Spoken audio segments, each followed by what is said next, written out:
Chapter 1049. I haven't found anything yet. The scholar's expression was a bit stiff. This wasn't something to be happy about. Jintai slowly turned to the window and said indifferently, "Bai Qi, do you think I'm a 3-year-old child?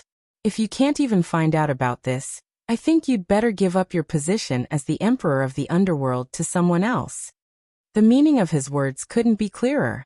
He clearly didn't believe the scholar's words. "I want to let you sit, do you dare?" The scholar snorted and also walked to the window.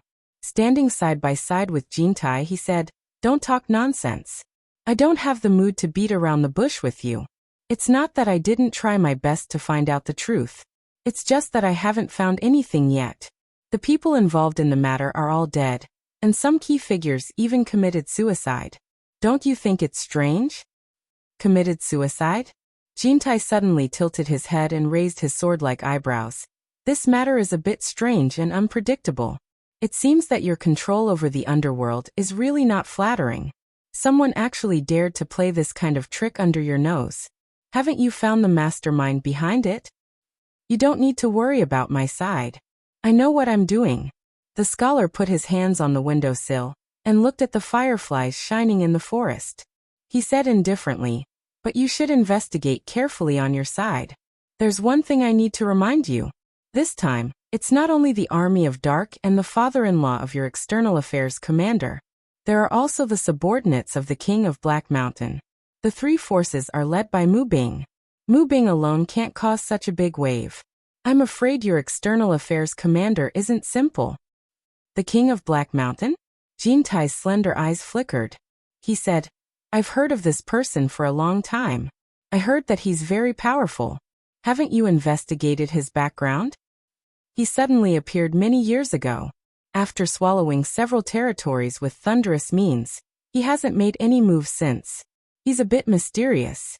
The scholar lightly patted the windowsill and said indifferently, "The underworld is not like your immortal world. The more mysterious a person is, the more difficult it is to act rashly. But this time he actually took the initiative to interfere with me. If I don't do something, it'll be a little unreasonable." Jintai nodded slightly and said, "The Black Mountain King, the Black Nether Army, and my external affairs great commander, humph. These 3 groups of people actually wore the same pair of pants. What were they trying to do? You want to rebel?"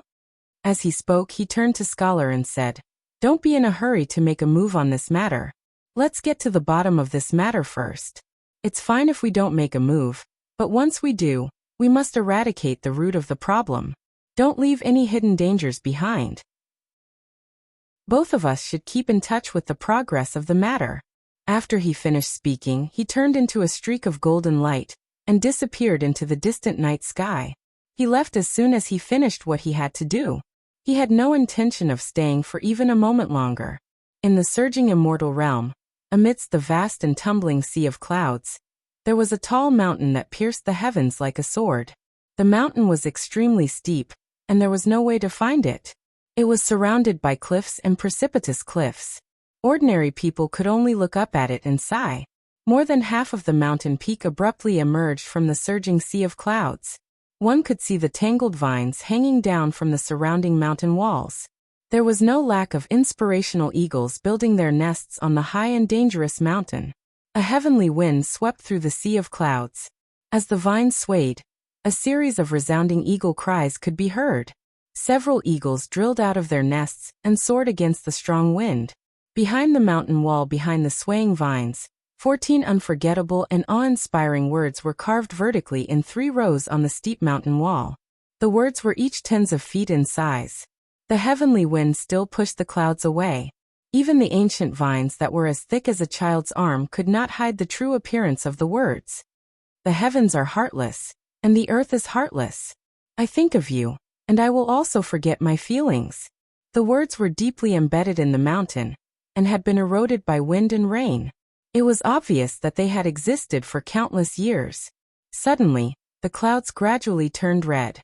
The rising sun jumped out of the distant sea of clouds in an instant, illuminating the heaven and earth. The sword-like mountain peak welcomed the first ray of morning light. A rainbow formed at a visible speed, from one end of the sea of clouds to the other end. It just happened to be stranded on the mountain peak that rose out of the sea of clouds. Such a beautiful scene was exceptionally spectacular and breathtaking. It was a wonder of heaven and earth that could not be replicated. This mountain was called the Grave of Love. It implied that it was a grave that buried love. It could be said to be famous in the celestial world. It was the solitary cultivation place of Wuxia, the leader of the Heartless Palace, the #1 sect in the celestial world. In other words, only Wuxia cultivated in the entire Grave of Love. The other people of the Heartless Palace did not dare to share it with him, because under the cliffs of this mountain peak, not only love was buried, but also the bones of Wuxia after he killed his wife and children and slaughtered hundreds of people in his family. How could the other disciples of the Heartless Palace cultivate in peace on this mountain, even though this mountain was very big? A tall and thin man stood at the peak of the Grave of Love, with his hands behind his back. His wide blue robe fluttered in the wind, and his unbound long hair fluttered behind him. It was like a dream, giving people the illusion that he was standing at the top of a rainbow. Behind him, there was a simple stone house built with a few pieces of stone. He wore a silver mask that covered his entire face. Only a pair of indifferent eyes could be seen in the two eye sockets. Facing the rising sun, he was not afraid of the glare, and was still calm. At this moment, the silver mask reflected a magnificent color. It was dazzling, like a celestial being. Originally, there were no impurities on the smooth mask, but at this moment, because of the sunlight, two faint tear stains appeared under the eye sockets, extending all the way to the mouth. As a result, it gave people a strange feeling. It was as if this mask was crying silently in sadness and despair. It was unknown how such a strange mask was made. He was none other than the sect master of the #1 sect in the celestial realm, Wuxia. He was also the powerhouse who founded the #1 sect in the celestial realm, Heartless Palace. He was able to cultivate in the place where hundreds of his family members were dumped for so many years, and still show such indifference in his eyes. It was clear that his mind was extraordinary. Perhaps, it was more appropriate to describe him as heartless. A ray of light suddenly pierced through the surging sea of clouds, scaring away a few soaring eagles. It landed directly behind Wuxia, whose long hair and robe were fluttering in the wind. Meihe, the consecrator of Heartless Palace, appeared and bowed to Wuxia.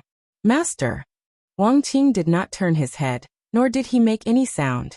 He silently endured the baptism of the wind and the sun, as if he did not notice Meihe's arrival at all.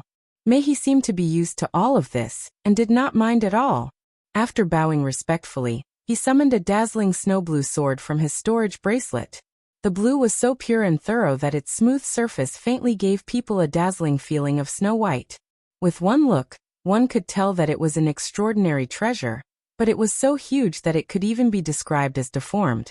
The width of the sword was even wider than the shoulders of Meihe, who stood side by side. The sword was more than 4 meters long, and the sword hilt was also a meter long. Altogether, it was a huge sword that was at least 5 meters long. Although the blade of the sword was unusually sharp, it could be used as a bed to sleep. The strangest part was the sword hilt. The way it was forged was not like a normal sword hilt. It was formed by 6 dragons that were as thick as a wrist, hollowed out and arched together. The 6 dragon heads bit to form a handguard, and the 6 dragon tails twisted together to form a sword tail. It was covered in dragon scales and looked lifelike. In this way, it prevented the sword hilt from being too thick, making it impossible for people to grasp it with one hand. It meant that one could grab a dragon from 6 directions at any time as the sword hilt. It could be seen that it was forged with great care. Although it was not Meihe's first time seeing this huge sword, his heart could not help but tremble when his eyes fell on it. He respectfully held the snow blue huge sword with both hands and reported, "Master." The mythical Fire Palace sect leader Wuxia personally forged this sword for Master. "I have already retrieved it. However, this sword is too huge, so it might be a little inconvenient to use. It weighs 13,000 kilograms. In fact, all the disciples of the Heartless Palace were Wuxia's disciples, including Greycloud Xian. Those disciples who received Wuxia's teachings, but did not reach a certain level of cultivation within a certain period of time were all killed by Wuxia.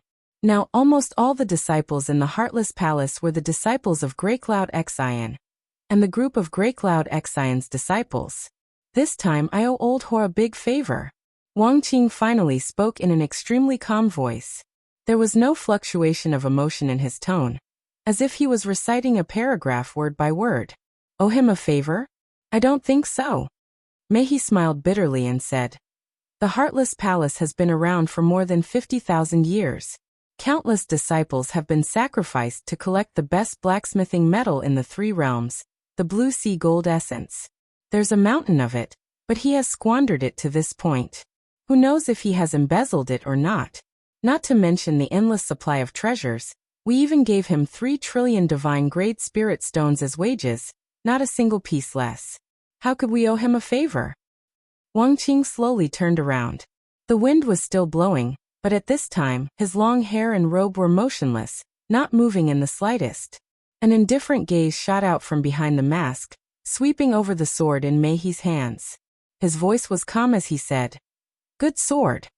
Elder Hu's investment in this sword is far greater than what we have invested. Spending 30,000 years to forge this sword, it has far surpassed all of Old Hu's masterpieces. It can be said to be the culmination of his blood, sweat, and tears. The success of this sword has raised Old Hu's refining skills to another level. I'm afraid there is no treasure in the 3 realms that can withstand this sword's sharpness. It's so amazing.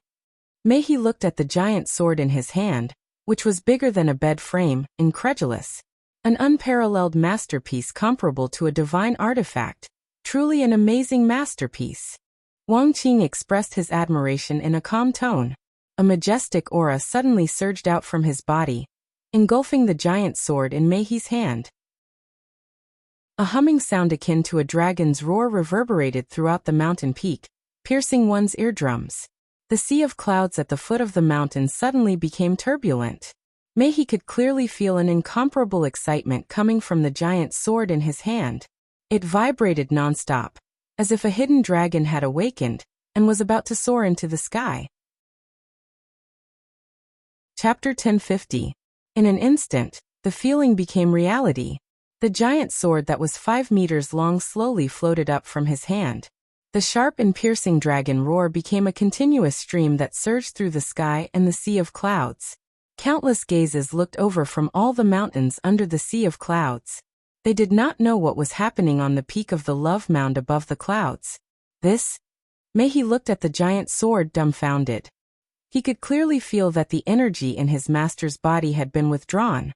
The sword actually had a consciousness and floated up on its own. It was unbelievable.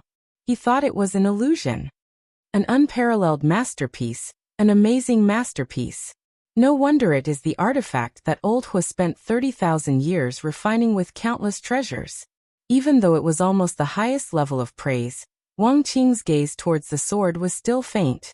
The giant sword slowly circled around Wang Qing that stood on the top of the mountain. The sword hummed like a dragon's roar. It was like a dragon that had been trapped for countless years had finally seen the light of day, and its master. It also seemed to be praying for something. Artifact. How could Hua Xiaozi be willing to hand over such a good thing? Mei looked at the giant sword that was filled with spirituality and gulped. He put himself in Hua Xiaozi's shoes. If he had forged such a treasure, he would never have handed it over. Naturally, there are things that outsiders do not know. You do not need to know so clearly. A calm voice slowly came from behind the silver mask. One more thing is very important. Although this sword is good, it is only an unparalleled sword in the hands of others. It is far from the level of an artifact. It needs someone to activate it. It is a sword. It needs someone to activate it with a powerful sword essence to give it the life of an artifact. In terms of the strength of the sword essence, who else in the 3 realms but me can activate it? Sword essence? So that's how it is. I have learned. Mei bowed respectfully and stood up straight. He looked at the humming giant sword and said excitedly, Master, since the sword has been awakened by your sword essence, please give this sword a name. The giant sword seemed to understand his words. It flew faster around Wang Qing as if this was something it had been waiting for a long time. Wang Qing looked at the giant sword that floated in front of him from time to time. After a moment of silence, he calmly said word by word. I grant you the name 6 Dragon Snow Blue. 6 Dragon Snow Blue. Every time the giant sword circled around to the front of Wang Qing, a syllable would come out of Wang Qing's mouth and hit the sword. For rounds. After withstanding 4 syllables, the giant sword suddenly erupted with a snow blue light. It blossomed on the summit of the mountain. The magnificent snow blue light instantly competed with the rising sun in splendor. Countless people on the various mountains below the sea of clouds looked at the sea of clouds above their heads in surprise. They didn't know if it was an illusion, but they seemed to have seen the sea of clouds that was dyed red suddenly turn blue. However, it was only for a moment, and then the sea of clouds returned to its original color. On the peak of the mountain, the snow blue light faded slightly. Then, it turned into a snow blue treasure light, and flowed on the surface of the giant sword. The charm of a divine weapon was undoubtedly revealed. Suddenly, a majestic and unparalleled sword intent erupted from the giant sword. It quickly surged between heaven and earth, forcing Meihe to take a few steps back. Then he forcibly stabilized himself. However, Wang Qing stood there motionless like a mountain. The spectacular rainbow stranded on the peak of the mountain had already been washed away. A high-pitched sword hum sounded. A snow blue light suddenly shot up from the peak of the mountain and shot straight into the sky. It was as fast as a meteor chasing after the moon, dragging a thin and long tail behind it. The swift and fierce sword intent quickly spread out from the top of the mountain like a shock wave. The dense sea of clouds instantly stirred up huge ripples and surged out in all directions. The fiery red rays of the sun quickly cast on the undulating mountains below. All the disciples of the Heartless Palace who were standing outside had their mouths wide open as they witnessed the dense sea of clouds above their heads being pushed aside. Then the passionate fiery sunlight gradually spread and illuminated the green mountains and rivers like a pillar of light. Although the scene at this moment was extremely majestic, no one was in the mood to enjoy it. Everyone's pupils constricted as they stared at the snow blue light that shot into the sky. Everyone felt the majestic sword essence that shocked their hearts. Everyone looked at the peak of the Love Mound in admiration. Who else could have such a powerful sword essence other than the one on the peak of the mountain? Only Meihe, who was standing next to Wang Qing, knew the truth. The majestic sword essence did not come from Wang Qing, the master of the sword, but from the sword itself. The people on the surrounding mountains could no longer see the snow blue light that shot into the sky. It seemed to have disappeared into the sky. Everyone watched for a long time. Just as they were scratching their heads, the snow blue light suddenly gave off a bright light and appeared in the sky. It became clearer and clearer, like a brilliant meteor that was rushing down rapidly. The meteor flew in midair. Perhaps it was because of the friction with the moisture in the air. It suddenly produced a magnificent and strange scene that the disciples of the Heartless Palace would never forget. 6 rainbow-like giant flying dragons gradually appeared in the sky and became clearer and clearer. The 6 vigorous rainbow sky dragons shook their heads and wagged their tails as they chased after the dazzling meteor that shone with snow blue light. They headed straight for the vast land. Suddenly, it gave people the illusion that the 6 rainbow heavenly dragons were holding a dragon pearl and flying down from the outer realm to the mortal world. The 6 giant rainbow sky dragons covered the sky and the earth with majestic sword essence and crashed into the peak of the Love Mound.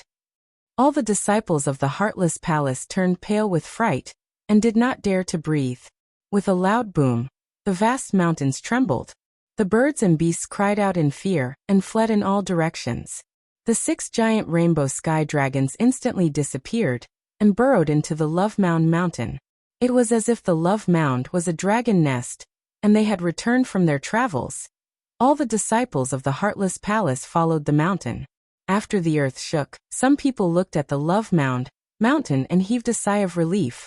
After the dust settled, although the aura of the 6 rainbow sky dragons was shocking, it was fortunate that they did not damage the sacred mountain in everyone's hearts. However, this was only the result from one angle. It might not be the same result from another angle. The disciples at another angle suddenly exclaimed. Someone pointed at the Love Mound and cried out involuntarily. The mountain split open. A straight and smooth crack appeared in the middle of the mountain. From the peak to the foot of the mountain, Although the crack was only 1 meter wide, it directly split the love mound into 2 halves. The disciples at the right angle could see a thread of light like a sliver of sky in the crack. They and the disciples at the other end of the sliver of sky exclaimed in shock. The mountain really split open. The mountain really split open. Quickly report to the elders. Quickly report to the masters. Quickly report to the masters. Don't make any noise. Do what you need to do. Meihi's majestic voice rolled from the peak to the surrounding mountains. Hearing his voice, the surroundings immediately became silent. On the peak, Meihi, who had finished scolding, looked at the crack that was 1 meter wide between him and his master. It happened to separate the two of them. His master was on one side, and his disciple was on the other. Meihi took a few steps forward and looked down at the crack. He immediately sucked in a breath of cold air. If this unparalleled sword had directly flattened the entire mountain, he would not have been so shocked. What shocked him was that it had actually split such a huge mountain in half. The cut was smooth. Other than this 1 meter wide crack, the entire mountain seemed to be undamaged. Although the mountain was tall, its rocks were brittle and hard. If it came into contact with a great force, it would be easy to shatter. However, the truth was right before his eyes. It was hard to believe. If it was a mountain piled up with mud, it would not be difficult to do so. Meihi exclaimed, as expected of a divine weapon. As expected of a divine weapon. Its power alone is already so strong. If Master were to wield it, who in the world could be Master's match? That's not necessarily true. However, at least we have the power to fight back. We won't be helpless and waiting to be trampled upon. This sword just had to be completed at this time. It must be the will of the heavens. It looks like some things are predestined. If we can't avoid it, we can only face it. Wang Qing's tone was calm. He put down his hands that had been behind his back and threw out 2 jade archives from his wide sleeves. He said, "Destroy them after you read them." Yes. Meihi's respectful demeanor was tinged with doubt. He did not know what his master wanted him to see. However, after he used his divine sense to examine them, his expression gradually turned serious. One of the 2 jade archives was sent by He Zhengquang from the Ash Cloud sect. It recorded everything that had happened after he and Yu Qianqiu arrived in the underworld.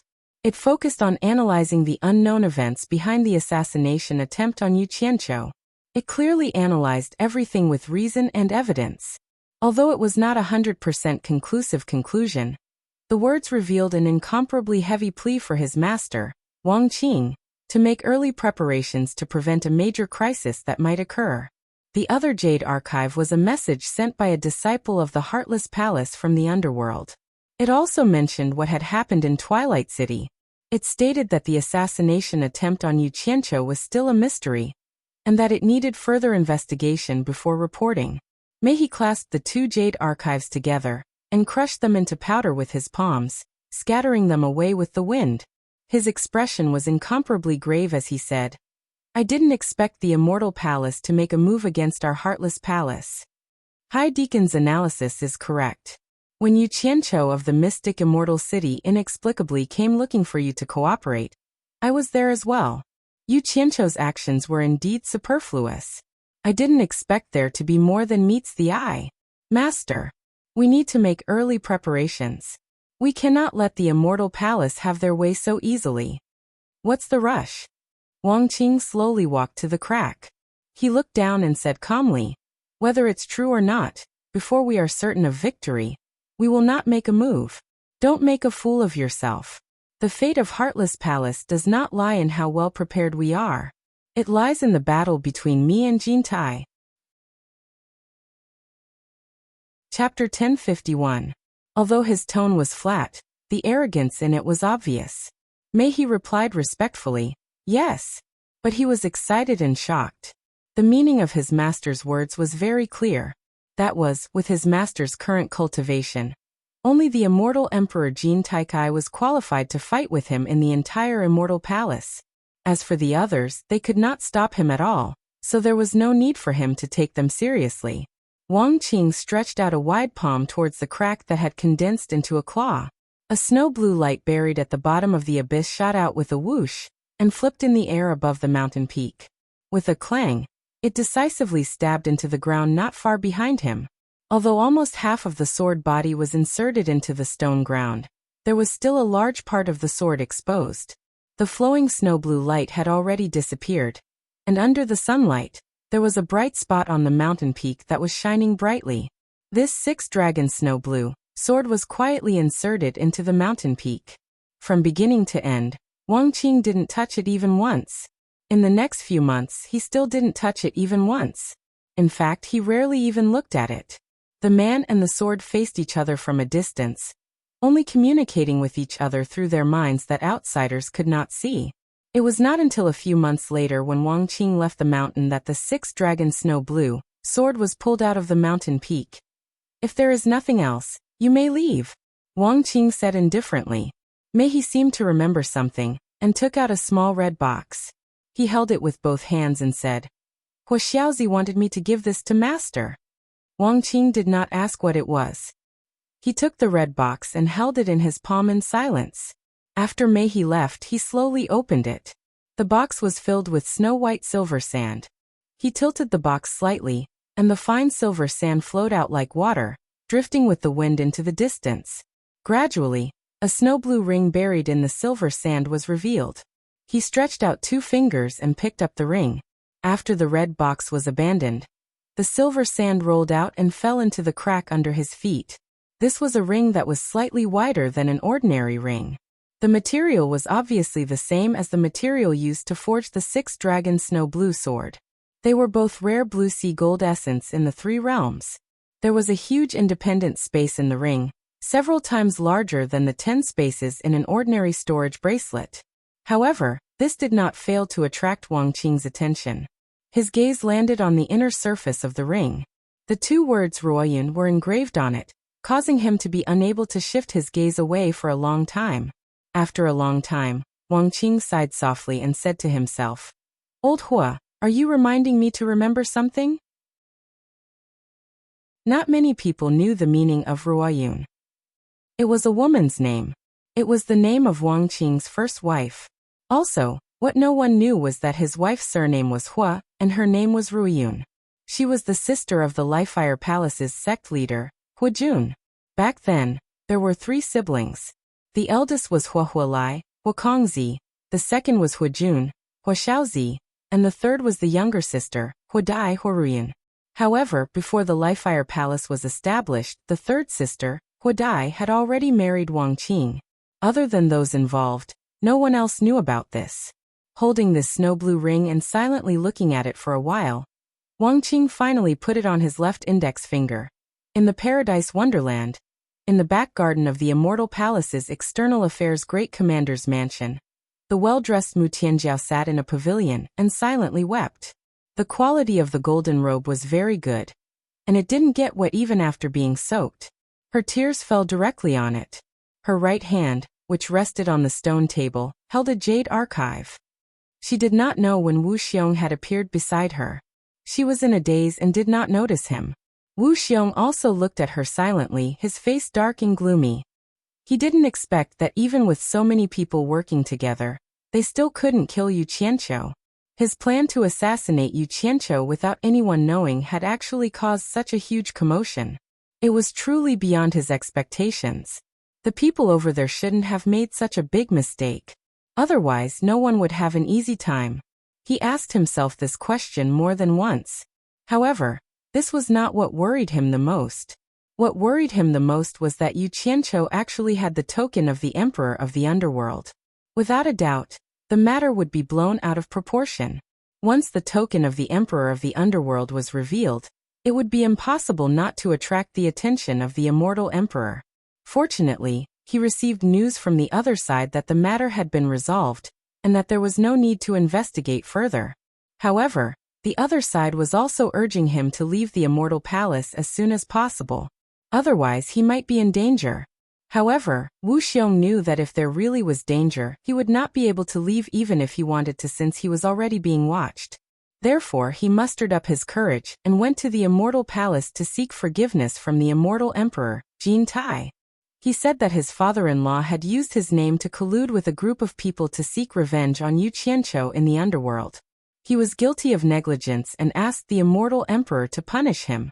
In the end, the Immortal Emperor Jintai said that the ignorant were not guilty. Emir Yu Qianqiu was not as valuable as the life of his external affairs Grand Commander. However, he did not want this to happen a second time.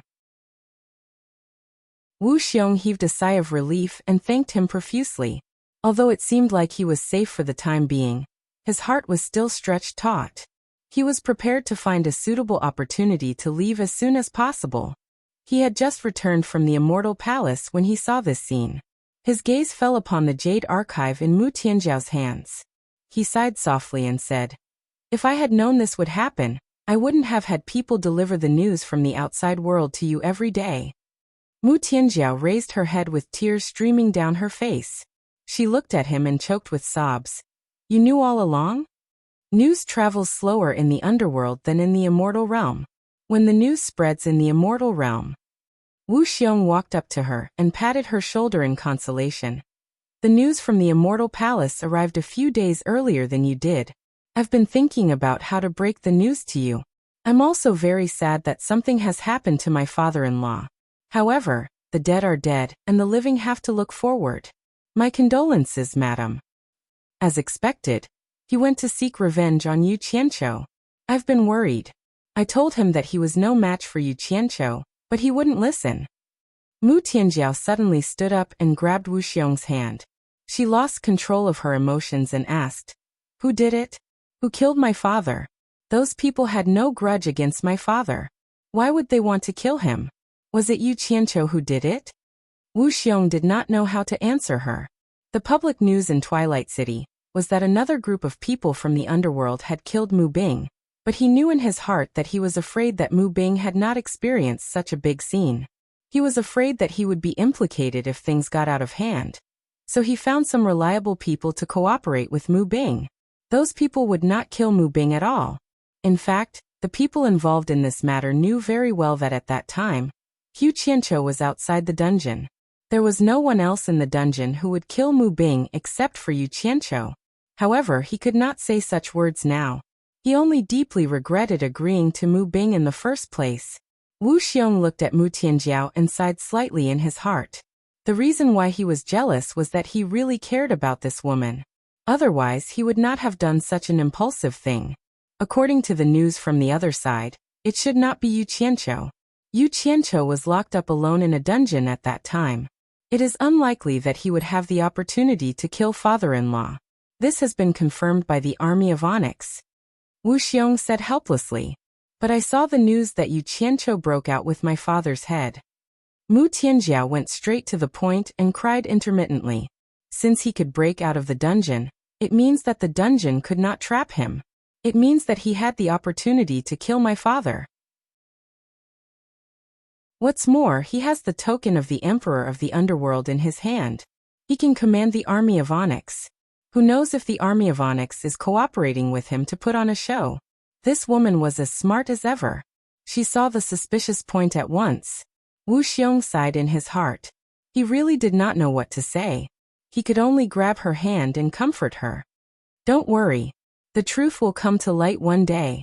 He originally wanted to say something about punishing the culprit, but when he thought of the terrifying Emperor of the Underworld standing behind Yu Qianqiu, he really did not know if he would have the opportunity to settle the score with Yu Qianqiu. After a period of sadness, Mu Tianjiao wiped away her tears and revealed the strong expression that she had when she was supporting the Four Links Chamber of Commerce. She directly knelt before Wu Xiong. Wu Xiong was startled and quickly helped her up. "Madam, what are you doing?" Seeing that she could no longer kneel, Mu Tianjiao said decisively, "My abilities are really limited, and I'm really powerless to do anything about the netherworld. I beg the great commander to help me find my father's body in the netherworld and bury it." This. Wu Xiong seemed to be in a difficult position. Mu Tianjiao bit her lip. "If it is really difficult, then forget it." Sigh. Wu Xiong let out a long sigh. He took out a box made of jade from his storage bracelet and gently placed it on the stone table. He said helplessly, "The people of the Dark Nether Army have searched for father-in-law's body, but they couldn't find it. Instead, Yu Qianqiu asked the people of the Heartless Palace to deliver father-in-law's head. It's inside. He was not lying. At that time, Lu Lin of the Onyx Army had considered that Mu Bing was the father-in-law of Wuxia, the great commander of external affairs of the Immortal Palace, and had really sent people to the collapse ground to search for Mu Bing's body. In fact, no one knew that Mu Bing had been dragged several hundred meters underground by Yu Qianqiu and killed. His headless corpse had been cut into pieces and buried deep underground. Naturally, it was impossible to find him at such a depth of several hundred meters. Mu Tianjiao opened the jade box with trembling hands. Mu Bing's twisted head was lying inside. It was obvious that he had suffered a lot before his death. Fortunately, the corpse of an immortal wouldn't rot so easily in a short period of time. Otherwise, it would be impossible to see who it was. Mu Tianjiao's tears fell silently again. She bit her lips until blood came out and forcefully controlled her emotions. She stared at the bloody and empty eyes on Mu Bing's head and said, "My father didn't have that much of a grudge with those people. They didn't have to kill him, chop off his head, and gouge out his eyes. If they didn't have a deep grudge, they wouldn't have done such a thing." Chapter 1052. Mu Tianjiao's trembling hand reached into the box and touched Mu Bing's cheek. When her finger swept past the blood-stained right eye socket, she said in a trembling voice, "This is a sword wound. When that person used a sword to gouge out my father's right eye, he must have said, 'arrogant.'" When her finger slid down to the blood-stained left eye socket, she murmured, "He must have said looking down on others." She already had a vague outline of her father's murderer in her mind. Based on her understanding of that person, she guessed that the words he said were roughly the same as what the murderer himself had said during the torture. She slowly lifted Mu Bing's head and was about to hold it in her arms when she suddenly discovered that there was a wound on Mu Bing's lips. If she hadn't accidentally discovered it, she wouldn't have noticed it. It was covered by the blood on his lips. She opened Mu Bing's mouth with trembling hands and immediately smelled a strong, slightly rancid smell of blood. She saw that in the empty mouth his tongue had been crushed, and not a single tooth could be found intact. The sack was a ball in his mouth. It was obvious that someone had stabbed a sword into his mouth and tortured him. Mu Bing, who was standing to the side, was also slightly shocked. He didn't expect that there was such a secret in his mouth. He didn't know what Mu Bing had said to provoke Yu Qianqiu to do such a cruel thing. His head was chopped off, his eyes were dug out, and his tongue was crushed. "Ah!" Mu Tianjiao suddenly cried out in pain and fainted on the spot. Wu Xiong was shocked and quickly supported her. He pressed a palm on her head to dispel the anger in her heart. After a while, she finally woke up and said anxiously, "My condolences, madam. We will take revenge sooner or later. Don't damage your health because of anger." Mu Tianjiao lay in his arms, tears streaming down her face as she smiled bitterly. "I told you that this person wasn't simple, and he had no enmity with us. I told you not to go against him, but why didn't you listen to me? If you hadn't chased him to the underworld, you wouldn't have been killed." Wu Xiong grabbed Mu Bing's head from her bosom and put it back into the jade box. He frowned and said, "From Madam's words, could it be Yu Qianqiu's doing? It's clear that there's a deep hatred between them to do such a thing. Father has you backing him up. Even if he had enemies in the past, most people wouldn't dare to do anything to him now, let alone go to the underworld to kill him. Among Father's enemies, Yu Qianqiu is the only one who has the ability to commit murder in the netherworld. Yu Qianqiu is a vindictive person. Who else could it be but him?" Mu Tianjiao deduced and locked onto the real culprit. "So Yu Qianqiu is a despicable person in her heart. Looks like I misunderstood her." Wu Xiong looked at her speechlessly. After a moment of silence, he said in a low voice, "Don't worry. I will avenge father-in-law sooner or later." Mu Tianjiao neither agreed nor objected. She struggled to her feet and stored the jade box into her storage bracelet. She looked at Wu Xiong with a bitter smile and said, "I want to bring my father's head back to the Four Links Chamber of Commerce and bury it with my mother. Now that father is dead, the Four Links Merchant Guild has no one to oversee it. I want to go back and take over the Four Links Merchant Guild and continue to operate it." In the attic of the Netherworld's forest, the scholar was holding a brush and writing a few words on the silk cloth on the desk. The words were black on the white cloth, and after writing a few words, he couldn't help but mutter a few more words. The words were scattered on the paper, mostly fate, or heavenly Tao. Looking at his frown, it seemed to be quite troublesome for him. A ray of silver light entered through the window, and the 1,000 soldiers in silver armor appeared. Seeing the scholar's expression, he was slightly stunned. After walking to the side and reading the words, he smiled and didn't disturb him. However, the scholar sighed and said, "What are you laughing at?" Nothing much."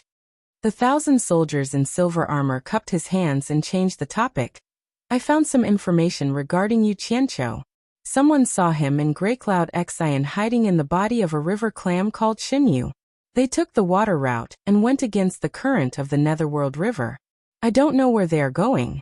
Therefore, I contacted some friends in the Netherworld River's water tribe and asked them to help me investigate. In the end, they really found that the river clam was running for its life in the Netherworld River. I reckon that Yu Qianqiu and Grey Cloud Xian are still in its body. Running for their life? Could it be that someone from the Netherworld River's water tribe is chasing after them?" The scholar raised his brush and said subconsciously, "The person who found them only said that they were running for their life. I don't think that's the case. They should be in a hurry for something." The 1,000 soldiers in silver armor analyzed and said, "If the Netherworld River's water tribe is really chasing after them, then they shouldn't be running for their life in the Netherworld River. They should be running for their life on land. If someone is chasing after them on land, they don't need to be afraid. Yu Qianqiu has the token of the Emperor of the Netherworld. He can mobilize the army of the Netherworld along the way to protect them at any time. Normally, no one would dare to touch them. Why would they need to run for their life?" Token.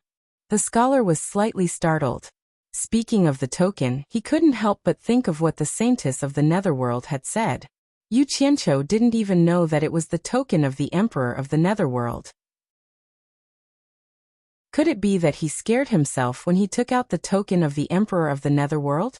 Thinking of this, the scholar felt that it was highly possible. He couldn't help but smile faintly and said, "Did you find any signs of where they were going?" They were very careful in the Netherworld River. They tried their best to avoid places with people or many people. They kept going against the current and didn't seem to have any intention of stopping. Before we came, we received a message from our friends from the Netherworld River's water tribe. They said that they would probably enter the endless horizon along the Netherworld River in a few days. The 1,000 soldiers in silver armor said. "Endless horizon? What are they going to do there?" The scholar asked in surprise. The 1,000 soldiers in silver armor spread out his hands helplessly and said, "They are so sneaky. I don't know what they are going to do." For a moment, the two famous big shots in the Netherworld couldn't figure out what they were doing. The scholar put down the pen in his hand and walked around the table in the attic. Suddenly, he stopped at the window and said, "1,000 soldiers, ask your friends from the Netherworld River's water tribe to keep a close eye on them. Tell them to contact me at any time. I'm going out for a while." After saying this, he turned into a white light and flashed across the pitch-black night sky at an incredible speed. He quickly disappeared into the distant horizon. The 1,000 soldiers in silver armor was stunned. He didn't have the time to say yes. He looked at the words written on the table and pinched his chin as he said suspiciously, "Destiny, heaven's law. It doesn't seem like they are expressing their feelings. Why did they give the token of the Emperor of the Netherworld to Yu Qianqiu and then pursue it? What does he want?" Shaking his head, he couldn't figure it out. Then he also flashed out. Just as the two big shots in the Netherworld Royal Palace said, there was indeed an escaping clam in the Netherworld River. It was a huge clam that had lived for millions of years. With 2 people in his stomach, Xinyu kept dodging in the Netherworld River. Since he knew that the token of the Emperor of the Netherworld in Yu Qianqiu's hand was fake, he was more afraid than Yu Qianqiu and Grey Cloud Xian. What kind of person was the Emperor of the Netherworld? The Emperor could kill him with a flick of his finger. His millions of years of experience told him that it was not shameful to be humble and cowardly. It was best to stay alive. In his smooth stomach, Yu Qianqiu used the meatball in his stomach as a pillow and slept soundly. In the beginning, he pretended to be calm and pretended to sleep. But in the end he got over it. Anyway, what was going to happen would happen. He would deal with it as it came. It was useless to worry. He had to deal with it calmly. As soon as his tense nerves relaxed, he really fell asleep. He even snored from time to time. He slept like a log. It had been a long time since he had such a relaxed sleep. He didn't know where he was in his dreams. Sometimes he dreamed that he was caught by the subordinates of the Emperor of the Netherworld. But when he was locked in a cage, he found that he was in a prison in his previous life. There were prison guards in uniform walking around in front of him. So he asked the prison guard to get him a cigarette. The prison guard was wearing a big cap, but he said in Grey Cloud Exion's voice, "Do you want me to choke you to death with the smoke?" He immediately cursed loudly. As he was cursing, he was suddenly escorted out of the prison. As a result, he found that he had been escorted into a magnificent palace by the police. The scholarly emperor of the underworld stood high above him, smiling sinisterly at him and baring his hideous fangs, as if he was about to skin and swallow him alive. He tried his best to see the other party's face clearly, but it was blurry and he couldn't see it clearly. In the end, he didn't care anymore and teleported back to Utopia. He realized that he was driving a sports car on the highway. He was driving Ji-woo, who was dressed in sexy clothes. He told Ji-woo arrogantly, "We've taken out the money we left in the Swiss bank. We can live comfortably for the rest of our lives." Suddenly, dark clouds appeared in the sky. Grey Cloud Exion's old face suddenly appeared in the sky. He stared at them in the car and snorted coldly. "Do you want money or your life?" He looked like he was robbing them. The most terrifying thing was that Ji-woo suddenly turned around to look at him. She had a beautiful face, but she said in the same voice as Grey Cloud Exion, "Do you want money or your life?" In the end, he woke up with a start. He suddenly sat up and looked at his surroundings. He immediately heaved a sigh of relief and fell back down. He waved his hand at Grey Cloud Exion, who was staring at him with a twitching expression. "Old song. I had a nightmare just now. You were talking everywhere in the dream. It gave me a fright." "Nightmare? You smiled and asked for cigarettes, and you withdrew money from Switzerland to live comfortably. You call that a nightmare?" Grey Cloud Exion said with a mocking expression. He couldn't help but exchange a few words with Yu Qianqiu, who was talking in his sleep. Yu Qianqiu immediately jumped up like a spring. He pointed at Grey Cloud Exion and exclaimed, "How did you know? You even know about Switzerland? F***ck. Did you transmigrate here too?" "Transmigrate here? I flew here, okay?" Grey Cloud Exion sneered and said, "You talk a lot in your sleep.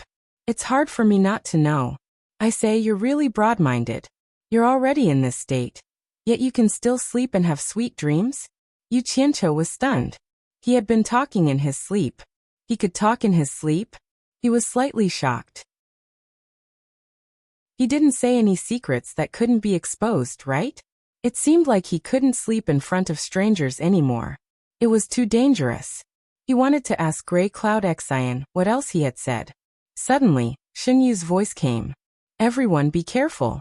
We're about to enter the Netherworld River in the endless horizon." Chapter 1053. The two who were bickering pricked up their ears at the same time to listen to the movements outside.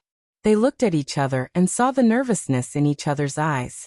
They stopped talking, afraid that something unexpected would happen.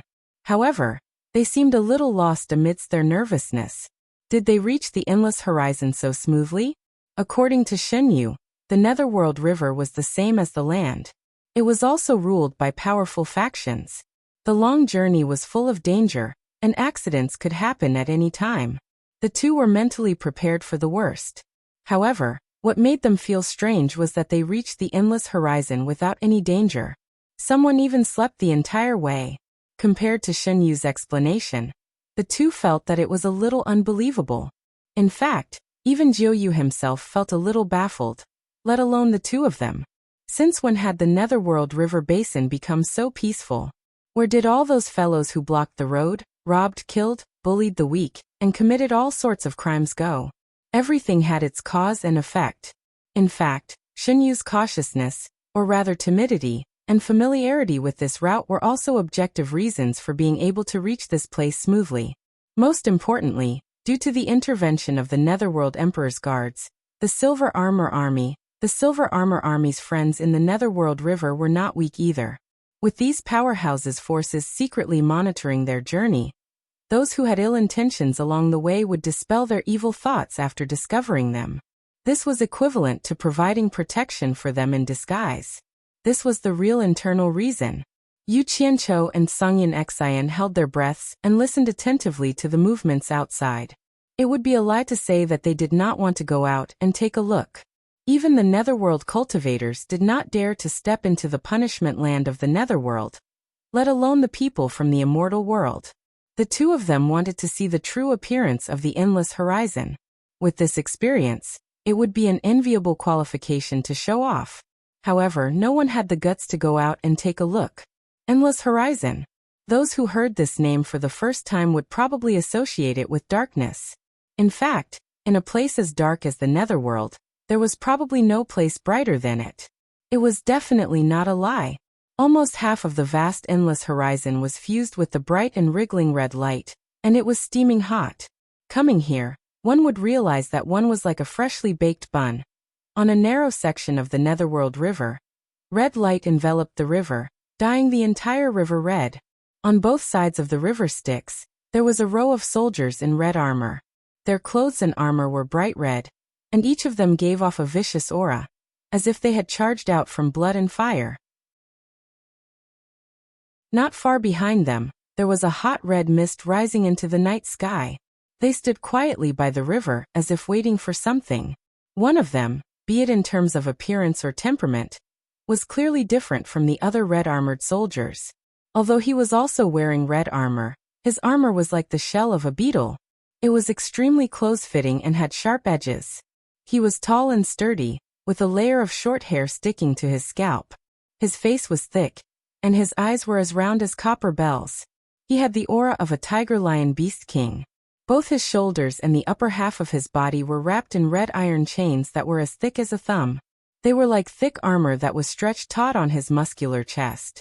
It was as if the two bulging muscles on his chest could snap the iron chains with a crack if he exerted force. Suddenly, an undetectable wave came from the night sky.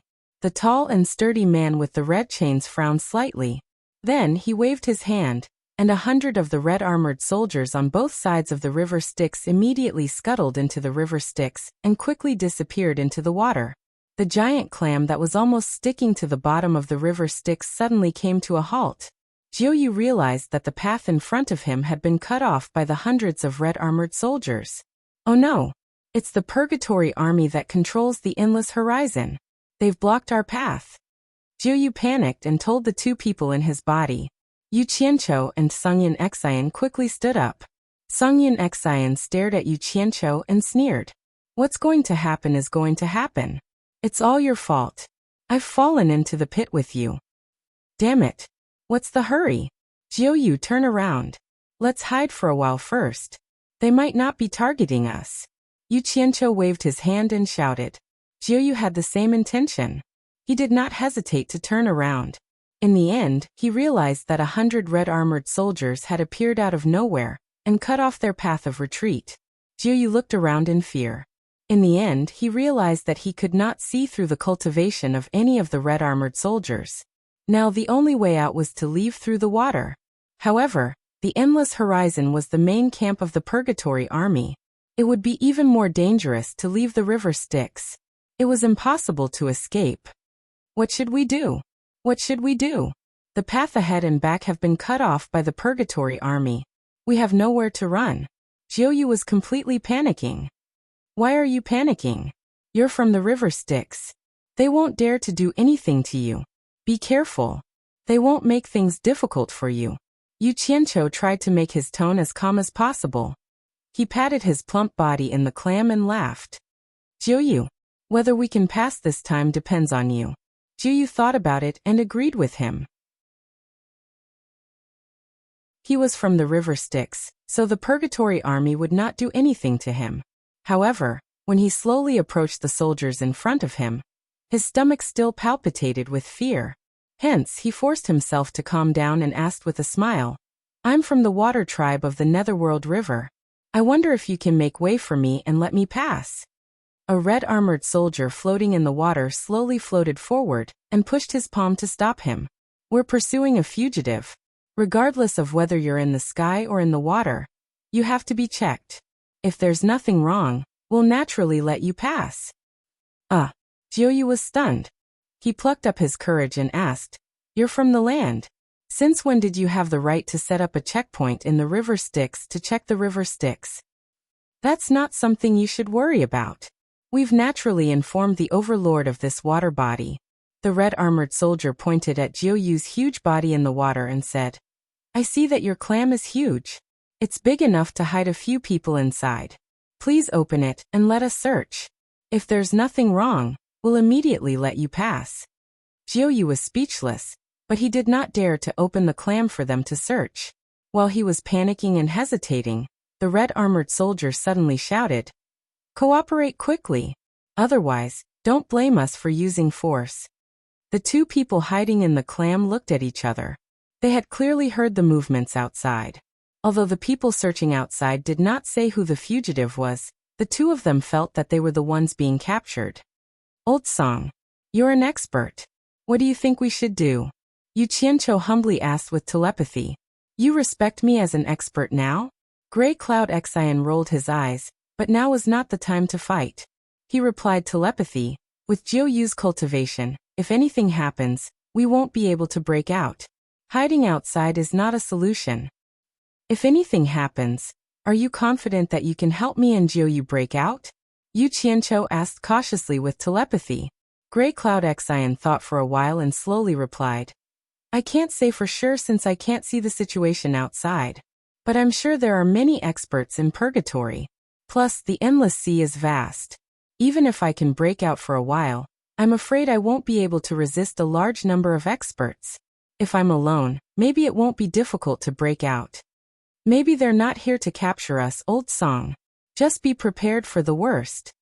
After Yu Qianqiu said that, he suddenly patted Xinyu and said in a clear voice, "Xinyu, open it and let us out."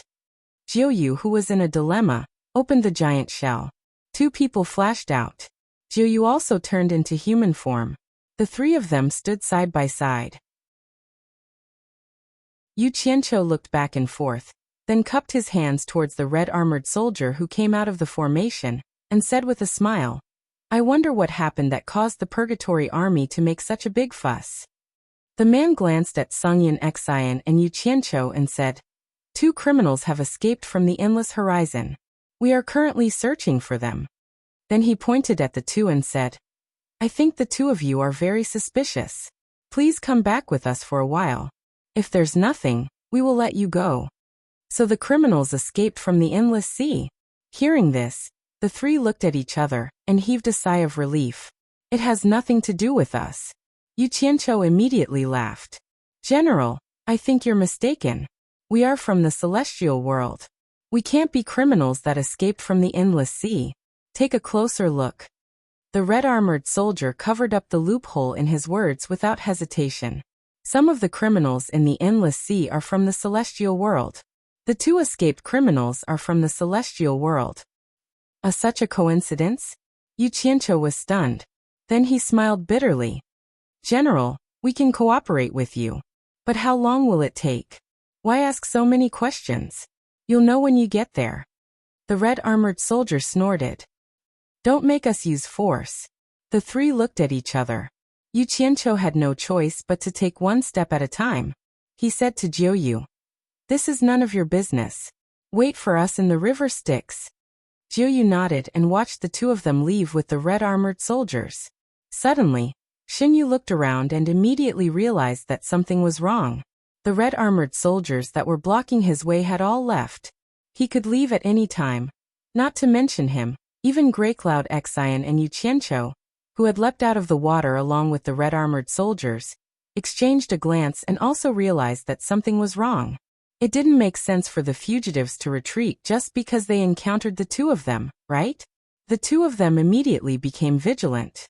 The heat wave that came toward them, the dark sky was almost dyed red, the red-hot mist that rose from both sides of the river, and the miserable screams that came from afar made the two of them even more afraid. A burly man with a red iron chain wrapped around his upper body stood on the shore of the river Styx, looking at them like a mountain. Both of their gazes were focused on him. This man can't be underestimated. He has the cultivation of the middle stage of the underworld emperor.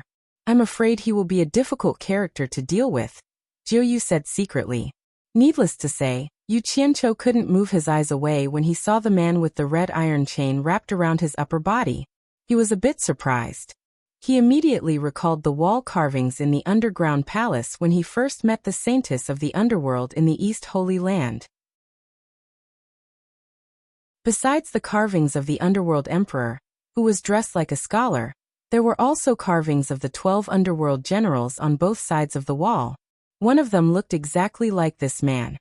Even their expressions were very similar. Thinking of what Songyan Xian had just said, Yu Qianqiu immediately let out a breath of cold air, and he secretly sent a voice transmission. You guessed right, this person is indeed difficult to deal with. If I'm not wrong, this person is one of the 12 netherworld generals that shake the netherworld. Old song. Why do I feel that something is amiss? Could it be that he was sent here to deal with you? One of the 12 underworld generals? Jiuyu was shocked. Even though he hadn't seen these 12 figures before, he had heard about them. They were the famous old experts of the underworld. They were already experts in the middle stage of the underworld emperor, more than 100,000 years ago. Their outstanding military exploits were enough to intimidate the heroes of the underworld. They were the 12 most capable generals of the underworld emperor by Qi. They had even followed the underworld emperor by Qi to fight the infamous Thousand Swords demon monarch. Those who survived the battle and escaped alive were even more extraordinary. An ordinary expert in the middle stage of the underworld emperor couldn't compare to them. How do you know he is one of the 12 underworld generals? Have you seen him before? Songyan Xian secretly transmitted his voice, but his gaze never left that person. That person's gaze, which seemed to be solid, rapidly pressed towards his gaze. His ferocious aura, which had been through a long period of slaughter, forced Songyan Xian to not dare to look directly at that person. He quickly shifted his gaze. Yu Qianqiu replied secretly, I have seen the portraits of the 12 underworld generals of the underworld before. This man is one of them. Jiuyu and Yu Qianqiu looked left and right at the red-armored soldiers who had come out of the underworld river. He said secretly, they actually sent out the underworld generals to investigate. I'm afraid there is something fishy about this. The two of them were still standing there, whispering to each other. The man who had been talking to Yu Qianqiu in the water had already dashed to the side of the ferocious man who had red iron chains wrapped around his upper body. He reported something. The ferocious man said in a deep voice, bring him here. Yu Qianqiu and Jiuyu were immediately chased over by the group of red-armored soldiers. They stood in front of the ferocious man. The ferocious man ignored Jiuyu and stared at Yu Qianqiu, sizing him up. Yu Qianqiu's heart thumped, his stomach grumbled, and he cursed his ancestors in his heart. Jiuyu, who was at the side, frowned slightly. After some hesitation, he cupped his fists and said, I am the great consecrator of the celestial realm's passionless palace, Jiuyu. May I ask if you are one of the underworld emperor's 12 underworld generals, the red-armored war army? The ferocious man was slightly stunned. He looked a little surprised when he turned to look at Jiuyu, as if he didn't expect Jiuyu to recognize him. He shouted in a deep voice, my war army has lived in the savage lands for a long time. Back then, I had only met Wang Qing of the Passionless Palace. I have never heard of any great consecrator or little consecrator. Why have you barged into my endless horizons? Could it be that you have some ulterior motives? Chapter 1054. Damn it! Aren't you accusing us wrongly? Who would want to come to your endless netherworld horizon? It was you who forced us out of the river Styx, and now it's us who are up to no good. Yu Qianqiu was speechless, but he couldn't figure out this legendary figure's temper, so he didn't dare to be too presumptuous. The two uneasy fellows looked at each other. The other had already admitted that he was the underworld general under the underworld emperor, the red armor warrior. But what puzzled the two was that the other didn't know who Songyan Xian was. Didn't that mean that the other didn't know what happened in Twilight City? It seemed that the other didn't set up this checkpoint to target them. Yu Qianqiu immediately wanted to test him. He cupped his fists and bowed, saying, I am Yu Qianqiu, the head of the Underworld Chamber of Commerce in the Immortal World. We are just passing through here on the river Styx. We definitely have no bad intentions. Please let us go, General. He wanted to see if the other had heard of him. If not, it would be easy to deal with him. The red armor warrior snorted. Even a nobody from the Immortal World dares to come here. How dare you say you don't have bad intentions? Guards, arrest them and interrogate them. The red armor warriors surrounding the two immediately obeyed. Yu Qianqiu waved his hand, saying, Wait. The other party didn't know him, so he wasn't afraid. He took out a black token and showed it to the red armor warrior, saying, Who dares to touch me? Open your eyes and see what this is. Seeing him take out a fake Underworld Emperor's token, the corner of Sangyan Xian's mouth twitched, but he naturally wouldn't expose it. Underworld Emperor's token. The red armor warriors were moved when they saw the thing in his hand, and they were about to pay their respects. However, the red armor warrior waved his hand to stop them.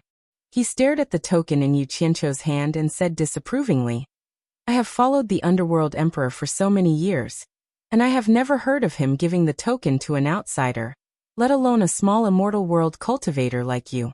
Why do I feel that there is something wrong with this Underworld Emperor's token? The more I look at it, the more it looks like a fake. Sangyan Xian's heart skipped a beat when he heard this. He felt as if he had fallen into an ice cave. This red-armored soldier was indeed a trusted subordinate of the Emperor of the Underworld. He could immediately tell that the token of the Emperor of the Underworld was fake. This was going to be a big problem. How could the other side let go of the person who faked the token of the Emperor of the Underworld? Greycloud Xian's right hand had already touched the storage bracelet on his left wrist, just in case. Bullshit. Yu Qianqiu almost panicked. He didn't expect the other party to say that.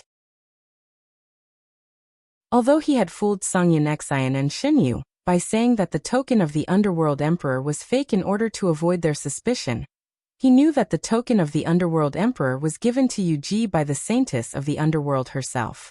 It couldn't be fake. General, you can't speak carelessly. This is the genuine token of the Emperor of the Netherworld. How can you fake it? You better look carefully before you speak. Otherwise, it will be a great disrespect to the Emperor of the Netherworld. Yu Qianqiu shouted.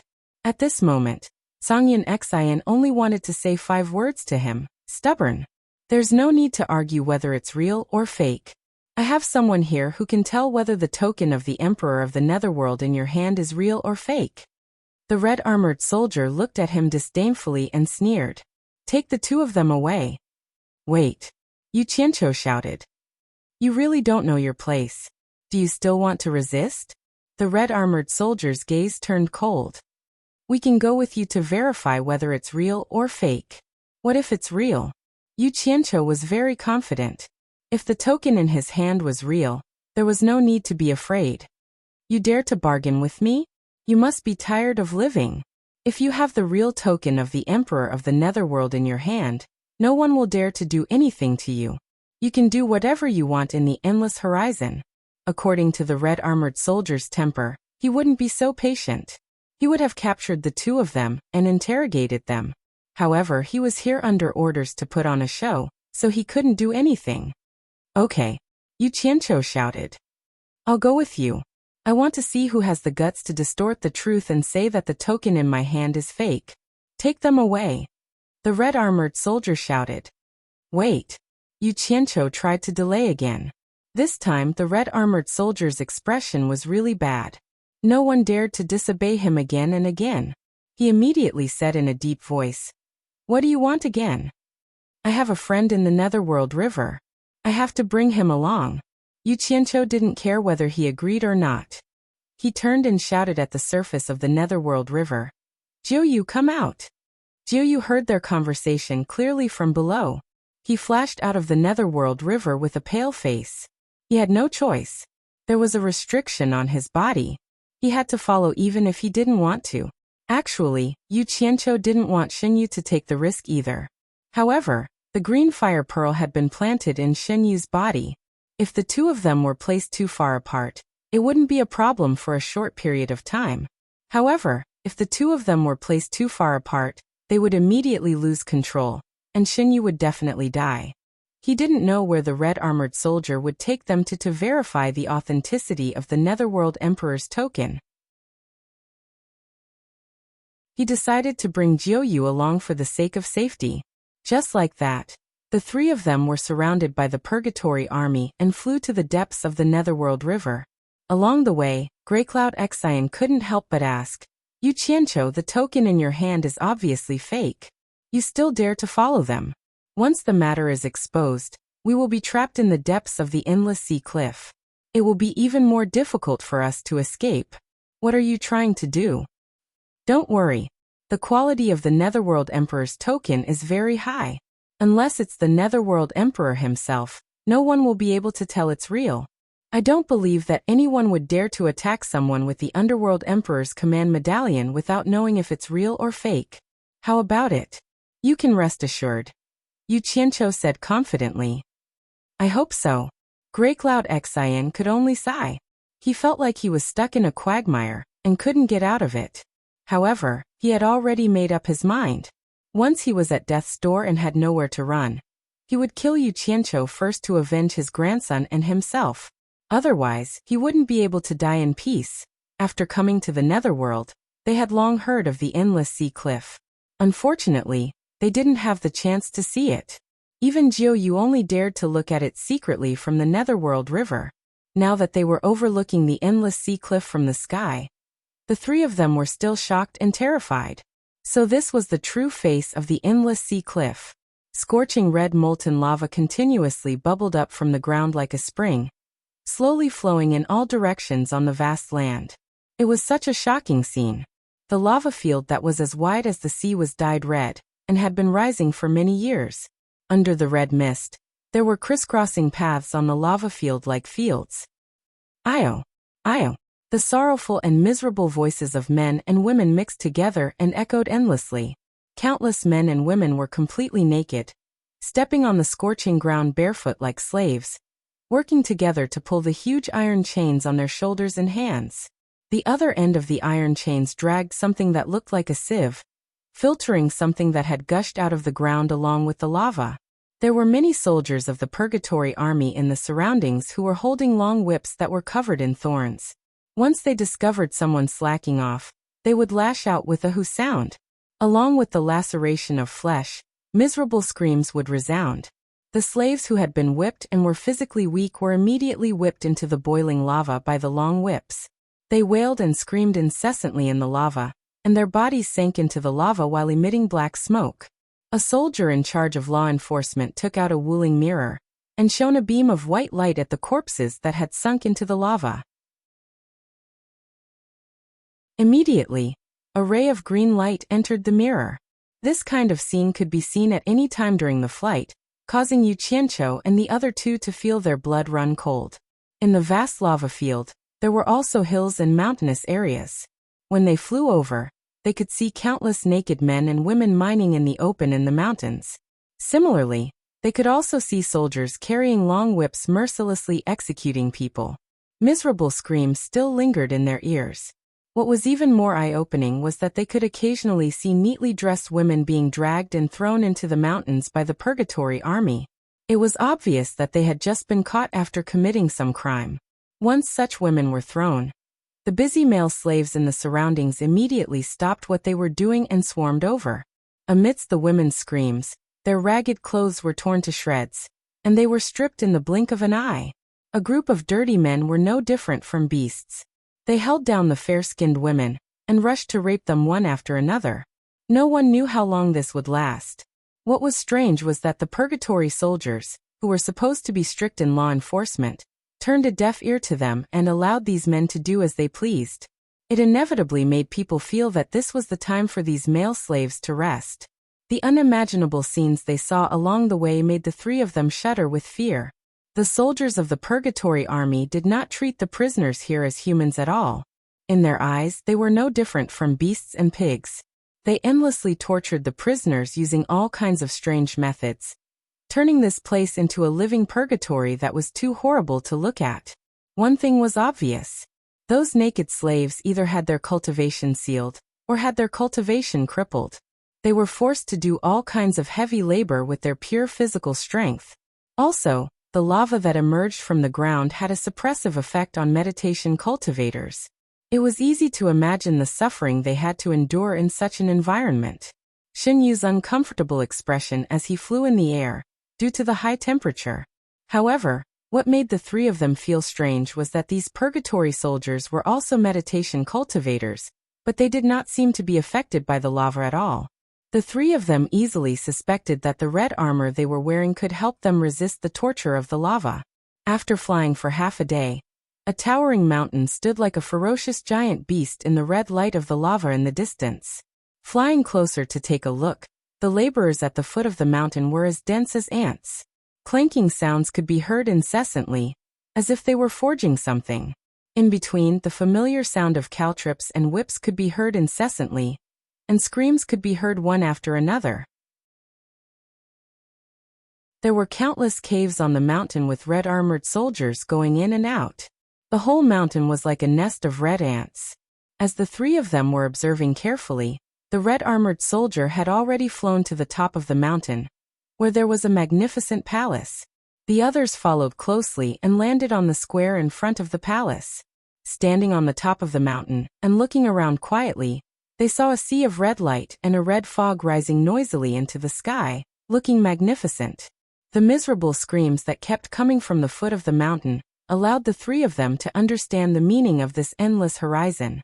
They understood why the Netherworld's punishment grounds could cause the Netherworld's cultivators to keep quiet out of fear.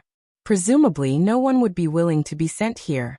The red-armored soldier glanced at the three of them, and then looked at the roof of the palace. The three of them couldn't help but look at the roof.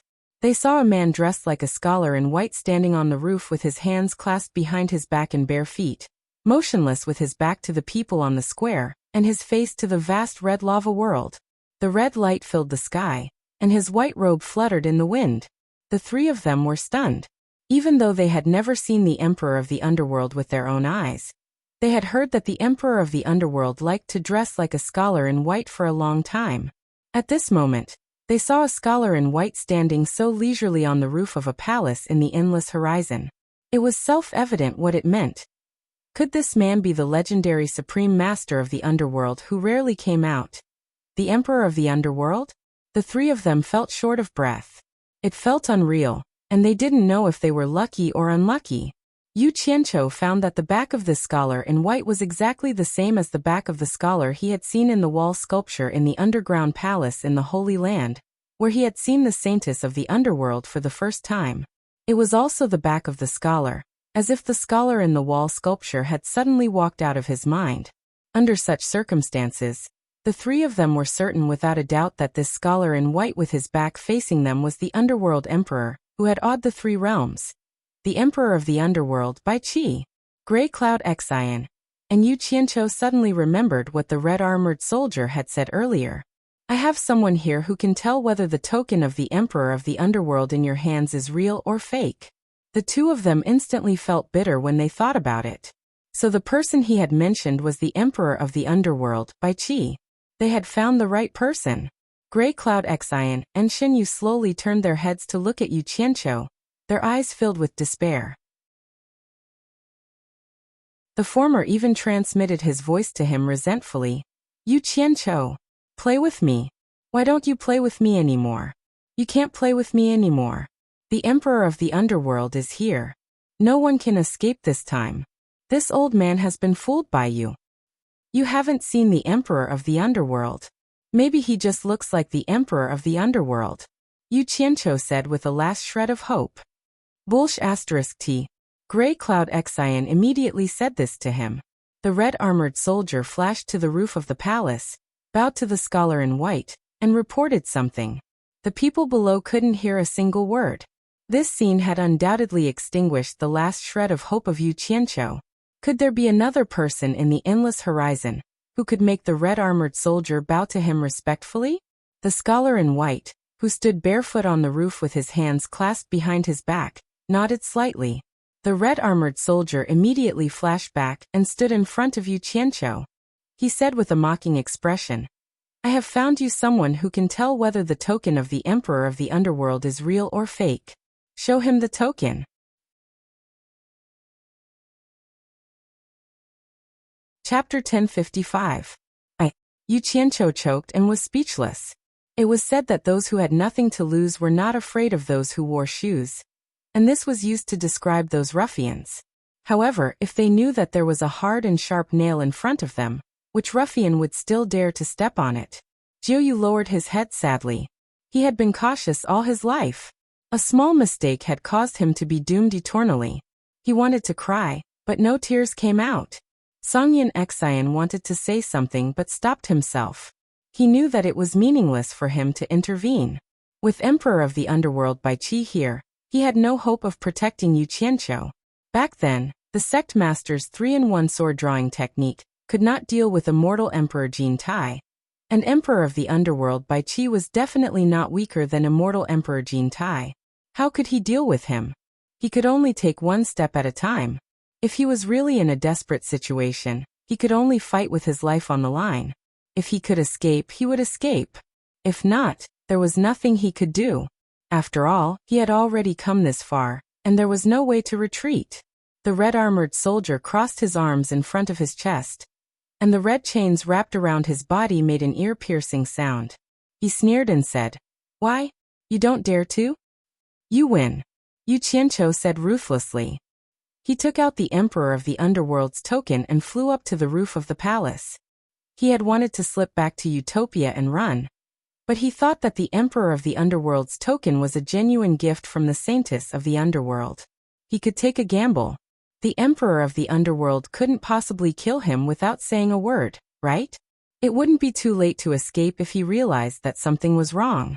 It wasn't his style to cry until he saw the coffin. Yu Qianqiu flew up to the roof and stood behind the scholar. He held the Emperor of the Underworld's token with both hands and bowed respectfully. Yu Qianqiu of the Immortal World greets the Emperor of the Underworld.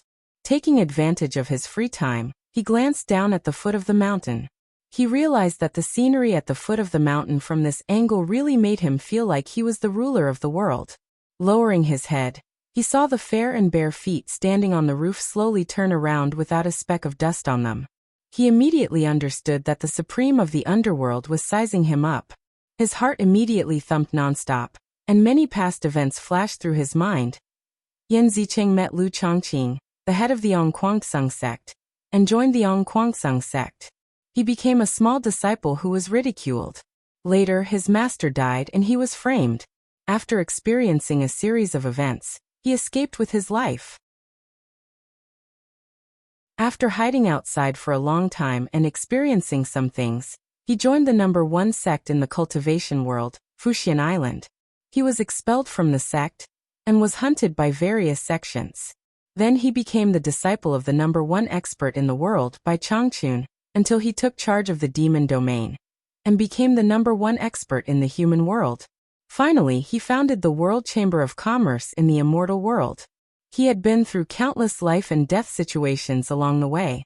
In the past, he would never have dreamed that he would one day be able to stand face to face with the legendary Emperor of the Underworld in the Three Realms. He was able to achieve what he had today by walking step by step. He had experienced life and death so many times. What was there to be afraid of? He gritted his teeth and slowly raised his head to meet the gaze that was staring at him. What entered his eyes was a refined and handsome face with a slight smile. It was completely different from the sinister Emperor of the Underworld he had dreamed of. He couldn't help but be slightly stunned. Was this person really the Emperor of the Underworld, who could make the Three Realms tremble?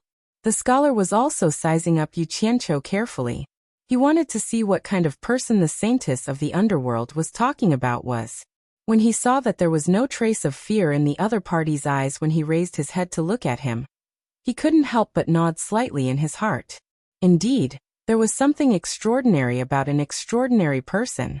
It was rare for a cultivator with the cultivation of a minor immortal to not be afraid when he saw him.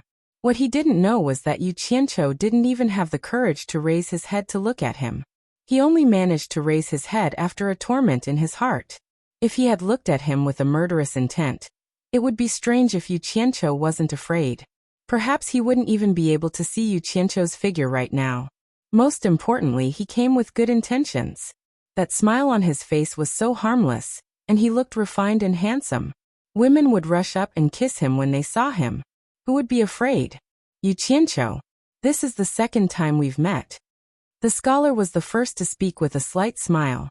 It was the first time for Zhongyan Xian and Xinyu to meet the emperor of the underworld. They didn't expect him to be such a handsome young man with such an amiable smile. It was truly beyond their expectations. Subconsciously, they felt a lot more at ease. Seeing that the emperor of the underworld had spoken, they couldn't hear a single word clearly. They guessed that there might be some sort of soundproofing barrier set up on the roof. The red-armored soldier was also stunned. He had never seen the emperor of the underworld being so amiable to a foreign cultivator, especially a celestial cultivator. Under normal circumstances, the emperor of the underworld would maintain at least some dignity in front of outsiders. He wouldn't act like this. Of course, based on his understanding of the emperor of the underworld, it would be a different story if he saw a beautiful woman. Yu Qianqiu's brain worked quickly. However, he was at a loss for a long time. He couldn't remember when he had seen the emperor of the underworld, who was renowned throughout the 3 realms. He had a splitting headache, but he still couldn't remember. His memory couldn't be that bad, right? How could he forget someone like the emperor of the underworld by Qi? For a moment he didn't know how to answer. The emperor of the underworld said that they had met before. Could he say that he remembered wrongly? This junior is ignorant. I really can't remember when I've seen you before, Yu Qianqiu said with a toothache. He was afraid that the emperor of the underworld was testing him. He also didn't know what the emperor of the underworld's temper was like. Was he a smiling tiger? He could only stiffen his neck and wait for the situation. The scholar smiled faintly and said, "That's true. I could see you in front of the dragon transformation gate. With your cultivation, you can't see me." Yu Qianqiu was speechless. So he was referring to that time. Suddenly, he felt the weight in his hands lighten. The emperor of the underworld's token had already floated to the emperor of the underworld's hand. His heart jumped, and he was prepared to escape at any time. Below, Zhongyan Xian and Xinyu's expressions changed drastically. They were probably all done for this time. The scholar looked at the token over and over again and said faintly, "I personally carved the emperor of the underworld's token. There are only 2 sides. One side is on me, and I'm prepared to use it to pass down orders at any time. The other side is given to the underworld saintess for protection. When the underworld saintess told me that she gave the underworld's token to you, I was a little surprised." Yu Qianqiu was surprised. Did the underworld saintess tell you that she gave the underworld's token to me? No matter how he listened to it, he felt that something was wrong. The underworld saintess had obviously given the token to Yu Ji, and it had nothing to do with him. How could he not understand the words of an expert? The scholar nodded slightly and said, "She was trapped in the human world for a long time. She said that when she returned to the underworld, she realized that she was fated to meet you, so she gave this token to you. However, she didn't tell you that she gave you the token of the underworld." Yu Qianqiu was speechless. He slowly tilted his head to look at the rising red fog, a puzzled expression on his face. He believed that the emperor of the underworld had no need to lie to him. However, why did the underworld saintess say something that distorted the truth? From what the scholar had said, it seemed that the underworld saintess had intentionally concealed the fact that he was from the human world. Could it be that she was trying to protect him? But why was that? Could it be that she had fallen in love with him at first sight? But it seemed that his current appearance was not good enough for a woman to fall in love with him at first sight. Not long after the underworld saintess told me this, Jintai suddenly came to the royal palace of the underworld and asked me why I gave you the underworld's token. The scholar immediately told Yu Qianqiu what he had told Jintai that day. This was the reason why he didn't care about his status as the emperor of the underworld and asked someone to trick Yu Qianqiu into meeting him. He wanted to let Yu Qianqiu know that he had helped him before, so that Yu Qianqiu would remember this big favor. What the hell were they doing? Yu Qianqiu scratched his head in confusion. He was no longer nervous, but he said with a wry smile, "Emperor of the Underworld, this junior can't figure out why you helped me like this.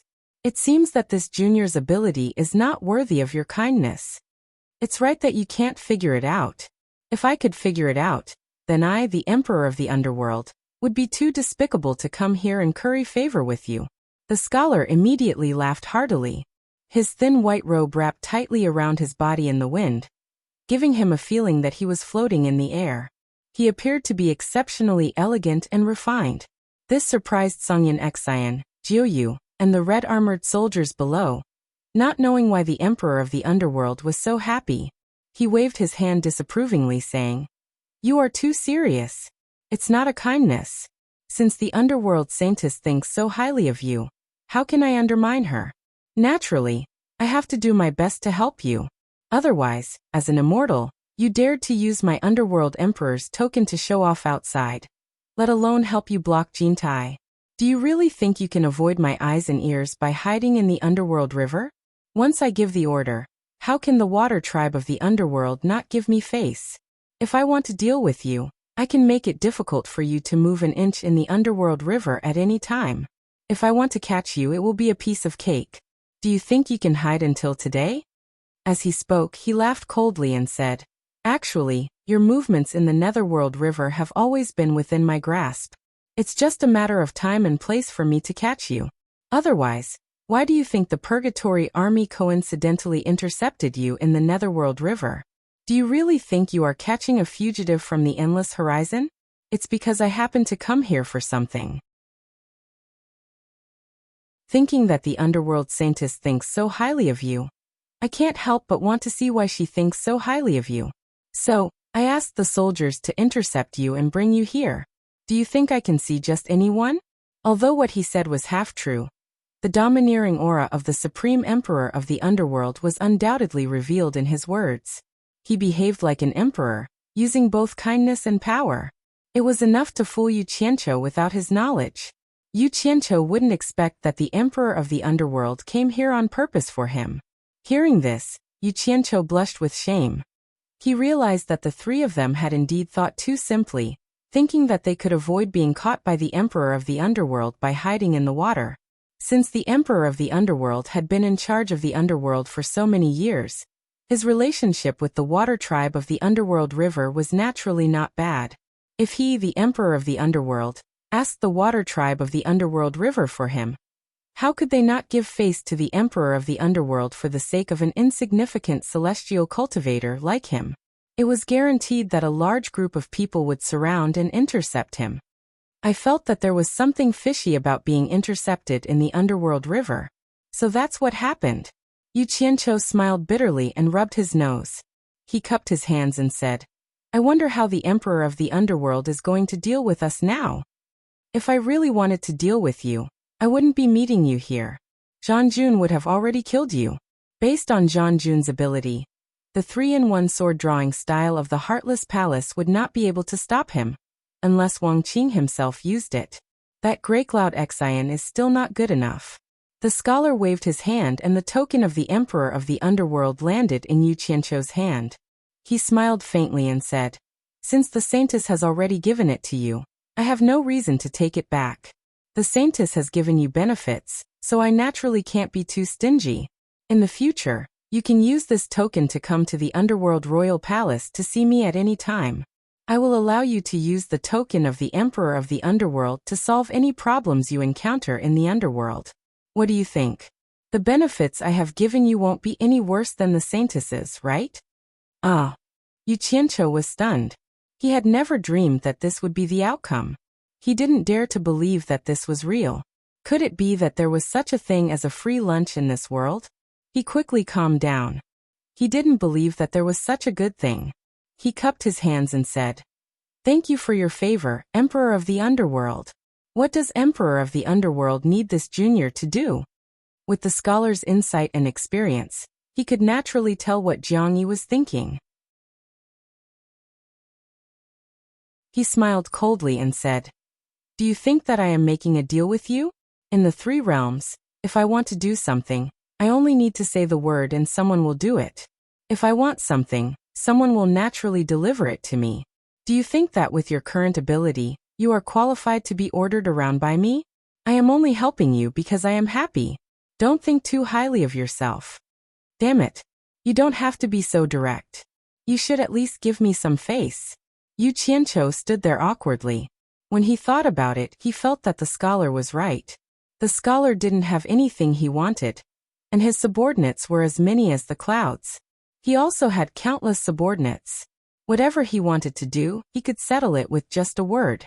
Yu Qianqiu really wasn't qualified to be ordered around by the scholar. It seemed like he was indeed thinking too much.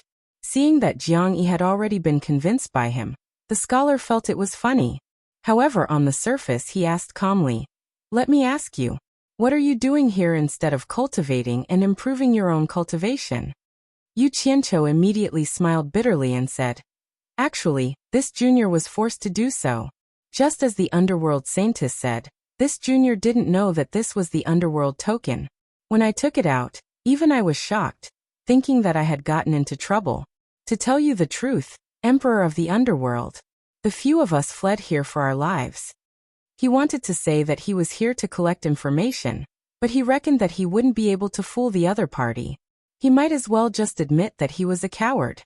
"Humph, you are just an ignorant junior. I don't have time to waste on you." The scholar waved his hand and retracted the soundproof barrier. He then said calmly to the people below, "Zhan Jun, let them go." After saying this, he disappeared from the roof. A streak of white light moved as fast as lightning, disappearing into the distant horizon in the blink of an eye.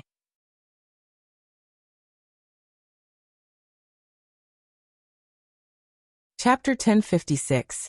Seeing the Emperor of the Underworld fly away, Yu Qianqiu felt depressed.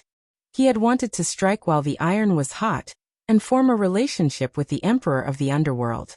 Who would have thought that the Emperor of the Underworld would leave without any warning?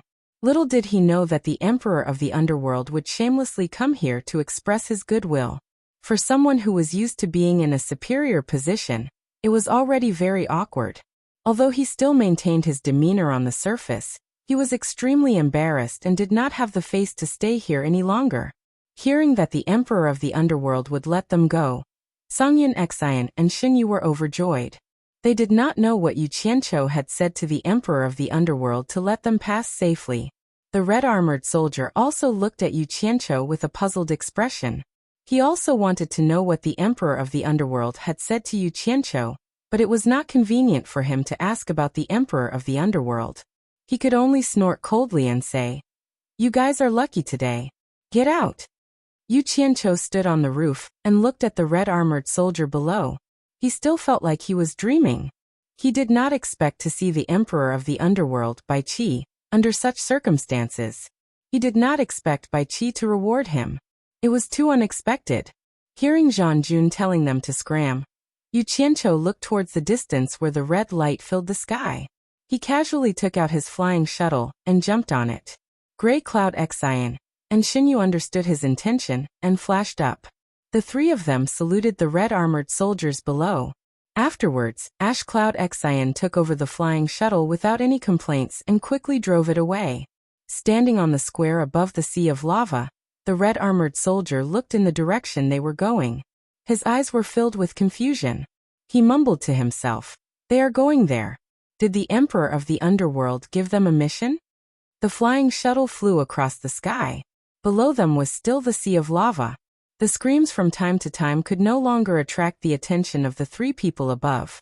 Songyun Xian stood at the front of the flying shuttle. After a while he could not help but ask, "Yu Qianqiu, is the token of the Emperor of the Underworld in your hand real?" "Of course it's fake. But if the Underworld Emperor says it's real, then it's real." Yu Qianqiu let out a sigh of relief and said, "It's all good now. We can use the endless horizon to directly enter the mysterious forbidden area. There shouldn't be any danger on this trip." This was not what Gray Cloud Xian wanted to hear. He was shocked to see the Underworld Emperor safe and sound. After a moment of silence, he asked again, "What did the Underworld Emperor tell you?" "Old song. This is related to the Emperor of the Underworld. so it's really inconvenient to divulge it. Please excuse me, Yu Qianqiu said with a perfunctory chuckle. Gray Cloud Xian's face twitched, and he shut up. Xingyu sat alone at the back of the flying shuttle. He did not look too good, and he seemed to be in low spirits. It seemed that meditating was indeed not suitable for him to stay in the endless horizon. Even though they were flying in the sky far away from the ground, the temperature was still like a furnace, making him feel a little unbearable. However, this fellow had no human rights and could only endure it. Fortunately, Yu Qianqiu discovered it in time. He asked Gray Cloud Xian to change his original flight path and fly horizontally above the Netherworld River Basin. They continued to fly along the Netherworld River Basin, which made Xingyu feel better. Time passed day by day as they flew endlessly. Yu Qianqiu was bored, and he would occasionally drop one of the silver balls he was playing with into the Nether River Basin below.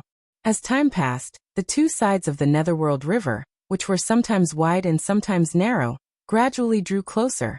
They could no longer see the vast and boundless water surface of the Netherworld River. Until one day, the sea of lava on both sides of the Netherworld River was suddenly left behind them. A cool breeze blew past them. Yu Qianqiu stood on the flying shuttle and waved his hands behind him as he cheered. We've finally flown out of the endless horizon. Gray Cloud Xian's slightly tired face finally revealed a hint of relief. They had been flying at high speed for almost 2 months without stopping for a moment. Even though he had a high cultivation base, he still felt that it was a little too much. At the same time, he could not help but sigh. The vastness of the Netherworld had exceeded his expectations. Don't be too happy too early. There's at most 1 more month before the Celestial Emperor's wedding. Even if we return now, we won't make it in time. Qingyan Xian coldly looked at Yu Qianqiu and reminded him.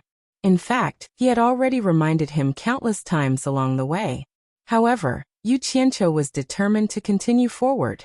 Yu Qianqiu told him not to meddle in other people's business, and said that he had a way to return in time. Gray Cloud Xian thought that Dijie would not disregard his own life, so he waited to see how Dijie would return in time.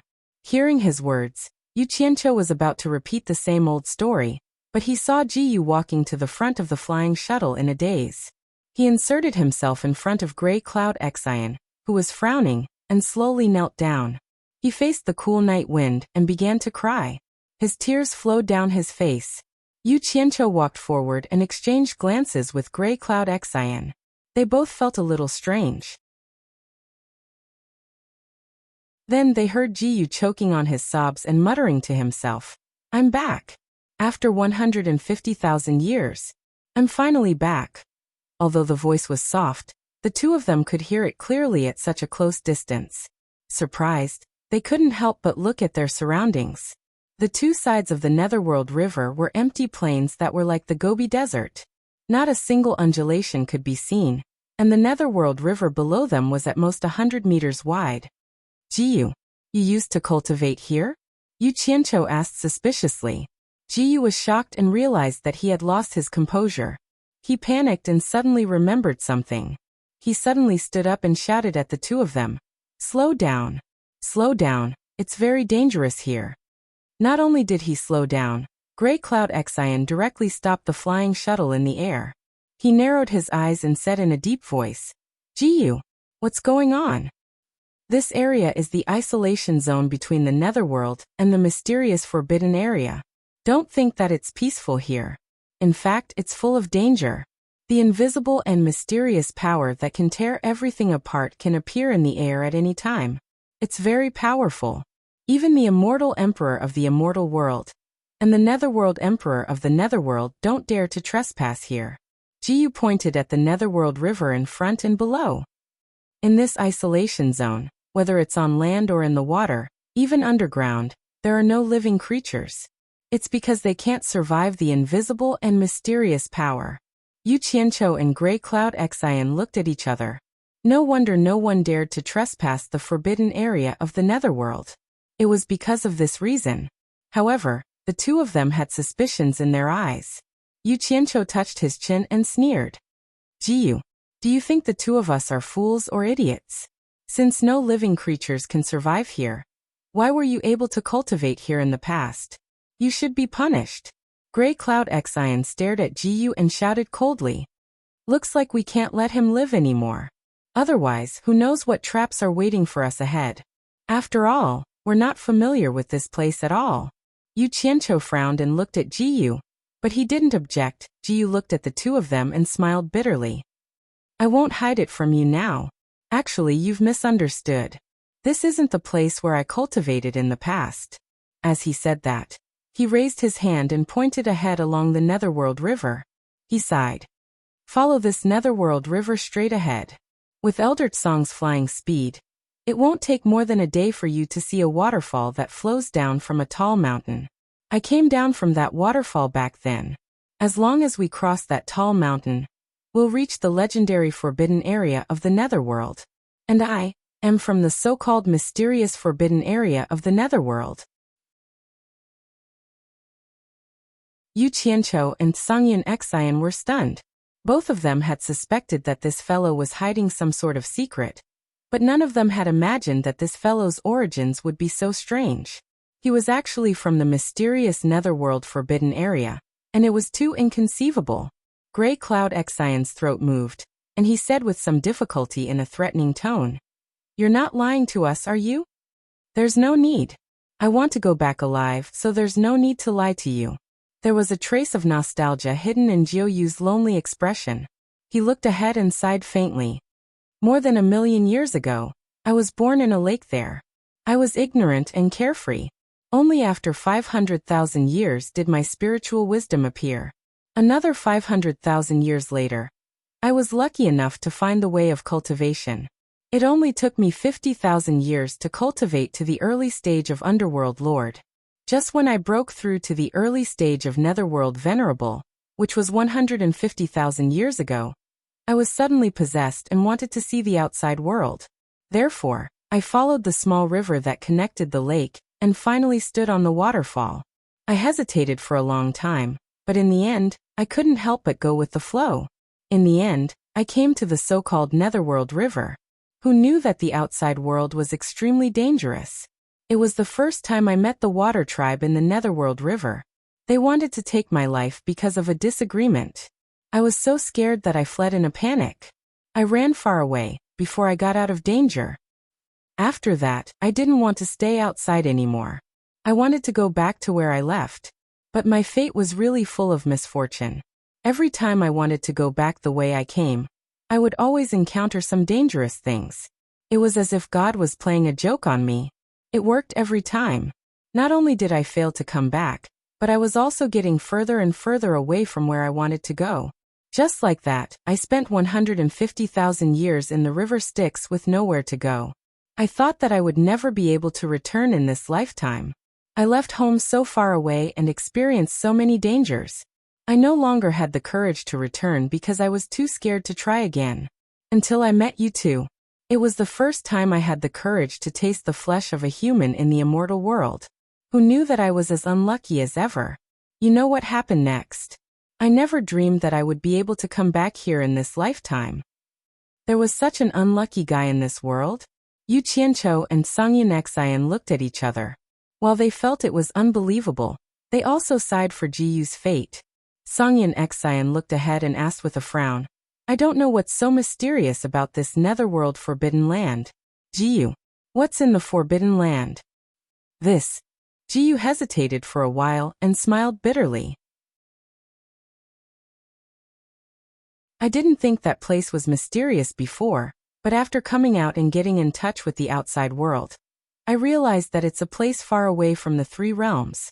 There were quite a few tombs scattered about. If one were to ask whose tombs they were, using the language of the three realms, those tombs were the tombs of gods.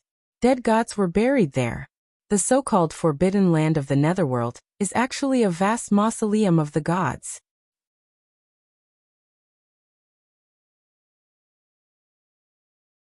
Chapter 1057. The Tomb of the God of Sin. Yu Qianqiu and Songyun Xian exclaimed in unison. Their eyes were wide open, and they almost spat out their tongues. They had all kinds of speculations about the forbidden land of the underworld, But they never dreamed that the so-called mysterious Forbidden Land was actually the mausoleum of the god of sin, the resting place of the dead gods. Don't be surprised. It's really the mausoleum of the god of sin. I didn't lie to you, Xinyu assured them again. The two of them didn't think that Xinyu was lying to them. They just thought it was too unbelievable. After digesting this shocking news, Yu Qianqiu stared at him with sparkling eyes and asked in a deep voice, "From what you said, you seem to have a way to pass through this dangerous isolation zone and return to the forbidden area?" "Yes." Xinyu nodded. "Xinyu, I understand what you mean. You want me to remove the restriction spell in your body and let you go home," Yu Qianqiu said firmly. "I can remove the restriction spell in your body, but only if you bring us in." "What?"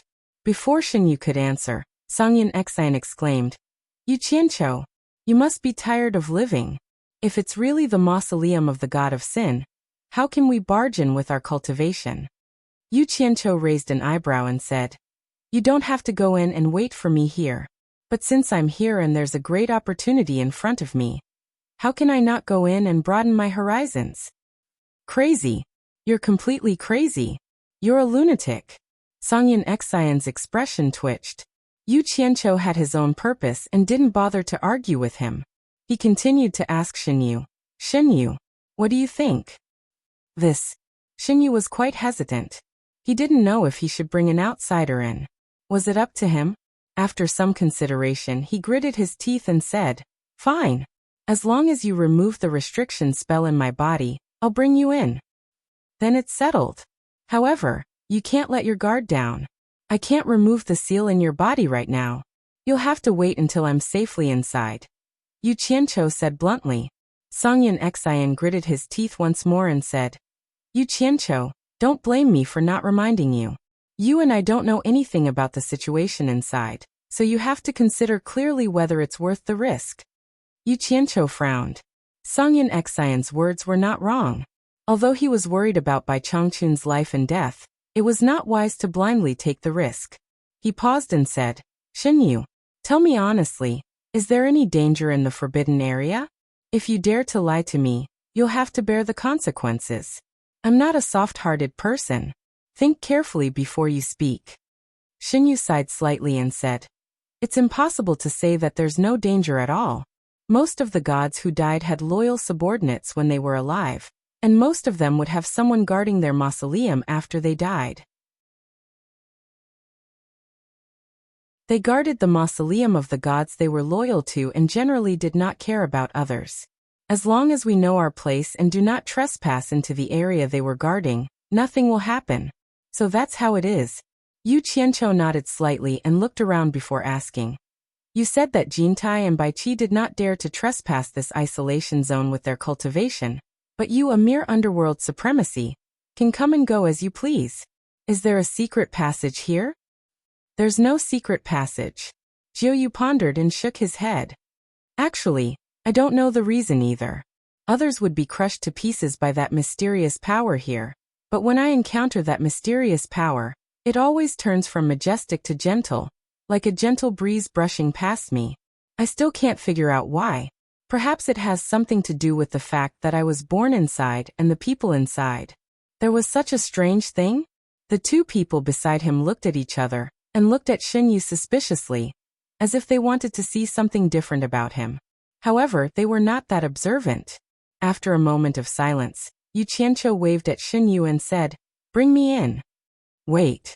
Sangyan Xian shouted and stared at Yu Qianqiu. He snorted and said, "Once you remove the restriction on him inside, you will no longer be able to restrain him. Even if there's no danger inside. Have you thought about how you're going to pass through this isolation zone when you come back? I'm afraid you'll never be able to come back." He had no choice but to be careful.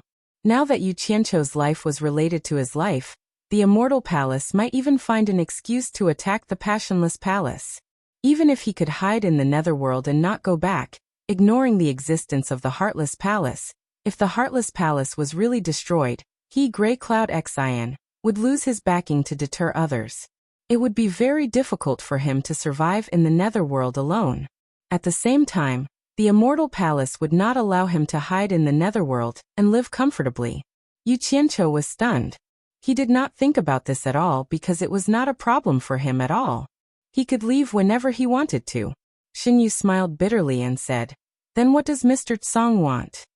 "Send us out safely, and then let him remove the restriction on you." Song Yun Xian narrowed his eyes. "Us?" Yu Qianqiu was stunned again. "Didn't you say you wouldn't go in?"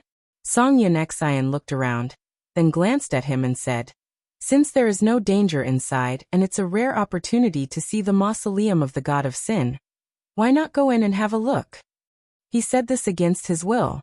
In fact, he did not want to go in at all, but he did not have the courage to stay in this damn place alone. Who knew if he would run into that mysterious power? Moreover, he did not know when Yu Qianqiu would come back. It should be known that the longer he stayed, the more likely it was that he would run into it. If he did not wait for Yu Qianqiu to come out, he did not dare to go back alone. He did not dare to believe that the three of them could make it all the way here. At least, he was not confident that he could return the way he came from. All along the way, Yu Qianqiu had repeatedly turned danger into safety, causing him to feel that it was safer to be by Yu Qianqiu's side. In short, in the end, it was a fact that he wasn't willing to admit. He was afraid. What if after I send you out, you don't help me remove the restriction in my body? Jiu Yu said with a bitter face. He could not help but worry. What if these two fellows saw that he could enter and exit the forbidden area at will, and wanted to take him as their exclusive property? That was a very likely possibility. Song Yun Xian immediately sneered and said, "You have no choice. You have to agree whether you want to or not. Otherwise, I will make it so that you will never be able to go back." Yu Qianqiu looked at him in pain. This was clearly a threat. If he did not agree, he would kill him. Jiu Yu looked helpless. He really had no choice but to resign himself to fate. He said sadly, "I agree." His goal was achieved. Song Yun Xian snorted, and did not speak. Yu Qianqiu patted Jiu Yu's shoulder and comforted him. "Don't worry. I, Yu Qianqiu, am a man of my word.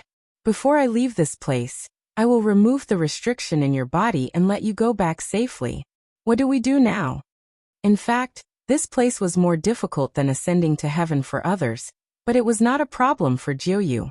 He asked Yu Qianqiu to put away the flying shuttle, and revealed his true form again. He opened his clamshell and wrapped the two of them inside. Then he dove into the river Styx below, and continued to move quickly along the river Styx. In less than half an hour, Jiu Yu, who was moving quickly in the water, constantly felt the mysterious and terrifying power crushing and tearing at him. From time to time, his huge clamshell would shine with a gorgeous light. Whenever the mysterious and terrifying power encountered the light, it would slip past his body. The further they went, the more frequent the mysterious power appeared. As they encountered it more frequently, the faint light on Jiu Yu's body flickered nonstop. In the end, the light on his body was like a lamp that would never be extinguished. It was obvious that the mysterious power had completely filled this space. It was impossible to sneak past it. 3 days. With Song Yun Xian's cultivation, driving the flying shuttle would not take more than a day. However, Jiu Yu took a full 3 days. In front of them, a 1,000-meter-tall mountain appeared. The entire mountain extended endlessly to the left and right like a tall great wall. The mountain faced the river Styx, and there was a huge waterfall that looked like the Milky Way falling from the 9 heavens. From the top of the mountain, one could hear the loud sound of water falling. The water of the river Styx came from it. Jiu Yu, who was rapidly approaching, shot out of the huge pool that the waterfall created at the foot of the mountain. He went against the flow of the waterfall, and soon reached the top of the waterfall. From below, it looked like a mountain, but when he reached the top, he saw a plain with a river flowing on it. "We're here. You can come out now." Jiu Yu's voice was very excited. He slowly floated out of the water, and opened his huge clamshell. After 2 figures flashed to the shore, he also turned into his human form, and went to the shore. The sound of flowing water came from beside the 3 of them. The waterfall was not far from their feet. Jiu Yu knelt on the ground and covered his face with his hands as he sobbed. "I'm really back." Yu Qianqiu and Song Yun Xian, on the other hand, looked at their surroundings dumbfounded. The direction in which the waterfall flowed was like a black curtain falling from the sky. They could vaguely see the mountains and rivers below. It was the netherworld that they had come from. On the mountain, behind them, upstream of the river, with the edge of the mountain as the boundary, there was a strange scene that was clearly separated from the foot of the mountain. Although the mountain and the foot of the mountain both looked like it was night, it was like two different worlds. The night at the foot of the mountain was forever immersed in endless darkness, but the night at the top of the mountain was filled with twinkling stars. There was also a bright moon hanging in the night sky. The white moonlight shone on the ground like mercury, allowing everything to be seen clearly. Yu Qianqiu and Song Yin Xian's mouths were wide open as they looked up at the bright moon in the sky. This moon was not like the moon they had seen in the mortal world or the immortal world. It was dozens or even hundreds of times bigger than the moon they had seen before. The huge moon hanging in the sky was terrifying.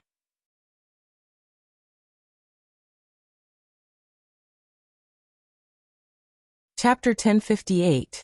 If one looked closely, they would find that the deep ravines on the moon seemed to be faintly visible. Such a huge moon hanging in the sky gave people the feeling that it would fall at any time. The sound of the waterfall mixed with Jiyu's joyful cries after his return, coupled with the sky full of stars and the huge and scary moon, it gave the two an inexplicable strange feeling. After a while, Jiyu recovered from his excitement and slowly stood up, wiping the tears on his face. Yu Qianqiu coughed and pointed at the big moon in the sky. Jiyu, is that really the moon in the sky? Of course it's the moon. Jiyu looked up at the moon and sighed. 150,000 years ago, after I left the mountain, I couldn't get used to not seeing the moon in the sky. So when I first met the water tribe of the river Styx, I asked them where the moon was. They thought I was playing with them, so they chased me and tried to kill me. Yu Qianqiu turned around and looked at him as if he was looking at an idiot. Yu Qianqiu couldn't help but roll his eyes. There are no sun, moon, and stars in the netherworld, let alone such a big moon. You asked them where the moon was in the sky. It would be strange if they didn't think you were playing with them.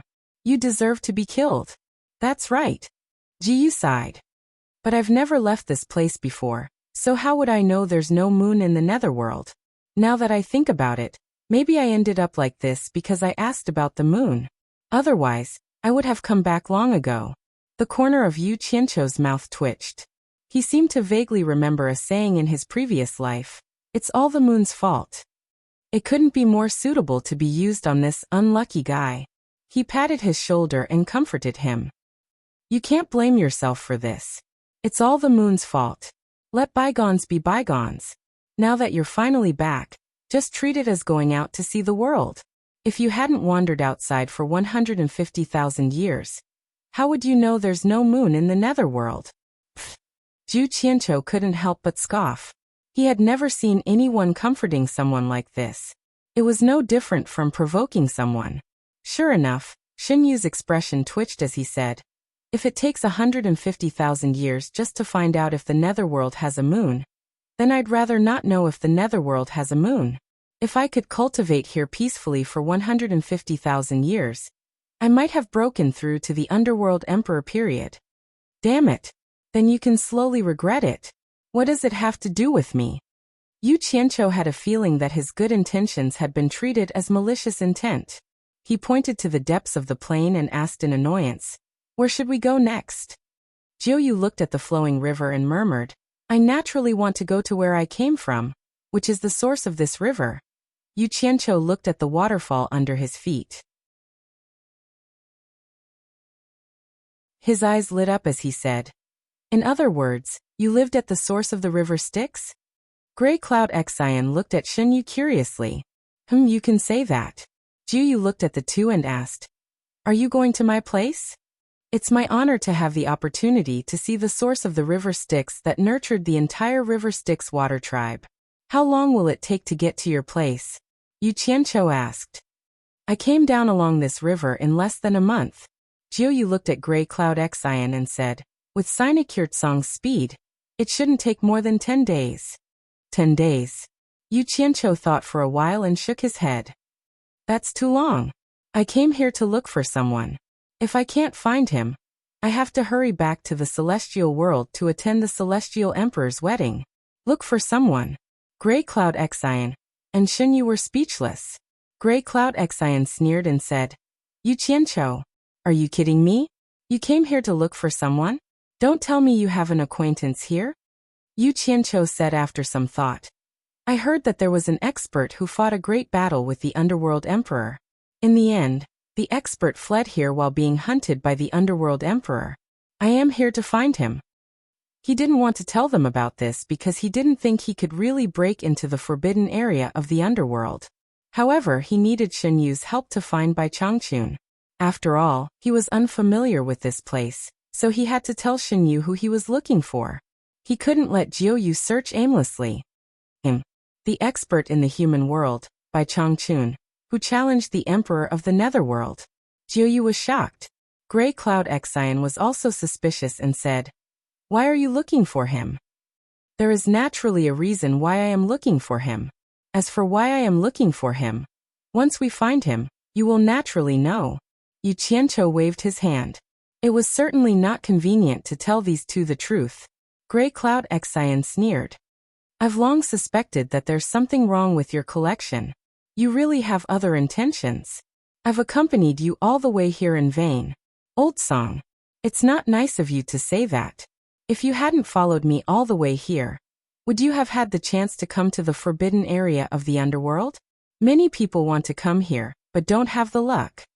Yu Qianqiu pointed to the big moon in the sky and said, If you hadn't followed me all the way here, would you have had the chance to come to the forbidden area of the underworld to see such a big moon? Even Immortal Emperor Jin Tai and Emperor of the Netherworld Bai Qi have not seen something like this. How many people can you find in the three realms? I'm afraid there isn't anyone except the three of us here. So you should thank me for bringing you here to feast your eyes. Nonsense. Gray Cloud Xian flicked his sleeve and turned his head away. He sneered.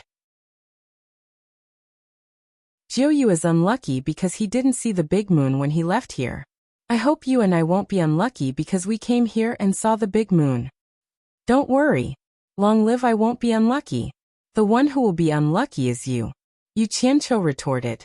Gray Cloud Xian snorted and didn't say anything. After spending so much time together, he knew that this guy had a sharp tongue. He would be in the wrong if they continued arguing, so he didn't say anything.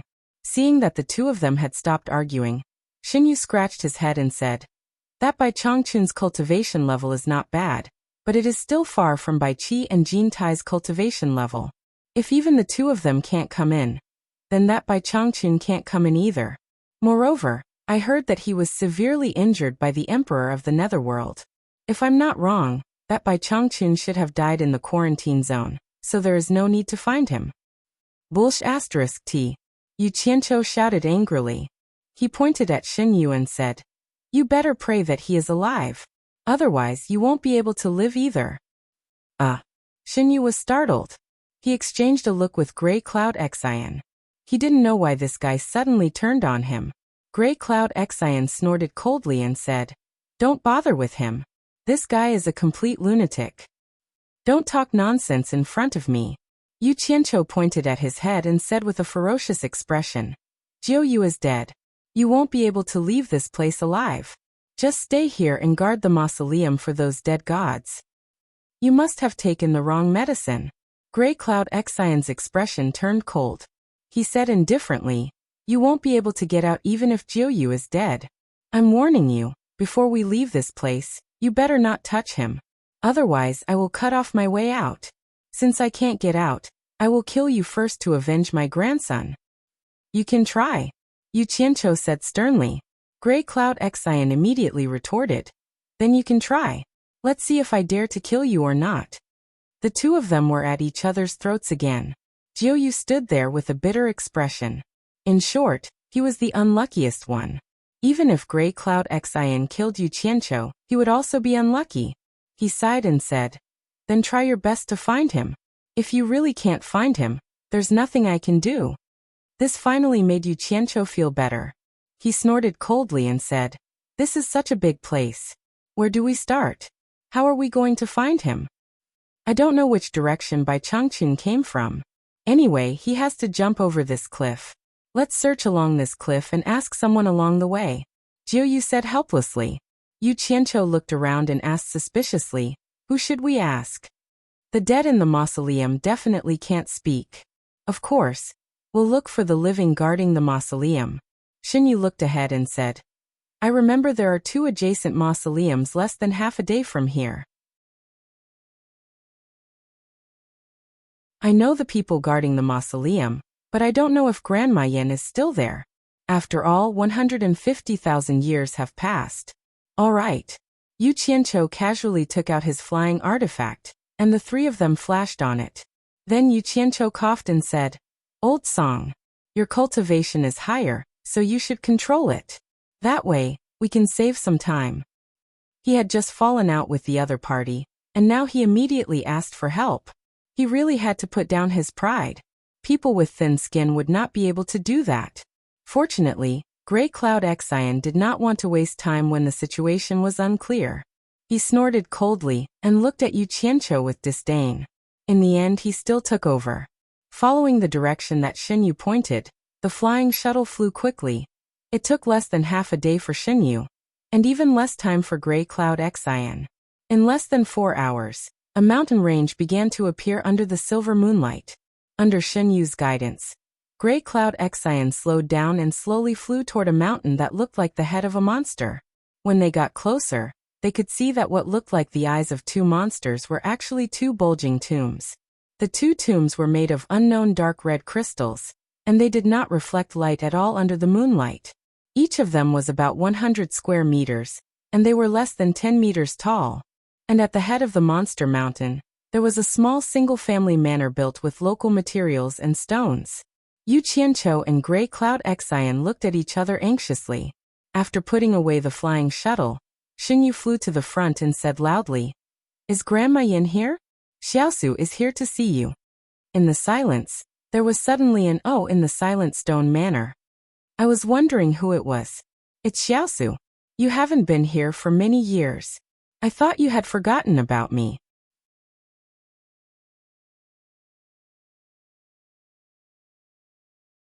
Chapter 1059. It was an old woman's voice, calm and indifferent. Soon after, a gray-clothed old woman slowly walked out of the house. Her snow-white hair was tied up behind her head, and her face was covered in wrinkles. However, she was very spirited. She walked into the small courtyard with her back straight. She curiously looked at Yu Qianqiu and Songyun Xian, who were in the air. This old woman's cultivation is very high. I can't see through her cultivation. Songyun Xian secretly transmitted his voice to Yu Qianqiu. He could tell that she was nervous. Nonsense. She came down from the divine world to guard the tomb. It would be strange if her cultivation was low. Yu Qianqiu replied secretly. Both of them could tell that this woman was not a meditation cultivator. Under Xinyu's guidance, the 3 of them landed outside the courtyard. They didn't land directly inside as a sign of respect. Once the 3 of them walked into the courtyard, Xinyu quickly stepped forward and bowed. Xiaosu greets Granny Yan. Yu Qianqiu followed suit and bowed. Yu Qianqiu greets Granny Yan. He was a polite person. He secretly looked at the environment of the courtyard and realized that it was too simple. He guessed that a person with such a state of mind wouldn't be a bad person, so he relaxed a lot. Songyun Xian's mouth twitched. He glanced at Yu Qianqiu. It didn't seem right for him to stand there alone. Hence he followed suit and bowed. Songyun Xian greets Granny Yan. Granny Yan glanced at the 2 of them and didn't pay much attention to them. She looked at Xinyu and sighed. Time flies. I don't know how long it has been since I lived here alone. Xiaosu, we haven't seen each other for at least 100,000 years, right? Why did you bring 2 strangers with you today? Why are you looking for me? Let me make this clear. Even if we are old acquaintances, I won't go out to do anything for you. You should know this. Xinyu smiled bitterly. I remember Granny's words. You once said that the other tomb guard who lived with you in the past had divined for you. He told you not to go out and get involved with any karma. Otherwise, the tomb will be destroyed and you will die. As long as you remember. At this moment, a smile appeared on Granny Yan's face. She looked at Xinyu again and said with a smile, You haven't made any progress in your cultivation after so many years. Looks like you've been slacking off. But it's good too. You'll be more at ease with a lower cultivation, and you won't cause any trouble for yourself. The person lying here in eternal sleep is a good example. Xingyu did not know whether to laugh or cry. It's not that I'm slacking off, it's just that I haven't had the chance to cultivate all these years. I've been running for my life, so my cultivation hasn't improved much. Yu Qianqiu and Song Yin Xian stood behind him without saying a word. In fact, there was no room for them to interrupt. Escape? Grandma Yin was slightly taken aback and asked in astonishment. What did you do? Most of the people who are willing to guard the tomb here are people who have gotten rid of all distracting thoughts. Very few people would have the thought of fighting and killing again. Could it be that you have committed a great taboo and touched someone's tomb? Xiaoyu doesn't even know about this taboo. It's really a long story. Xingyu shook his head and said with a bitter smile, I couldn't help but run out along that river because of a moment of impulse. As a result, I've caused many disasters and haven't found a chance to return. In fact, I've just returned from outside. You can actually pass through the heavenly barrier? How is that possible? Granny Yin let out a breath of cold air. Then, as if it had nothing to do with her, she regained her calmness. However, she seemed to have thought of something and tried to ask, Xiaosu, since you've been outside, have you heard of a girl called Taishu Xian? A girl called Taishu Xian? Xingyu was stunned. After thinking for a while, he shook his head and said, I've never heard of her. Who is she? Yu Qianqiu, who was at the side, also thought about it. He had heard of the ancestor of all demons, Taishu Zheng, but he was a man. As for Taishu Xian's woman, he had never heard of it. As he thought about it, he tilted his head to look at Song Yin Xian. Coincidentally, Song Yin Xian also looked at him with a questioning look. Both of them immediately understood that no one had heard of her. She's the girl who lived with me and guarded the tomb together. Forget it. Since you don't know, forget it. Grandma Yin waved her hand and glanced at the other two. Xiaoyu, why did you bring two strangers to me? Xingyu was afraid of causing a misunderstanding, so he immediately cupped his hands and said, They are my friends. We're looking for someone, and we're here to ask Grandma about this person. Then you've found the wrong person. Grandma Yin shook her head and said, I rarely leave this mountain and almost never go out. I've cut off any contact with the outside world. How would I know the person you're looking for? As soon as she said that, Yu Qianqiu's face darkened slightly. Xingyu glanced at him and asked with a last glimmer of hope. The person we're looking for also broke in from the outside. It shouldn't have been too long since he broke in. With Grandma's cultivation, you should be able to sense if someone passed by here. Could it be? I'll naturally tell you if I know. Grandma Yin raised her hand and interrupted him. I haven't spoken so much for a long time. I'm not used to it. She suddenly paused and frowned. The person who broke in from the outside not long ago? She seemed to have thought of something. Yu Qianqiu immediately became excited, but Grey Cloud Xian secretly transmitted a voice message to stop him. Yu Qianqiu, don't interrupt. Grandma Yan's cultivation is unfathomable, and she doesn't seem to be interested in us. Don't annoy her. Let Xingyu take his time. There's no hurry. Yu Qianqiu thought about it and held back. That's right. Xingyu said excitedly. Grandma, do you remember? It's been a long time since I've thought about things. My brain isn't working well. However, Xiaoyu reminded me of something. Grandma Yan pondered and said slowly. Not long ago, Old Man Meng, who was guarding the tomb in the south, suddenly came to me angrily and asked me if I had seen an old man in a green robe. I asked him what was going on, and he said that he met an old man in a green robe not long ago. The old man passed by and asked him where this place was. After he told the old man the truth, who knew that the old man would bite the hand that fed him and set his eyes on his master's tomb. He said that he wanted to see how the god buried in the tomb was different from ordinary people. As a result, he angered Old Man Meng, and the two of them fought. The old man was only at the intermediate immortal emperor stage, while Old Man Meng was at the early minor god stage. Of course, the old man was no match for Old Man Meng, but he was quite good at escaping. Under Old Man Meng's pursuit, the old man managed to escape into the barrier of heavens. Yu Qianqiu's heart was pounding when he heard this. He thought that it must be that old man. Other than Old Man Bai, who else would dare to dig up the god's tomb to see what the dead god looked like? In addition to the green robe and the ability to escape, it must be Old Man Bai. He's still alive. I told you that he wouldn't die so easily. Yu Qianqiu was excited. Song Yunxin had also heard of the appearance of the person who challenged the emperor of the underworld. It was an old man in a green robe.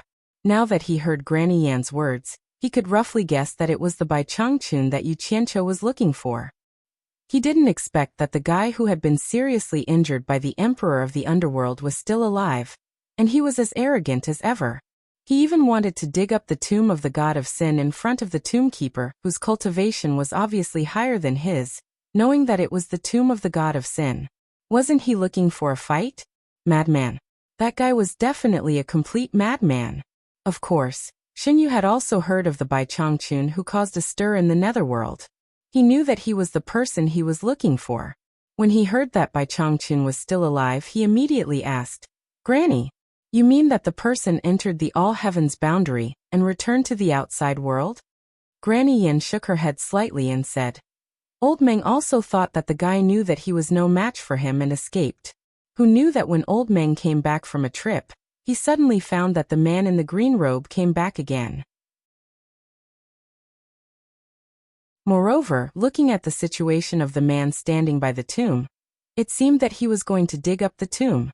Old Meng was almost angered to death, so he rushed up and fought with the man in the green robe again. In the end, he still couldn't control the man in the green robe, and let him escape into the all-heavens boundary. Old Meng, who had always been gentle, was so angry that he stood in front of the all-heavens boundary and cursed. The man in the green robe seemed to have made up his mind to dig up the tomb to see what the god inside looked like. When the first time didn't work, he came a second time and a third time. Even Old Meng himself couldn't remember how many times they fought. In the end, Old Meng suddenly realized that the man in the green robe seemed to be addicted to fighting with him. It seemed that he was using him to train himself. Later, Old Meng figured out the pattern of the man's every time he came. So he ambushed the man in the green robe, and didn't give him a chance to escape back into the all-heavens boundary. But in the end he still lost the man in the pursuit. It was not easy for Old Meng to force the man to not have a chance to escape back into the all-heavens boundary. Naturally, he wouldn't give up easily. Otherwise, he would be annoyed to death in the future. So he chased in the direction that the man might have escaped to. When he met me here, he estimated that there was no hope of catching up with him, so he went back. Speaking of which, although the man is hateful, he does have some ability to enter and exit the all-heavens boundary at will. Is he the person you are looking for? The three of them looked at each other speechlessly. Bai Changchun broke into the underworld royal palace alone to challenge the emperor of the underworld. No matter what, he should be a famous figure in the three realms. But they didn't expect him to be so bored. Why did he keep thinking about digging other people's tombs? Could it be that there was some treasure in the tomb? The one who was the most speechless was Yu Qianqiu. He was a little embarrassed to admit that this was the master he was so proud of. Granny Yin looked at the expressions of the three of them and said indifferently, "It seems that it is. That person should be the person you are looking for. I don't care why you are looking for him. If you really want to find him, you can try your luck with Old Meng. I guess the person you are looking for won't give up on Old Meng so easily. All right. I've told you what I know. I haven't talked so much for a long time. I'm not used to it. Xiaofu, I won't keep you. Don't bring irrelevant people here in the future." She was asking them to leave. It seemed that she really didn't like these two strangers.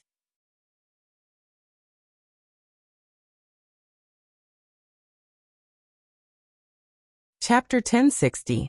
Since he had spoken so straightforwardly, the three of them naturally didn't want to stay and ask any more questions. With Jiu as the leader, they left one after another. The three of them walked out of the small courtyard obediently. Yu Qianqiu took out his flying instrument again.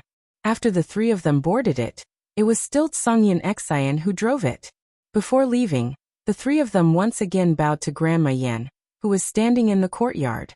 Just as the flying shuttle slowly flew away, Yu Qianqiu looked back again. His gaze inadvertently swept across the grave on the left side of the mountain, and he seemed to see a familiar name on the tombstone. That name flashed across his mind like a flash of lightning, but it was quickly captured by him. Immediately he cried out in alarm, "Wait a minute! Old Song, stop!" The flying shuttle that was about to accelerate suddenly stopped in the air. Songyun Xian looked back and said in a deep voice, "What do you want again? Don't be crazy again. Don't you know where you are?" Grandma Yen, who was about to turn back to her house in the courtyard, also turned around when she heard the voice. Her eyes flickered as she stared at the few people on the flying shuttle. Jiuyu awkwardly bowed to Yu Qianqiu and apologized. Then he gently pulled Yu Qianqiu and said in a low voice, "If you have anything to say, wait until we leave this place. Don't make too much noise here. If you disturb the resting dead, Grandma Yin will not be happy." Yu Qianqiu raised his hand and waved away his hand that was pulling him. His puzzled gaze kept sweeping back and forth between the two piles of graves that looked like the eyes of a monster. On the tombstone on the left was written, "Father, Taishu Zheng's tomb. Woman, Taishu Xian's tomb." On the right was written, "Husband, Moon God's tomb. Wife, Yan's tomb. Taishu Zheng. Taishu Xian. Aren't all the gods buried here? Why is Taishu Zheng's tomb here?" Yu Qianqiu's eyes narrowed slightly, frowned and pondered for a while, shook his head and muttered to himself, "Maybe it's a coincidence that we have the same name." Then he came to his senses, waved his hand at Songyun Xian and said, "It's all right, I didn't leave, right?" Since the two of them were standing so close to each other, Songyun Xian naturally heard what he said. He looked at Taishu Zheng's tombstone with some doubt, and was prepared to ask about it later. Just as he was about to drive the flying shuttle, he heard Grandma Yan's voice coming from below. "Wait!" The three of them were shocked, thinking that Yu Qianqiu's loud voice had angered her. Xingyu immediately smiled bitterly and cupped his hands at her. "Grandma Yan, please calm down. It's his first time here and he doesn't know the rules here. Granny Yan, please be magnanimous and let him off." There was no other way. If something were to happen to Yu Qianqiu, he would also be in trouble. Thus he could only try his best to help. "I'm not as heartless as you think." Grandma Yan's eyes became bright and lively. She raised her hand and pointed at Yu Qianqiu and said, "You actually know about Taishu Zheng and Taishu Xian. This old lady is a little surprised. Why don't you come down and have a good chat with this old lady? I told you not to talk nonsense, but you didn't listen. Look at you now." Songyun Xian secretly sent a voice transmission angrily. Yu Qianqiu looked at Xingyu speechlessly, as if he was asking if it would be okay. While Xingyu was also trying to figure out Grandma Yan's intention, Grandma Yan had already teleported to the tomb on the left. She waved at Yu Qianqiu, who was in the air, and said, "Don't worry. If I still have a fiery temper, I wouldn't be guarding the tomb here. Come down and have a chat with this old lady. I have something to ask you." Yu Qianqiu paused, then cupped his hands and said with a hearty smile, "I'll do as you say." In a flash, he appeared in front of the tomb on the left. He looked abnormally short in front of the 7 to 8 meters tall tombstone. The dark red words on the tombstone were like a bloody mouth that wanted to devour him. It made him feel a little uncomfortable. "I wonder what Grandma Yin wants to ask this junior?" Yu Qianqiu asked respectfully. Grandma Yin walked to the tombstone and raised her hand to touch the three relatively small words, Taishu Xian. After a while, her palm landed on the word Xian. She tilted her head and looked at Yu Qianqiu with a smile. "If I remember correctly, you used to call yourself Yu Qianqiu, right? Grandma has a good memory. I just said my name casually once, and Grandma remembered it." Yu Qianqiu cupped his hands in amazement and said, "That's right. I am indeed Yu Qianqiu." The two people on the flying shuttle showed a disgusted look at the same time. "What a glib-tongued junior. I'm not so old that I can forget what I just heard." Grandma Yin retracted her hand from the tombstone. She looked at Yu Qianqiu carefully for a while and said, "You're only at the early stage of minor immortal. I wonder how many years you've been cultivating for you to achieve what you have today." Yu Qianqiu was slightly shocked to see that the other party was able to see through his cultivation with a single glance. He replied honestly, "Time flies in the blink of an eye." Unknowingly, "It has already been over 40 years since I stepped onto the path of cultivation. I've been mediocre for so many years. Initially, he wanted to lie for hundreds or even thousands of years, but he couldn't figure out how good the other party's eyesight was, so he could only answer honestly. You've reached the early stage of minor immortal in just 40 years? Grandma Yin looked at him again in surprise and said, How can you be so fast? I can see that your aptitude isn't top-notch. Could it be that you've taken some panacea? Xin Yu and Song Yanxian were equally surprised. To be able to step into the minor immortal cultivation from immortal in just a few decades was indeed incredible. Grandma, please understand. Yu Qianqiu quickly followed her words and said with a silly smile, I've relied on panacea to forcefully increase my cultivation. I've taken the Great Restriction Breaking Pill, the Marrow Cleansing Pill, and the Immortal Ascension Pill. That's why I've barely reached the early stage of minor immortal cultivation. Grandma Yin revealed a look of understanding. Then she said with some regret, Although it's fast to increase your cultivation this way, it's spoiling your body's foundation. Your future achievements will be limited. Unless you have the opportunity to go to the divine realm in the future to obtain some opportunities, otherwise, forget it. It's easier said than done to ascend from the immortal world to the divine realm. She straightened her expression and returned to the topic at hand. She frowned and said, You've only stepped into the path of cultivation for a few decades. How could you have heard of Taishu Zheng and Taishu Xian? As far as I know, although Taishu Zheng was famous in the past, after he died in the hands of the devil god, under the suppression of the diabolism, very few people in the lower three realms know about Taishu Zheng. Even if you've heard of Taishu Zheng from someone else, his daughter, Taishu Xian, was not born in the lower three realms. How could someone from the lower three realms know about Taishu Xian? Lower three realms? Yu Qianqiu was stunned for a moment. Then he understood. The so-called three realms in the past referred to the devil realm, the immortal realm, and the netherworld. But after the devil realm was sealed, everyone used to call it the lower three realms. So the human realm replaced the devil realm, and became the so-called three realms. In short, whether it was the three realms in the past or the current three realms, in the eyes of the people from the divine realm, they were all called the lower three realms because their divine realm was superior. Taishu Xian? I've never heard of it. I just couldn't help but feel puzzled when I saw the name on the tombstone. Yu Qianqiu was stunned. He pointed to the grave made of dark red crystals and said, So the person buried in this grave is really the ancestor of all demons, Taishu Zheng, who is equally famous as the devil god.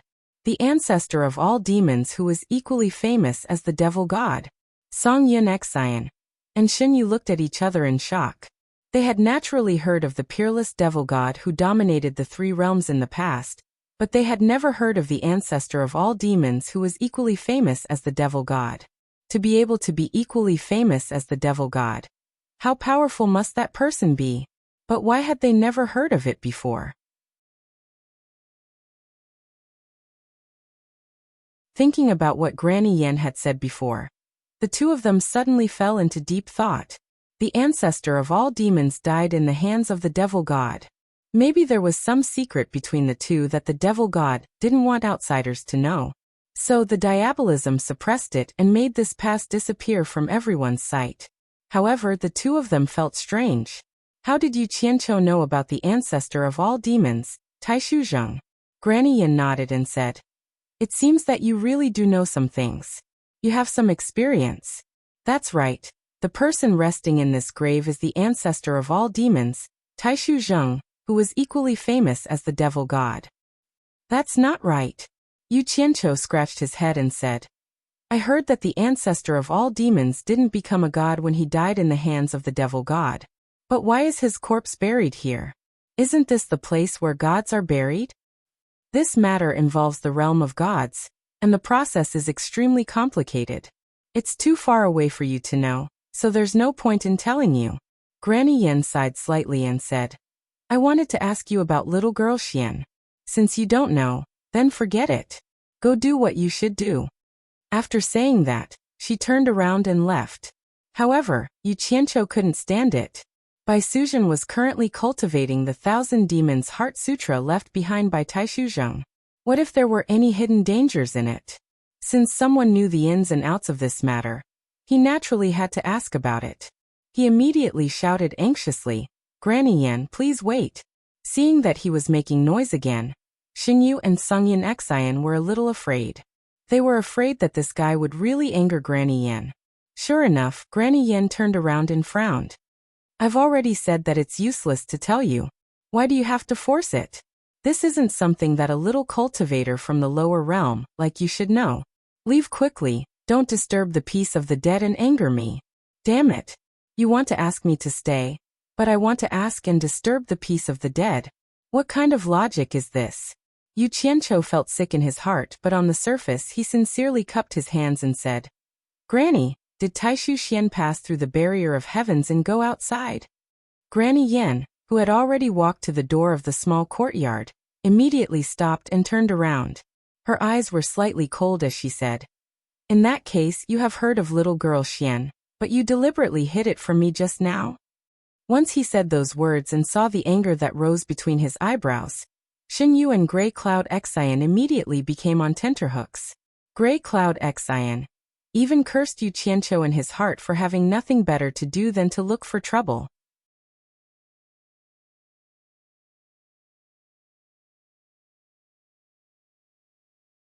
Chapter 1061.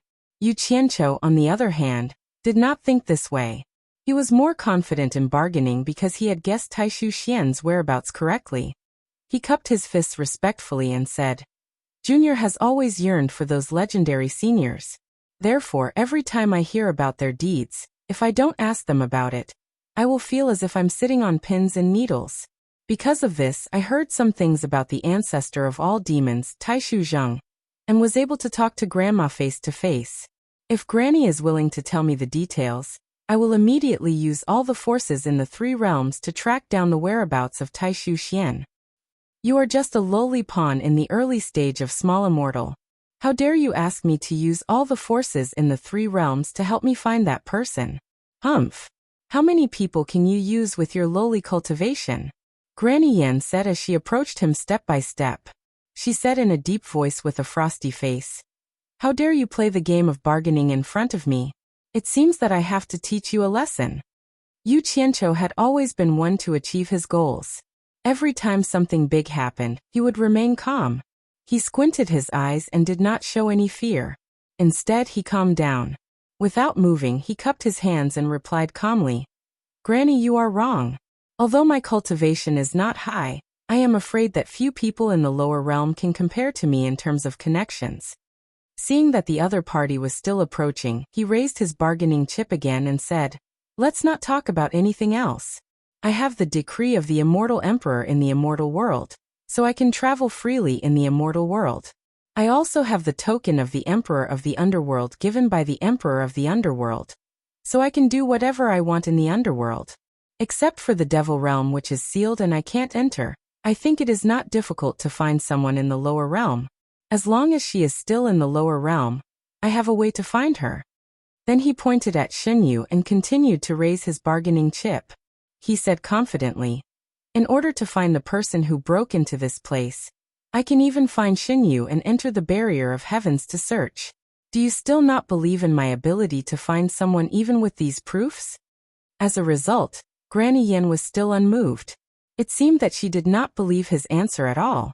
In this critical situation, Yu Qianqiu immediately shouted, "Granny Yan, even a person with a wide network like me has never heard of Taishu Xian in the lower realm. Aren't you worried that something has happened to her? Don't you want me to help you find out about her, even if she is dead or alive?" These words were like a spell that immediately froze Grandma Yan a few steps away from Yu Qianqiu. Yu Qianqiu secretly heaved a sigh of relief. Songyan Xian and Xingyu, who were extremely nervous, slowly let out a sigh of relief. Although they were fine for the time being, the two of them were still very worried. Their eyes stared down without moving. Although the cultivation of the Immortal Emperor and the Emperor of the Underworld are nothing in the God realm, they are still the overlords of a realm in the lower realm. How can they be friends with a minor immortal like you? Granny Yan looked at Xingyu and said, "Xiaoyu, tell me honestly, is what he said true or false?" Although the cultivation of the Immortal Emperor And the emperor of the underworld are nothing in the god realm. They are still the overlords of a realm in the lower realm. How can they be friends with a minor immortal like you? Granny Yin looked at Xin Yu and said, Xiao Yu, tell me honestly, is what he said true or false? If you dare to help him deceive me, don't blame me for being rude. Even if he is deceiving you, my life is in his hands. Killing him is no different than killing me. I can't not help him. Xin Yu smiled bitterly in his heart and replied, Granny, you're worrying too much. In the outside world, his strength in the lower 3 realms is indeed extraordinary. Don't be fooled by his low cultivation level. He's the sect master of the World Chamber of Commerce in the immortal world. This time, the immortal emperor of the immortal realm even sent the chief consecrator of the number 1 sect, Heartless Palace, to protect him. Then, she pointed at Qin Yun Xan and continued, just before we entered the barrier of heavens, I saw him talking to the emperor of the underworld in the endless horizon with my own eyes. What he said is true. Xin Yu could be said to have helped with all his might this time, but he had no other choice in order to save his life. Granny Yin slowly turned her head and looked at Yu Qianqiu and said, In that case, can you guarantee that you will help me find little girl Xian? This. Yu Qianqiu pondered for a while, then shook his head and said, I never boast shamelessly. If I can do it, I can do it. If I can't, I won't boast. If Granny says that she will, I can't guarantee that I will definitely help you find her. Since she has not been famous for so many years, I am worried that she might have met with an accident. But as long as she left some clues outside, I'll be able to find out about her. Qin Yun Xian, who was on the flying shuttle, really wanted to despise him. Wasn't he boasting shamelessly? The outside world was so big, and so many years had passed. Even if the emperor of the underworld and the immortal emperor joined forces, they might not be able to find out anything about Taishu Xian from some clues. You're amazing. You're more amazing than Jin Tai and Bai Qi combined. Although he thought about it, he naturally wouldn't expose it. After all, it also involved his fate. However, he still quite admired that guy. As long as he was determined, he dared to lie to anyone. He was really audacious. Jiu Yu, who was helping the villain, looked at Yu Qianqiu speechlessly. Little did he know that Yu Qianqiu didn't promise to do everything. Instead, it made Granny Yin believe in his ability. This was Yu Qianqiu's method of loosening the reins only to grasp them better. In short, regardless of whether Granny Yin really believed him or not, the expression on her face finally eased. She asked lightly, How are you going to help me find information about Xian Yu? Yu Qianqiu made up his mind. He cupped his hands and said, Of course I have to ask Senior to tell me about her appearance and characteristics. Otherwise, I don't even know what she looks like. How can I send people to find her? And the approximate time she left here. Of course, the more detailed, the better. Granny Yin thought about it seriously. After a while, she slowly said, I really don't remember the specific time since I passed my days here. It should be about 200,000 years. She is very beautiful. If someone saw her at that time, they would definitely remember her, so it shouldn't be difficult to find out. But I'm really afraid that her appearance will bring trouble to herself. Although she was born in the god realm, due to a strange fate, she was born with the underworld body. In other words, she is a meditation cultivator. Apart from these 2 points, she also has a rare ability in the world. She was born with the art of divination. These are the characteristics. After Granny Yin finished speaking, she suddenly realized that Yu Qianqiu was stunned and seemed to be distracted. She immediately snorted angrily and said, Did you hear what I said? Know the art of divination. Yu Qianqiu muttered to himself blankly. He recalled the underworld saintess he met in the East Holy Land Palace. It seemed like she knew the art of divination. At that time, he felt that it was a little strange, so he had a deep impression of her. He shook his head slightly in disbelief and said, Could it be her?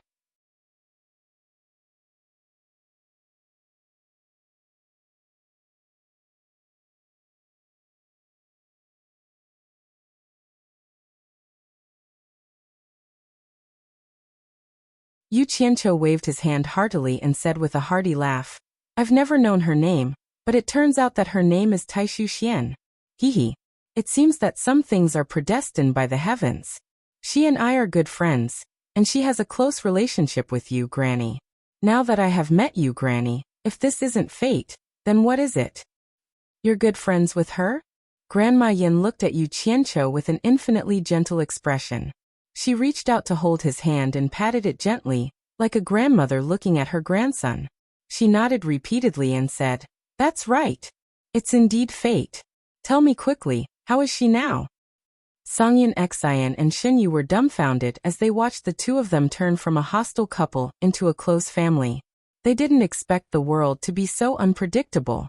It was really a coincidence that the Taishu Xian that Grandma Yin was looking for turned out to be a good friend of Yu Qianqiu. Even in their dreams, they didn't expect that Yu Qianqiu would pull their relationship all the way to the netherworld forbidden area. Yu Qianqiu didn't care so much. He was worried that the myriad demon heart sutra that Bai Suzhen was cultivating might have some hidden dangers. He wanted to deceive her and figure out the situation first. As for the future, he could think about it later. Anyway, he didn't do anything against reason, so there was no need for him to feel guilty. Thus, he patted Grandma Yan's hand intimately and said with a smile, "Granny, you can rest assured. Taishu Xian is living very well now. I'm afraid that no one in the netherworld or immortal world dares to touch her." "Oh, what do you mean?" Grandma Yin held his hand with both her hands, like a grandparent and grandchild who hadn't seen each other for a long time talking about their family. This happy scene was enviable to the onlookers. Yu Qianqiu looked back at the two people on the flying shuttle with a smile and said, "Actually, speaking of this Taishu Xian, although you haven't seen her before, the two of you must have heard of her great name.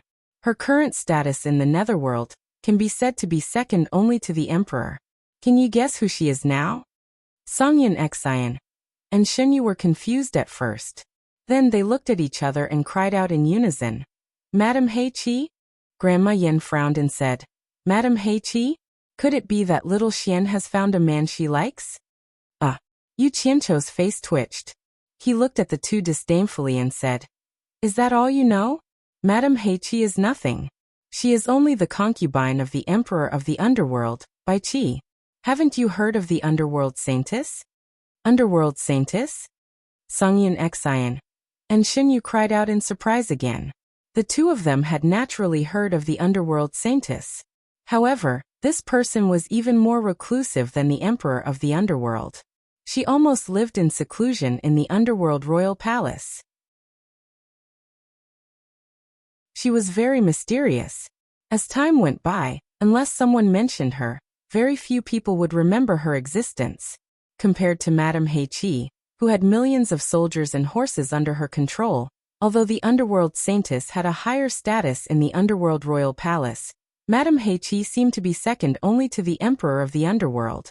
At this moment, Songyan Xian really wanted to ask Yu Qianqiu, "Are you kidding me? You are a close friend of the underworld saintess?" However, revealing Madame Heiqi's secret was no different from digging a hole for himself.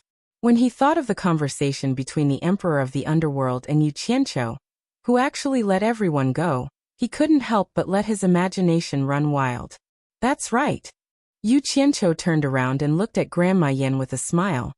"I am now sure that Taishu Xian is the underworld saintess conferred by the underworld emperor as the underworld saintess. She is very safe now. Grandma, you don't have to worry about her safety." "That's good." Grandma Yin heaved a sigh of relief. Yu Qianqiu was a little puzzled and asked, "Since Taishu Xian can enter and exit the boundary of heavens, why didn't she come back to see you after more than 200,000 years? Could it be that Grandma had some conflict with her?" "You've got the wrong idea. I brought her up by myself. I treat her as my own granddaughter. The two of us are lonely and depend on each other. How could there be any conflict?" Grandma Yin let out a long sigh and recalled with a confused look in her eyes, "Speaking of which, it's all my fault. I shouldn't have told her about her background. That year, she suddenly speculated that there would always be a loophole in the boundary of heavens, and the insurmountable boundary of heavens would open a path for a short period of time. The little girl was thinking about avenging her parents, and decided to take advantage of this opportunity to escape from the boundary of heavens. She wanted to find a chance to avenge her parents outside. I couldn't persuade her, so I could only let her be. Avenge her parents? Yu Qianqiu looked at the towering tombstone beside him with a puzzled look inside. I didn't expect Tai Shuzheng, the ancestor of all demons, to have a daughter. In that case, Tai Shuxian wants to seek revenge on the demon god. Her ambition is commendable. I hope she can kill the demon god as soon as possible. Because of this, he thought of Yan Juexing. Although he had gone to the sealed demonic world, he couldn't let go of the fact that he had the background of the demon god. He was afraid that the bastard would make a comeback at any time. If the saintess of the underworld had a way to eliminate the demon god, the pressure on him would be greatly reduced. No matter how powerful Yan Juexing was, he had the courage to fight him. However, the demon god's reputation was too great. Although he had gone to the divine world long ago, his heart-palpitating legend still lingered in the three realms. His influence had lingered for a long time. It was very frightening. Seeking revenge on the demon god? It's easier said than done. Grandma Yan's pupils shrank. She seemed to have thought of something and her eyes were filled with horror. She shook her head with great difficulty and said, "You haven't seen the power of the demon god. It's hard to imagine how terrifying he is. He's so powerful that it makes one's hair stand on end. It's not an exaggeration to say that he's a peerless genius. Perhaps he's even called the peerless genius. The demon god is the #1 expert in the divine world. It's almost impossible for little Xian to avenge her parents." What?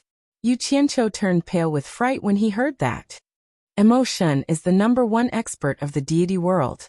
Is he that powerful? He was cursing in his heart. Yan Juexing had actually found such a cunning backer. I don't want to admit how powerful the demon god is, but he's indeed so powerful. I'm someone who has personally experienced it. Grandma Yan raised her hand and pointed to another grave. She smiled bitterly and said, "My man died in his hands, and I almost lost my life in his hands." Then he waved his hand and pointed at the boundless land in the distance, sighing. There are close to 10 million experts from the divine world buried in this vast cemetery.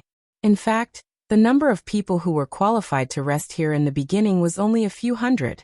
However, ever since the demon god came to the divine world, there have been close to 10 million more dead people here. 10 million experts from the divine world died by his hands alone. No one could stop him in the divine world. So tell me, is he not amazing? Killed more than 10 million experts in the divine world? Yu Qianqiu was shocked and his scalp tingled. He knew that the demon god was powerful, but he didn't expect him to be so arrogant in the divine world. There was actually such a fierce person in the world. But then he felt that something was wrong. He scratched his head with a trace of doubt and said, "Are there so many gods in the divine world? Just the number of people who died is almost 10 million. Then the gods in the divine world are too worthless. This is just a misunderstanding. The divine world has been multiplying for countless years, and there are already trillions of living creatures. Because of the incomparable cultivation resources in the lower realm, there are also many experts of the divine level. But it's not so easy to obtain the position of God and be conferred as a real god. The cultivation in the divine world is divided into little god, great god, and ancient god.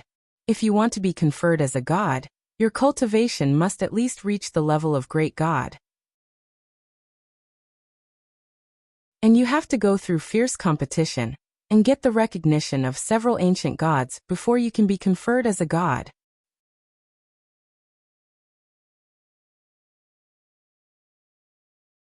Chapter 1063. Speaking up to this point, Grandma Yin shook her head with a bitter expression and said, "However, it's precisely because the few ancient gods held the power to become gods that they provoked the demon god. He single-handedly turned the entire divine world into a bloodbath, and it almost fell apart and couldn't be resolved. Although they were shocked by the fierceness of the demon god, they couldn't help but admire him. He was indeed a peerless genius. He single-handedly turned the entire divine realm upside down. What kind of demeanor was that? The demon god made such a big movement in the divine realm. Could it be that he wanted to share the power to become gods with the few ancient gods? Yu Qianqiu wondered. After all, people rarely went on a killing spree if there was no conflict of interest. No, it's not because of this. Granny Yin let out a long sigh and said, Deities are also made by humans. No matter how high the cultivation of a god is, he is still a human. Humans have selfish thoughts. The few ancient gods held the power to become gods. In addition, after so many years of reproduction, their respective races could be said to have many descendants.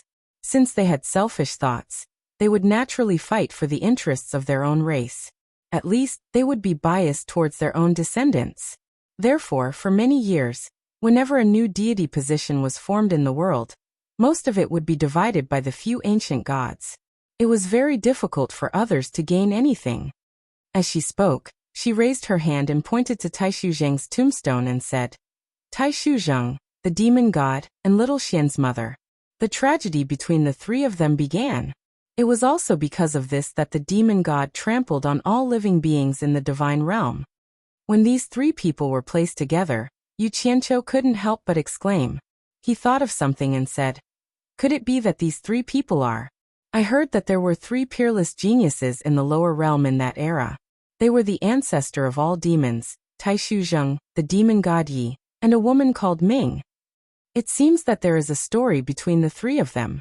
Since Taishu Zheng is Taishu Xian's father, could it be that the woman called Ming is Taishu Xian's mother? As soon as he said this, Granny Yin immediately looked at him in surprise. She nodded and praised. No wonder a minor immortal could have such a large network in the three realms. You even know such a secret. Not bad. Little Xian's mother was indeed Ming. But as far as I know, Ming rarely showed up in the lower realm, and she was very low-key. She had never done anything that would make her famous. The number of people who knew of her existence could be counted with one's fingers. You actually know of her? This old woman has to look at you in a different light. Song Yun Xian. And Shin, you were also shocked. They did not expect Yu Qianqiu to know such a secret. Song Yun Xian looked at Yu Qianqiu with a bewildered gaze. Granny is too kind. I just happened to hear someone talking about it. After some modesty, Yu Qianqiu humbly asked, I heard that the three of them had a conflict because of fighting over the godhood. This matter has to start from the few ancient gods. Granny Yen recalled the past and said, originally, there were only two realms, the netherworld and the current human world. At that time, there were not as many living beings in the world as there are now. All kinds of living beings mixed together. Among them, there were 12 great gods with profound cultivation, who are now known as the ancient gods. Later, as all kinds of living beings multiplied, the human world could no longer accommodate them and became more and more crowded. Therefore, the 12 ancient gods opened up 71 human worlds for all living beings to multiply and live in. Thus, there were 72 worlds in the human world. Finally, it's not crowded anymore. Then one of the 12 ancient gods suggested that each person rule 6 realms. This method of equal distribution was agreed upon by the majority. However, the war god of the 12 ancient gods felt that it was unreasonable to divide the realms equally. They should divide the realms according to their strength. Due to his unfathomable strength, most people dare not speak out even if they are angry. Moreover, the 2 experts among the 12 ancient gods who can suppress the war god are not here. The publicly acknowledged number 1 expert, Dao, is elusive, appearing and disappearing from time to time. No one has seen him face to face. Among the 12 ancient gods, the great coiling dragon god and the great phoenix god only follow Dao's orders. Before receiving Dao's decree, they will not express any opinion on this matter. The other indignant ancient gods could only find another great god who could suppress the war god, Yi, to uphold justice. However, Yi's whereabouts were also uncertain. He often traveled in the vast sea of stars in the universe. Just when the war god was about to make a mess, Yi suddenly returned from the vast universe. The other ancient gods were overjoyed and looked for him to uphold justice. Therefore, Yi found the war god and persuaded him to keep the peace. In the end, the war god refused to accept his mediation. As expected, the 2 of them fought. They fought several times. The war god was no match for Yi. In his anger, he ignited the 2 souls and 7 spirits of his 3 souls and 7 spirits, wanting to perish together with everyone. He had no choice but to draw the supreme god Bao and attach his life spirit to it.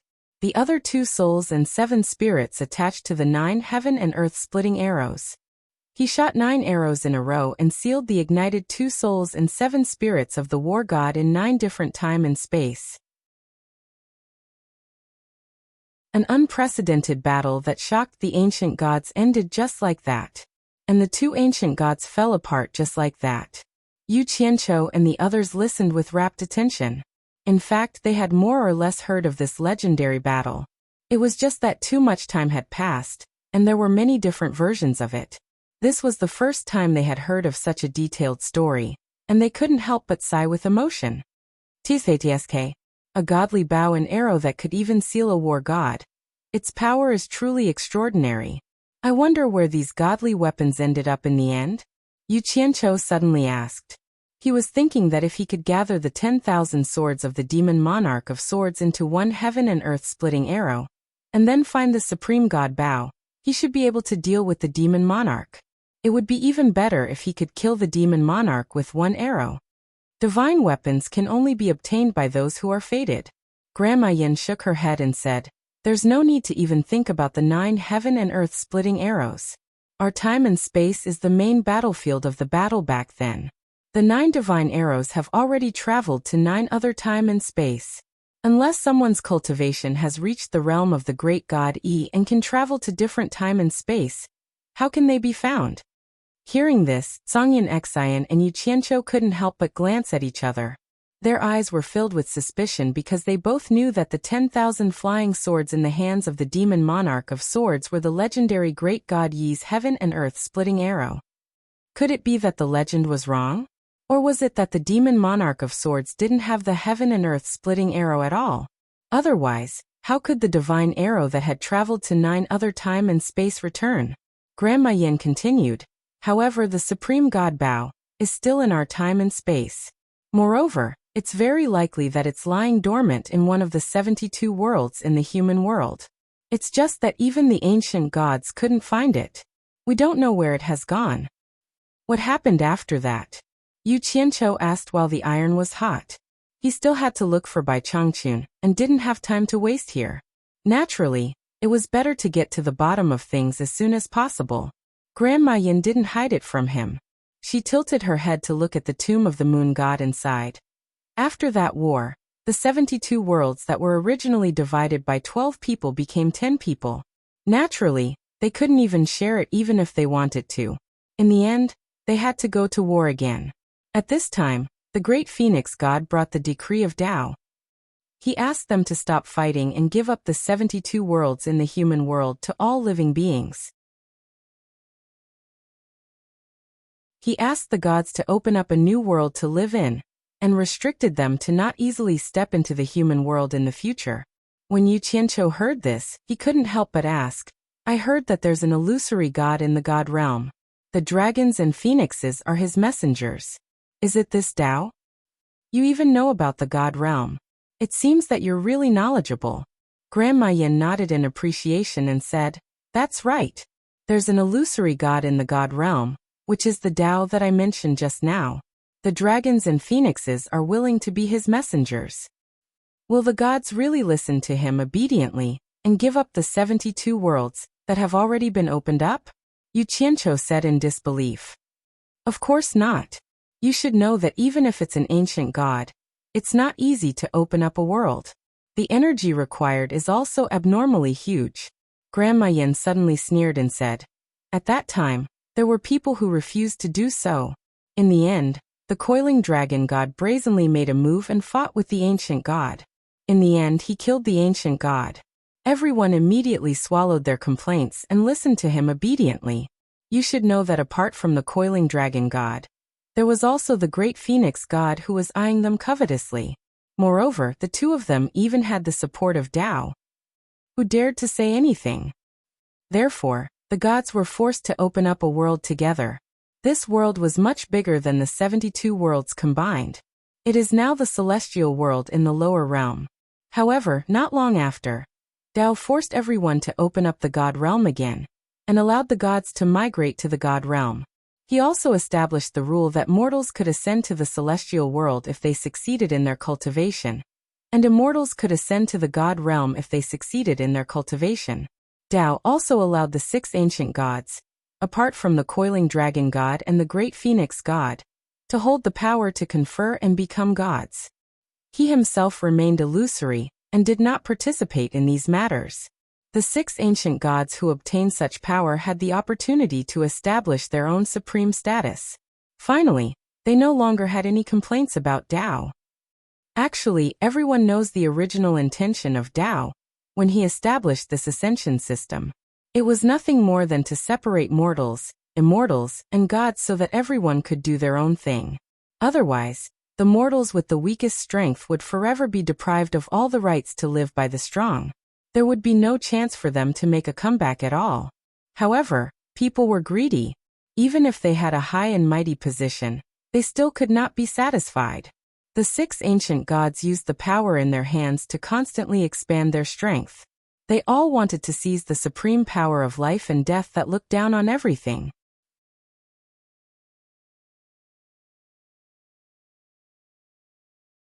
Chapter 1064. A disdainful sneer appeared on Granny Yan's face as she said, "Every time a divine splendor descends from the conferred God mountain in the extreme region of heaven-bearing, it means that someone in the world has attained the qualifications to be conferred as a god. The 6 ancient gods should summon the corresponding person to the conferred God mountain and absorb the divine splendor that descends from the sky to rapidly increase their cultivation and consolidate their position as gods. However, the 6 ancient gods who control the conferred God mountain don't follow the arrangement of the Tao. Every time a powerful divine light descends, it means that the person who is conferred as a god will have extraordinary achievements in the future once he absorbs such a powerful divine light." Yu Qianqiu rolled his eyes and said with slight surprise, "Could it be that the 6 ancient gods are worried that someone will surpass them and do something to the divine light?" Songyan Xian and Ji looked at each other in shock. They didn't expect to hear such a secret of the god realm. Just based on this secret, Songyan Xian felt that it was worth it to take the risk with Yu Qianqiu this time. Granny Yen snorted coldly. "One of the important reasons is that they are worried about being surpassed by the younger generation. What's more despicable is that they actually take the divine light for themselves. Every time a powerful divine light descends, the 6 ancient gods won't summon the person who is supposed to be conferred as a god to absorb the divine light that belongs to him.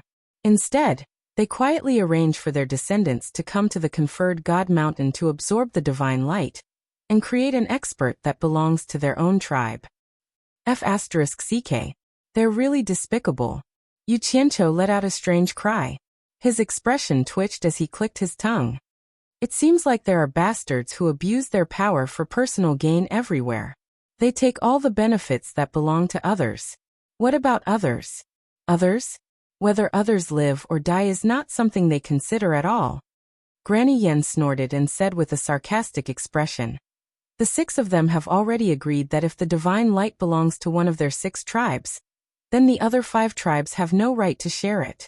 If it doesn't belong to any one of the 6 tribes, then the 6 tribes will each choose one person from their tribe to come to the conferred God mountain to share the divine light.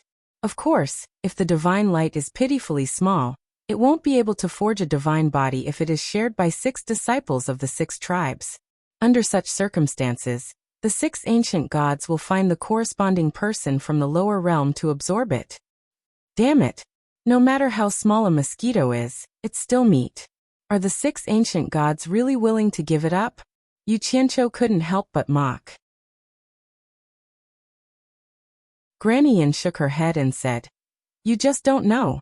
It's not that the 6 ancient gods want to give up, but if the divine essence is too little, it can only help one person forge a divine body. If the disciples of the 6 races share it, not only will they not be able to forge a divine body, but it will also harm them. This was because once you absorbed the divine essence, no matter how much you absorbed, you wouldn't be able to absorb any more even if you were given another chance. Usually, the amount of divine essence you absorb represents the level of your future achievements. Anyway, it won't pose any threat to the people of the lower realm even if they absorb it. Hence, under the situation where none of the 6 ancient gods wanted to let the other party take advantage of them, they gave the cultivators of the lower realm a chance to become a god. The most important thing is that although Dao doesn't care about what they are doing, it doesn't mean that Dao doesn't know what they are doing. The 6 ancient gods can't be too greedy. If they don't give any chance to the people of the lower realm, Dao might bring along the coiling dragon god and the phoenix god to deal with them one day. That would be more than enough for them to see. Although the 6 ancient gods have the advantage in numbers, I'm afraid that no one has the confidence to deal with that mysterious Dao, let alone the coiling dragon god and the phoenix god. Yu Qianqiu sneered and said, "It's a pity that Dao created the rule of ascension for mortals, immortals and gods.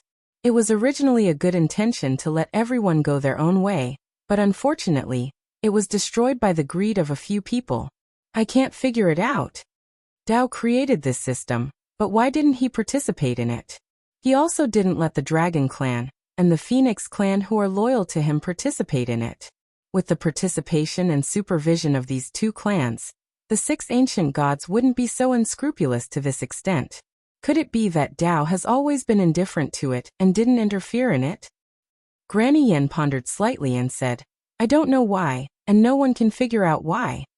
Yu Qianqiu suddenly thought of something and said strangely, "According to this, it means that there should be some people in the lower realm who have reached the qualification to become a god, but haven't ascended to the divine realm. But why have I never heard of these people? With their ability, they should not be unknown people. Could it be that they have been killed by someone? That's not true." Speaking of those who were deprived of the opportunity to become a god, Granny Yen couldn't help but sigh and said, "I heard from Ming that someone accidentally found a cultivation space in the Netherworld River in the Netherworld that the great god Coiling Dragon had opened.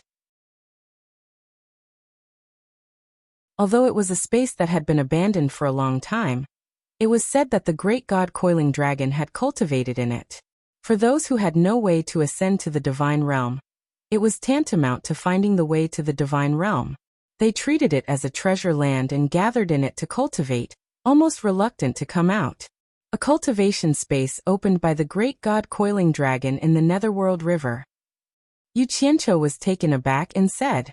Xinyu, who was on the flying shuttle, also couldn't help but let out an ah. The 2 of them looked at each other, and obviously guessed something. Gray Cloud Xian looked at the 2 of them in confusion. He didn't know why the 2 of them were so surprised. Granny Yin also glanced at the 2 of them and asked, "What's wrong? Do the 2 of you know that place too?" Yu Qianqiu looked at Xinyu again, and guessed that the other party had the same guess as him. He then replied, "I heard that there is a mysterious place in the Netherworld River, and there are almost godlike experts in it. It is called the Netherworld Spirit Mansion. I wonder if it is the cultivation space abandoned by the great god Coiling Dragon that you mentioned, Granny? You really are a knowledgeable person. It seems that there is no secret in the lower realm that you don't know. I only knew about it from Ming." Granny Yin nodded with admiration and said, "That's right. The place that Ming mentioned was named the Netherworld Spirit Mansion, by the people who gathered there." Gray Cloud Xian took a deep breath and his face was full of shock. He didn't expect that there were so many godlike experts in the Netherworld. He felt that it was really worth it to take the risk with Yu Qianqiu this time. He actually knew such a big secret. If he brought this news back to the Passionless Palace, it would definitely be a great contribution. Sure enough, Yu Qianqiu nodded slightly.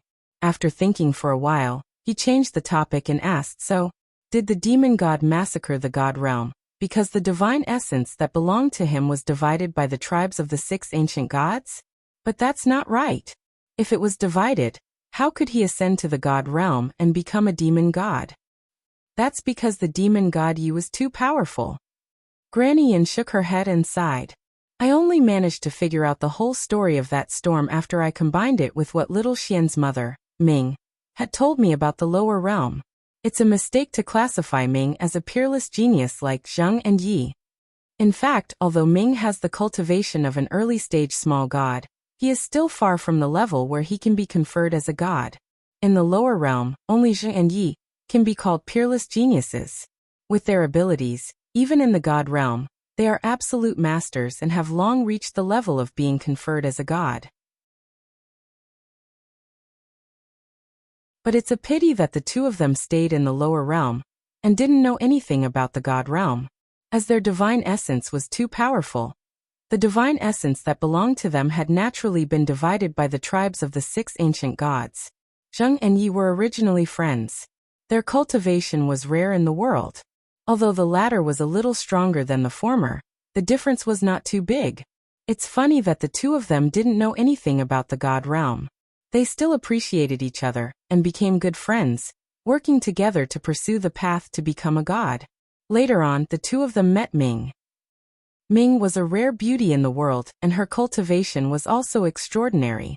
It made the two of them fall in love with Ming at first sight. And Ming was also amazed by their high cultivation, and was very happy to become friends with them. As the saying goes, time breeds love. Not only did the two men fall in love with Ming, even Ming also developed feelings for Zhang. Naturally, the two of them got together. However, the two of them had scruples about Ye's feelings and had been secretly working together. On the surface, they maintained their previous relationship and were ready to find the right opportunity to tell Yi. Yu Qianqiu couldn't help but ask, since the cultivation of Yi is higher than that of Zhang, why did Ming choose Zhang and not Yi? I also asked Ming this question, but Ming said that it's because Ye's character is too clear about love and hate. If he likes something, then he likes it. If he doesn't like it, then he doesn't like it. It can even be described as extreme. In fact, Yi originally had a wife and a child. But after meeting Ming, Yi brazenly killed his wife in front of Ming to show his determination to Ming. Granny Yan smiled bitterly and said, Ming was frightened at that time. I didn't expect Yi to be so cruel. Think about it, how could Ming be with Yi? If Yi falls in love with another woman in the future, wouldn't she follow in the footsteps of Ye's ex-wife? Lunatic. Yu Qianqiu shook his head and muttered to himself. He couldn't help but think of Bai Changchun, who abandoned his family and son. He wondered if all the real experts had similar tendencies. Granny Yin continued. Yi didn't know about the other couple. He felt that it wasn't a good idea for the three of them to continue like this.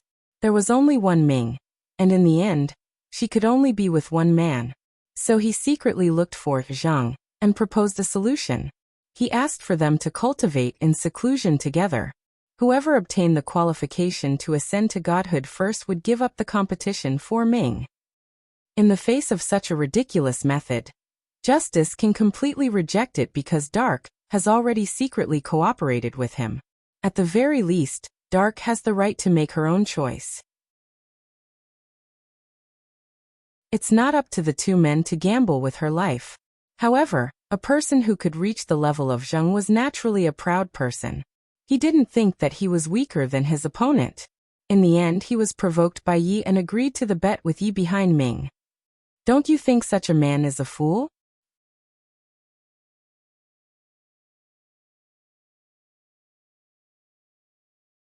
Chapter 1065.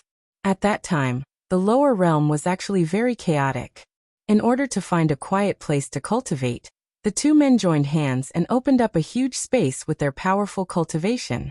It was a huge space that was not smaller than the Immortal realm, which later became the Demon realm.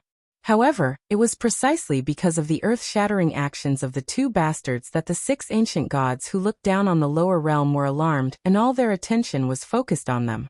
The 6 ancient gods didn't expect that there would be an expert who could open up a new world in the lower realm. They felt that if these two people were to be left alone, they would be a big trouble in the future. Hence, they decided to eradicate these two people. However, there was a bottom line set by Tao in the god realm that the 6 ancient gods didn't dare to trample on.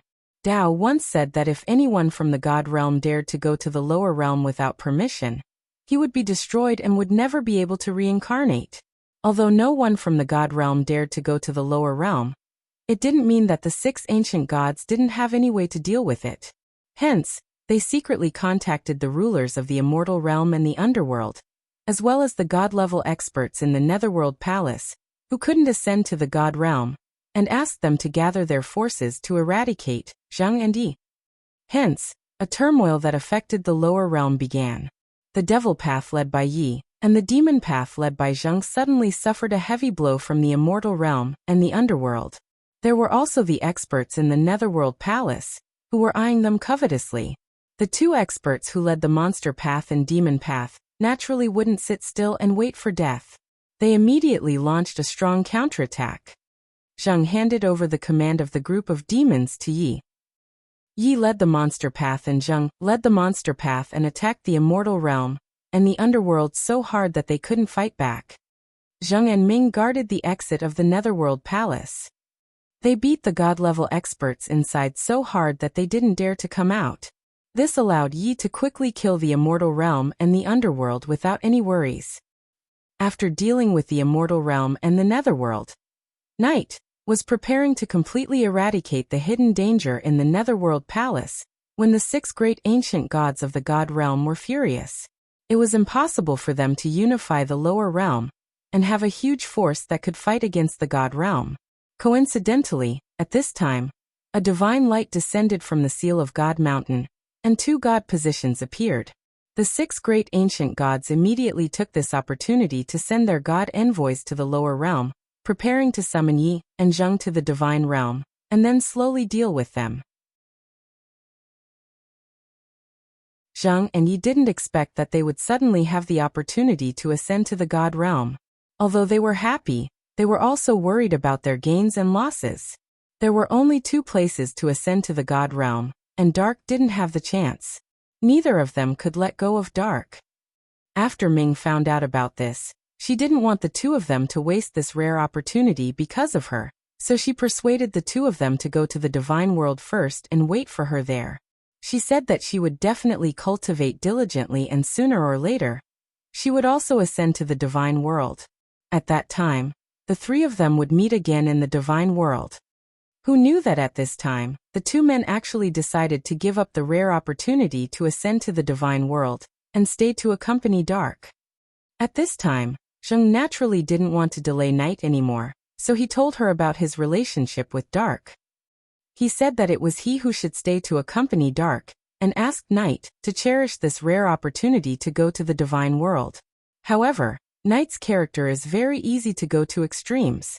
After knowing the truth of the matter, he immediately flew into a rage. He thought that Zheng had secretly colluded with Dark to open up a new world with him and was playing with him. In his rage, Night brazenly attacked Zheng. Not to mention that Zheng was not a match for Dark at that time.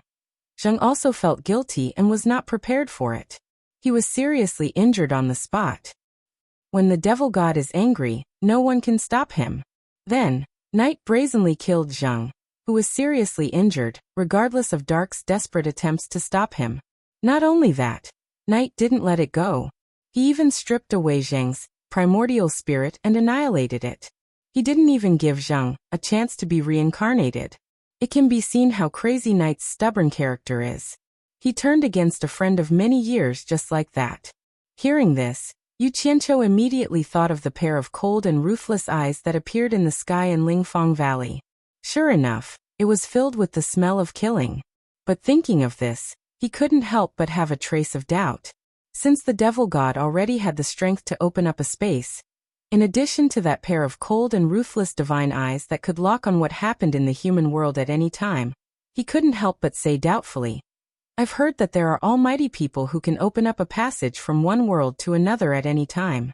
Could it be that the devil god, who could open up a space at that time, still couldn't open up a passage to the divine realm?"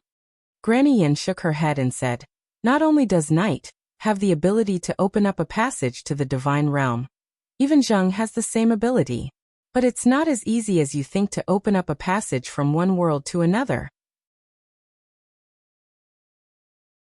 It's easy to open up a passage, but you don't know where the destination is.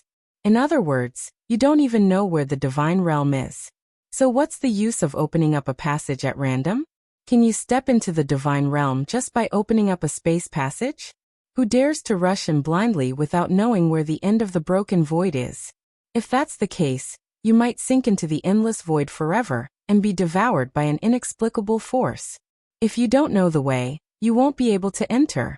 No matter how much effort you put in, it's all for naught. So that's how it is." Yu Qianqiu nodded in understanding and asked again, "What happened after that?" Gray Cloud Xian and Xinyu stood on the flying shuttle and listened attentively. Being fortunate enough to hear these words, not only did it increase their knowledge, it was also greatly beneficial to their future cultivation. Granny Yen raised her hand and touched Taishu Zheng's tombstone with a sigh. After Zheng was killed, Ming collected his corpse and threatened to Night to take revenge on him.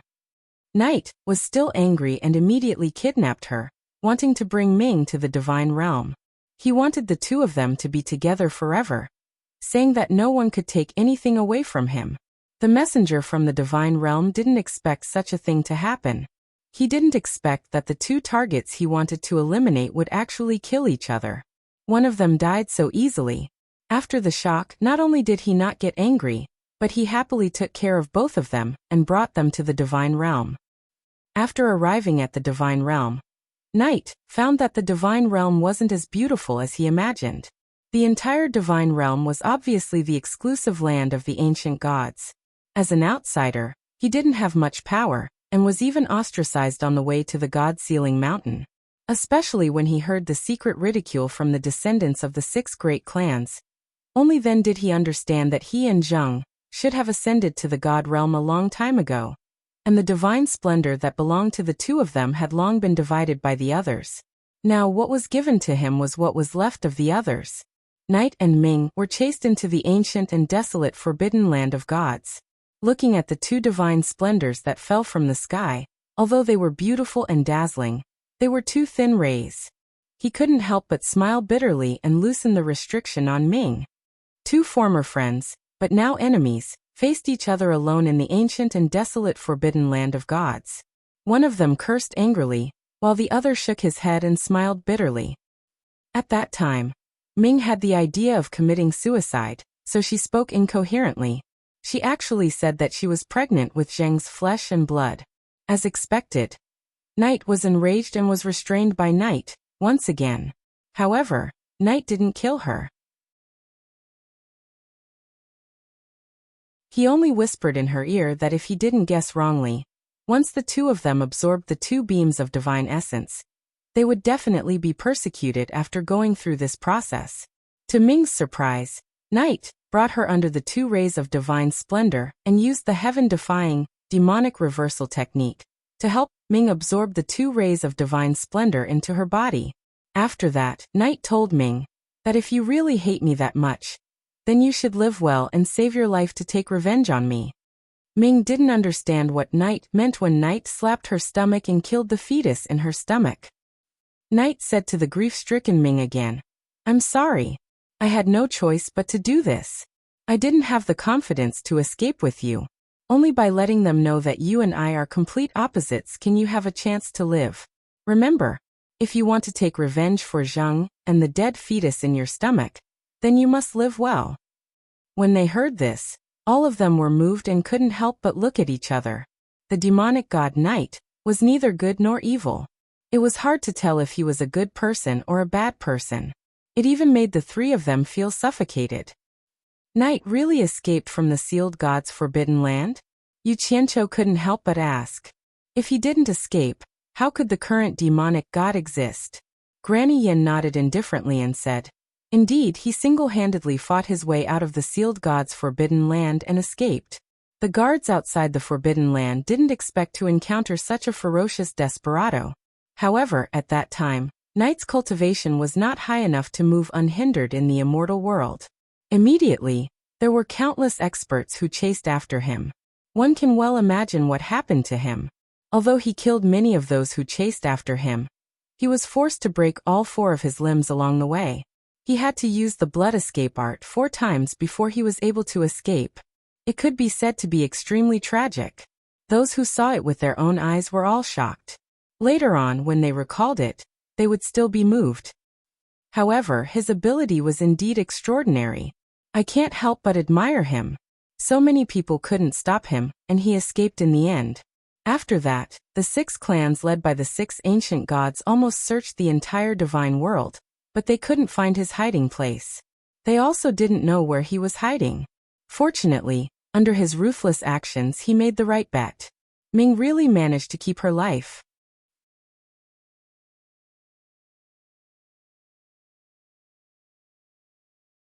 Chapter 1066.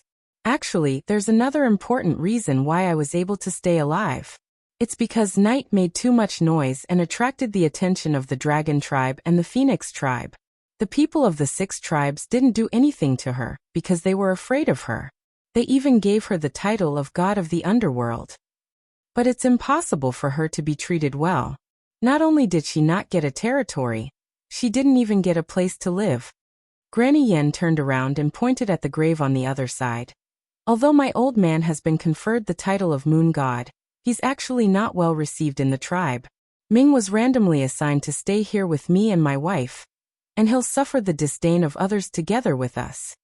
Yu Qianqiu was surprised and said, "You are also from the 6 tribes of the realm of gods?" "Yes. We are the descendants of the ancient god of light." When Granny Yen said this, a sarcastic expression flashed across her face. It seemed that she didn't want to have too much to do with that tribe. She changed the topic and continued. "After dark came here, we were all ignored and looked down upon. Maybe it's because we share the same fate, we got along very well. After that, Dark lived in seclusion and almost didn't show up in the outside world. She used a meditation method to transform the dead fetus in her belly into a ghost fetus, and continued to be pregnant. Although the fetus grew up very slowly, it was indeed a kind of magical technique." The 3 looked at each other, and didn't expect such a magical thing. Needless to say, they knew that the ghost fetus in Dark's belly was Taishu Xian, the current underworld saintess. This must be the strange birth of Taishu Xian, who was born with the underworld body that Granny Yin mentioned before. Time flies. In the blink of an eye, 1,000 years have passed. Little Xian, who was born with the underworld body, was finally born. It was a happy event in the Cold Moon Palace. However, the birth of Xian Lass seemed to herald the arrival of a bloody storm in the God realm. When Xian Lass was just able to walk, Ming, who had never left the Moon Palace, took Xian Lass out of the Moon Palace for the first time for her daughter's sake. She wanted to let Xian Lass experience the outside world. At that time, I accompanied her.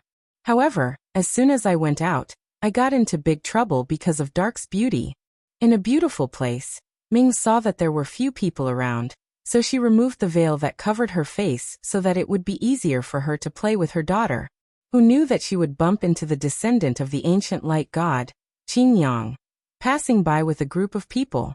When Qingyang first saw Ming's appearance, he was stunned. He actually said that he wanted Ming to be his concubine. We obviously wouldn't agree. We also knew that we weren't their match, so we could only run for our lives. Just as we were being chased by them to the point where we had nowhere to run, we suddenly saw a murderous aura in the distant sky. Black demonic clouds blotted out the sky and covered the earth as they surged over. Such a powerful aura stunned us and our pursuers. We even thought that an ancient god was passing by. Only Ming stared at the sky and gnashed his teeth as he said, "He's here." At first, I didn't understand what she meant. I saw a man standing in the demonic clouds in the sky. His entire body was covered by a black waistcoat. A fierce and austere aura surged out from his body and filled the heaven and earth. It made people shudder. One of his hands reached out from the waistcoat, and there was a black crystal ball in his palm. He looked down coldly and said, "Ming, I felt your fear, so I came out of seclusion in advance. Tell me, who made you so afraid?" Granny Yan's eyes were confused. She sank into endless memories.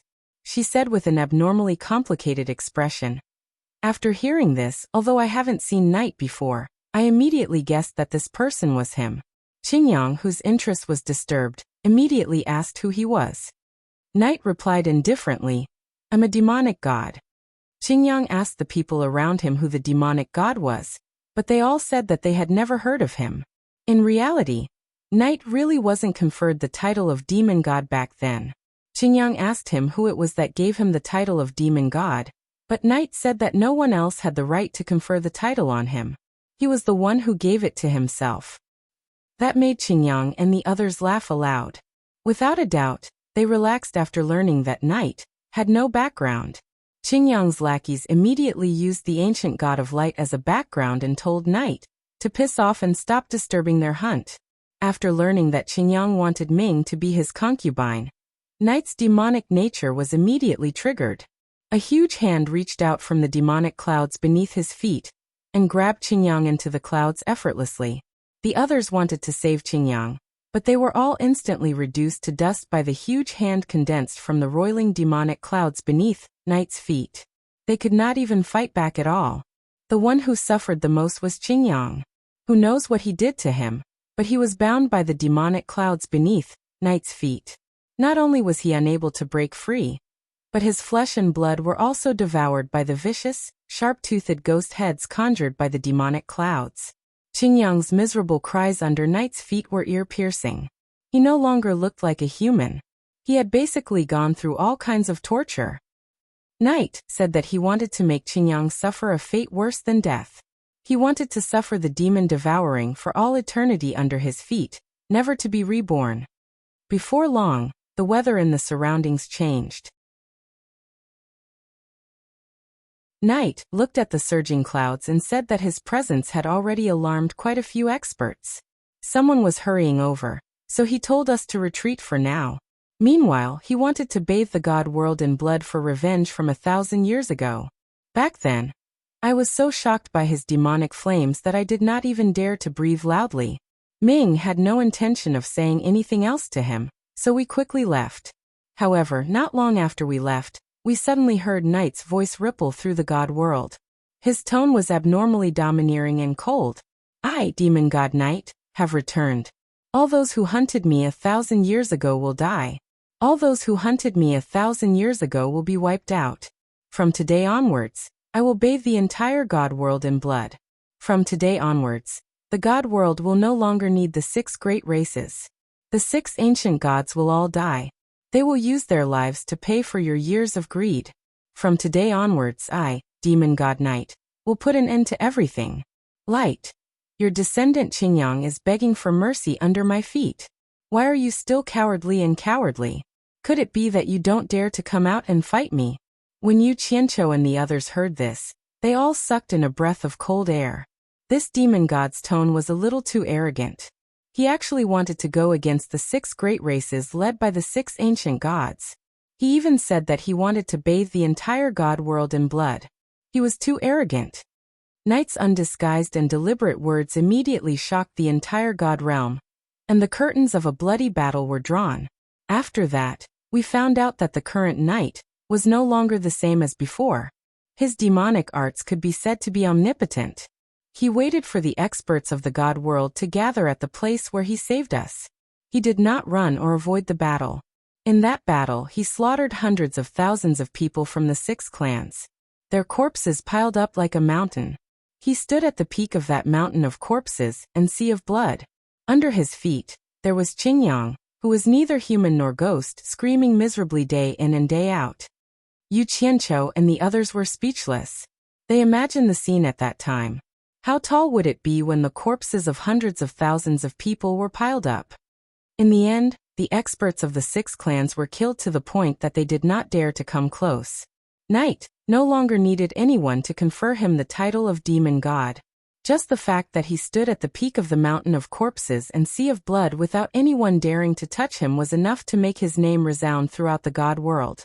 Just as he said, no one was qualified to confer him the title of god. The 6 ancient gods never thought that the current Knight would actually be so ferocious. Unless they personally took action, no one would be able to deal with this great evil. In the end, the ancient god Light was the first to lose his cool. Regardless of whether he had feelings for Qingyang or not, Qingyang was still his descendant. Now that he was being trampled by Knight day and night, it was no different from a slap to his face. He had no choice but to save him. The ancient god of light finally took action. Originally, everyone thought that Knight was dead for sure this time, but in the end, everyone's jaws dropped. The ancient god of light was actually forced to flee by night, and luckily managed to escape with his life. Knight left the mountain of corpses and sea of blood and chased after the ancient god of light. Although he managed to escape, he barged into the territory of the ancient god of light. He killed everyone on sight, regardless of gender or age. He massacred the descendants of the ancient god of light, but the ancient god of light did not dare to show himself to protect his own. With that, the title of demon god, stood at the peak of the god world. With that, the 6 ancient gods could no longer sit still. They all regretted provoking this great evil. If the demon god only dealt with the Light Clan, the others might have been intimidated by the demon god's methods and ignored him. However, the demon god had already spread the word that he wanted to deal with everyone in the 6 ancient gods. He wanted to massacre them all. With the cooperation of the ancient god of light, the scene of the 6 ancient gods working together to fight the enemy appeared for the first time. They trapped the demon god who was wantonly slaughtering people in the god world. The demon god did not run or hide, and took the battle head-on. A fierce battle that changed the color of the sky and made the sun and moon lose their light made the entire god world tremble. Yu Qianqiu swallowed with difficulty. His Adam's apple vibrated as he said, "What happened in the end?" Song Yun Xian and Shen Yu were confused. Of the 6 ancient gods, 2 were killed and 4 were injured. The demon god himself was also seriously injured. However, the remaining 4 ancient gods, including the ancient god of light, were chased by the demon god all over the god world. It seemed like the demon god would not stop until he killed them. Wherever he went, he would kill anyone he saw. His ferocity was simply hair-raising.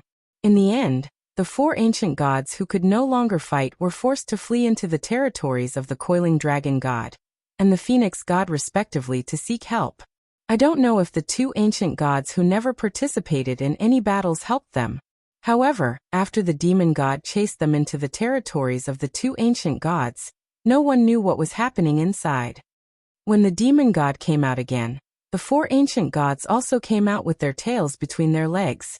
The 5 of them went their separate ways, and seemed to have resolved the battle between them. Therefore, some people guessed that the coiling dragon god and the phoenix god joined forces with the 4 ancient gods to suppress the demon god. Others said that it was the mysterious Tao who resolved the battle between the 5 of them. However, none of the people involved were willing to mention this matter. In short, no matter what the truth is, the demon god had already become the #1 expert in the god world in everyone's hearts by defeating 6 ancient gods alone.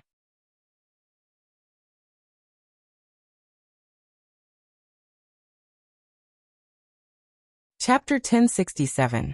This result made the 3 of them sigh endlessly. Yu Qianqiu even felt his scalp go numb. He couldn't help but think of the pair of cold and ruthless eyes he saw in the sky above the Lingfang Valley. When he thought that Yan Zhuixing had such a powerful person behind him, he immediately felt extremely pressured. He didn't know whether it would be a blessing or a disaster in the end. How did it end up like this? Yu Qianqiu pointed at the graves on both sides, especially the grave of the moon god, and asked, "I can understand that Tai Shujing died a long time ago. Could it be that the moon god also participated in the battle against the demon god?"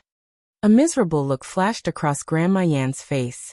She shook her head and said, "After the demon god defeated the 6 ancient gods, he came to the moon palace to look for Dark. When he heard the babbling Xian girl calling Dark Mother, his expression changed drastically. He didn't expect that Dark could make a dead fetus become a ghost fetus. He thought that it was a child that Dark had with another man. So he immediately questioned Dark, whose child was it? In order to anger him, Dark admitted that it was a child that she had with another man. Of course, she was also afraid that he wouldn't let go of the child after hearing that it was Zheng's daughter. The demon god knight was so angry that he laughed. He angrily scolded Dark for being shameless and Zheng dying for her. Then he asked which man's bastard child was it. Seeing that Dark didn't answer, his eyes immediately locked on the man standing beside her, who was my husband, the moon god. He thought that my husband was the man who had an affair with Dark. In a rage he attacked. Just think, how could my husband be a match for him? He died in his hands unjustly. Even if we wanted to save him, we couldn't do it in time. Until the demon god knight also wanted to kill Xian girl. Dark had no choice but to tell him about Xian girl's identity. If he wanted to kill them, he should kill them both. I don't know why, but after the demon god knight knew that Xian girl was Zheng's daughter, he didn't kill her. He just glanced at Xian girl a few more times before leaving. After that, Dark kept apologizing to me and kept apologizing. Then, the Phoenix clan sent a decree saying that the mausoleum of the god of sin, where only gods were buried, would be opened. Those who died in this disaster could be buried in the mausoleum of the god of sin. When I was disheartened and prepared to stay with my man in the mausoleum of the god of sin forever, Dark came to me with Xian. She entrusted Xian and Taishu Zheng's bodies to me, and asked me to bring them to the mausoleum of the god of sin together. She said that she would give her man and my man an explanation. To be honest, I hated her at that time. After all, my man died because of her. After I accepted Xian and Taishu Zheng's corpses, I secretly followed her to see how she was going to explain to her man and my man. In the end, I saw her self-destruct in front of the demon god knight, intending to perish together with the demon god. That earth-shattering bang completely woke me up from my hatred. However, the demon god knight's demonic power was too strong. Dark's self-destruction did not cause any damage to him. After the smoke dissipated, the demon god knight knelt at the place where Dark had self-destructed with a dispirited look. He was bleeding from his 7 apertures and howling endlessly. It was almost unbearable to look at. I wanted to wait for the demon god knight to leave, then take Xian to the place where her mother died for the last time. Then, I would take her away to the mausoleum of the god of sin, and never come back. Unexpectedly, the demon god knight knelt there and howled for more than 3 days and 3 nights. I didn't dare to stay any longer. I was afraid that he would cause trouble for Xian when he woke up, so I took her to the mausoleum of the god of sin. It was not until the mausoleum of the god of sin was sealed again that I felt relieved. Then for so many years, I have been guarding the mausoleum with Xian. Who would have thought that Xian would keep asking me about her parents after she grew up? I wanted to hide it from her for the rest of her life. But one time, after she kept asking me, I thought that she would not be able to leave this place anyway, so I told her everything. However, not even in my wildest dreams could I have imagined that she would predict that there would come a time when the barrier of heavens would be lenient. After that, she left behind a jade archive, saying that she wanted to avenge her parents. Then she quietly left. I still regret this to this day. After listening to this dispute involving the high and mighty gods, the 3 of them fell silent. Who could say who was right and who was wrong? Even though the demon god was infamous for killing countless innocent people, who could say that he was the only one at fault? Time flew by like a fleeting cloud. The countless joys and sorrows brought about by the dispute between the gods might just be the beginning of a never-ending process. Granny, you don't need to feel guilty. Now Taishu Xian is living a good life in the netherworld. She wants to seek revenge on the demon god. To put it bluntly, I'm afraid that she doesn't even have the chance to come into contact with the demon god. How can she seek revenge? Yu Qianqiu sighed and comforted her. Knowing that these grudges would not affect Bai Suzhen's cultivation of the Myriad Demons Heart Sutra, he felt a lot more at ease. After listening to these grudges that involved the heavenly realm, he also felt that there was no meaning in fighting and killing. But this was a cultivation path that could never be turned back once one set foot in it. If one did not actively prepare for it, one might suffer unbearable pain in the future. One could only continue on this path. There was no way to avoid it. I hope so. But the world is full of misfortunes, and no one can be certain. Grandma Yin looked at Yu Qianqiu with a gentle gaze and smiled faintly. I have told you everything that needs to be said. Since you and Xian are close friends, then do me a favor. Help me persuade her to come back after you leave this place. What a joke! She is the underworld saintess. How am I qualified to persuade her? I'm afraid it will be difficult for me to even see her. Yu Qianqiu coughed awkwardly and said, Grandma, in my opinion, let's just let nature take its course. If she wants to come back, she will naturally come back. If she doesn't want to come back, even if you catch her and bring her back. As he spoke, he looked at Jiuyu and continued, unless you keep an eye on her all the time, she will still find a way to get out. Jiuyu looked at Grandma Yin with trepidation after hearing his words. He could enter and exit the barrier of heavens at will. If Grandma Yin used him to find Taishu Xian, would she kill him to stop Taishu Xian from leaving this place again? After pondering for a while, Grandma Yin nodded slightly and said, You are right. Maybe when she is really tired outside, she will naturally come back. Otherwise, if her heart is outside, even if I forcibly catch her back, it will be no different from torture to her. A person who cannot calm down will not be able to stay here forever. Yu Qianqiu heaved a sigh of relief and cupped his hands at her. Don't worry, Grandma. If I see her, I will definitely tell her that you miss her very much. He was about to bid farewell. Grandma Yin smiled and nodded. Okay. I won't see you off. I hope you can find the person you are looking for. Goodbye. Yu Qianqiu bowed and flashed to the flying shuttle. Gray Cloud Xian and Jiu also bowed and bid farewell. Then, under Grandma Yan's nod and smile, the flying shuttle flew away. The flying shuttle traveled southward under the bright moonlight. From time to time, the gazes of the three people swept across the vast land where the gods were buried. They were all silent. Their minds could not help but return to the grudges of the gods that Grandma Yan had told them. For a moment they felt so small. After a long time, Yu Qianqiu suddenly asked, Jiu, do you know where that old Meng is? I don't know. Jiu shook his head and continued to explain. However, most of the tombs here are buried in the center of the cemetery. There are very few people like Granny Yan who have their tombs buried close to the celestial boundary formation. If I see a tomb along the way to the south, it should be the tomb of old Meng. Damn it. Why didn't you say so earlier? If I knew you didn't know, I would have asked Grandma Yan. Yu Qianqiu said gloomily. Yu Qianqiu. It seems that you have a lot of secrets. Gray Cloud Xian suddenly spoke. He turned back to look at Yu Qianqiu and sneered. You really seem to know the underworld saintess. What I'm curious about is, when have you seen the underworld saintess? I refused to answer. Yu Qianqiu retorted without hesitation. Gray Cloud Xian choked and was speechless. Little did he know that Yu Qianqiu was already thinking about how he knew too many secrets. Because he had killed his grandson, it was impossible for him to reconcile with him. Therefore, he was thinking about how to get rid of him. After flying in silence for a whole day, the three of them stood on the flying shuttle and stared in three different directions. Suddenly, there was a loud boom in front of them. They could feel the ground shaking in the air. There were experts fighting. The flying shuttle suddenly stopped. The three of them looked at each other and suddenly heard someone shouting angrily in the distance. Old thief! Don't run if you have the guts. Yu Qianqiu's eyelids twitched and he said in a deep voice, Let's go. Let's go and take a look. The other two also vaguely guessed something. Gray Cloud Xian hesitated for a while, but he still drove the flying shuttle in the direction of the battle. Not long after, the three of them saw that under the silvery moonlight, there were huge potholes everywhere. In front of them, there was a hill that was miraculously preserved. They could vaguely see a tomb that was exactly the same as the one they saw at Grandma Yan's. At the top of the hill, there was a stone house built on the slope.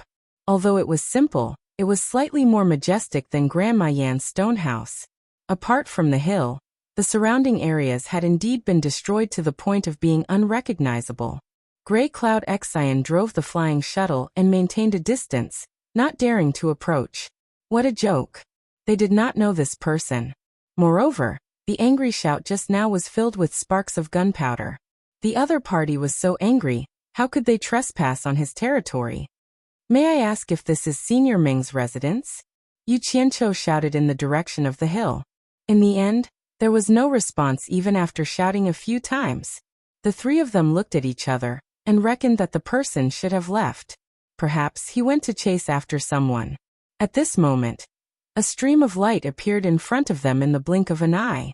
The speed was so fast that it gave the three of them a fright. A gray-robed old man with his hair tied up in a slanted bun appeared. He looked at the three of them angrily and asked with a choking voice, Who are you? Why did you trespass here?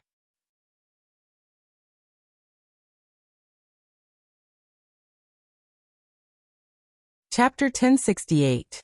Seeing that the other party's hair was crooked from anger, the three of them looked at each other.